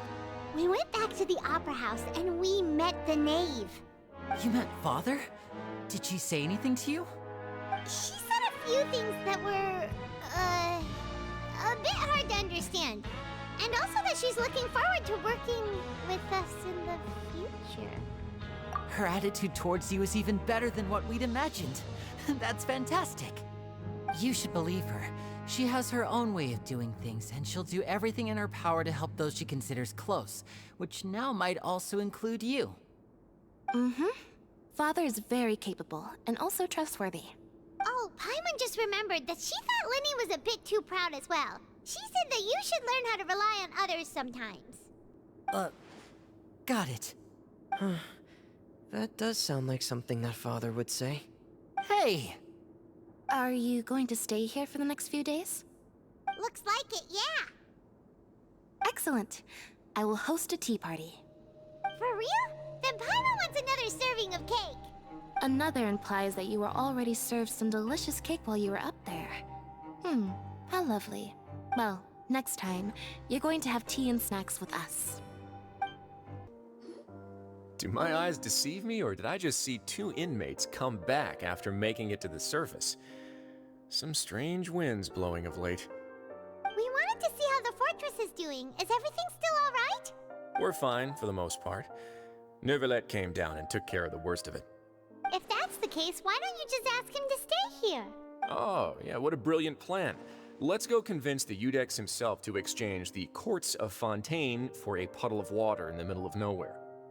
He came here in a hurry and left without even stopping for a cup of tea. He did remember to take Miss Sigewinne's gift with him, though. He sure sounds super busy. Miss Cloran has left as well. She also took her gift from Miss Sigewinne. Were the gifts milkshakes? Neuvillette got the milkshake. Cloran received lipstick instead. Those aren't even remotely alike. Well, it's Neuvillette's own fault for making Sigewinne worried about his health by working so much. But besides that, our head nurse is still pretty fond of picking out beauty products for the ladies. Oh, and I have some gifts here for you as well. Are these from Sigewinne too? Nope, they're from yours truly. You've already wrapped up your work at the fortress, so you can return to the surface at any time. You haven't yet served your full prison term, however, so you may continue to use your cell until your term is up. For real? Then we could stay here for a really long time? You may access the cafeteria for free. Hooray! Just remember to come complete your paperwork once it's time for your release. We're back in our cell again. We're no longer prisoners, though, so it really doesn't feel the same. Being free sure feels pretty special now. Huh? How did you know? Hey, that's not true! Alright. Okay, Paimon just wanted to say that we really are an amazing duo after all. It's like we've now gone to so many places together and become friends with so many people. We've never stopped traveling or stopped meeting new friends. There are so many bad things in the world, and we're just 2 people, but we've still been solving problems no matter where we go. Isn't that pretty cool? You're counting Paimon today? Aren't you the only adventurer here? Then let's ask Catherine to give Paimon an adventurer handbook as well. Paimon will also be an adventurer from today forward. Just our thoughts making Paimon giddy.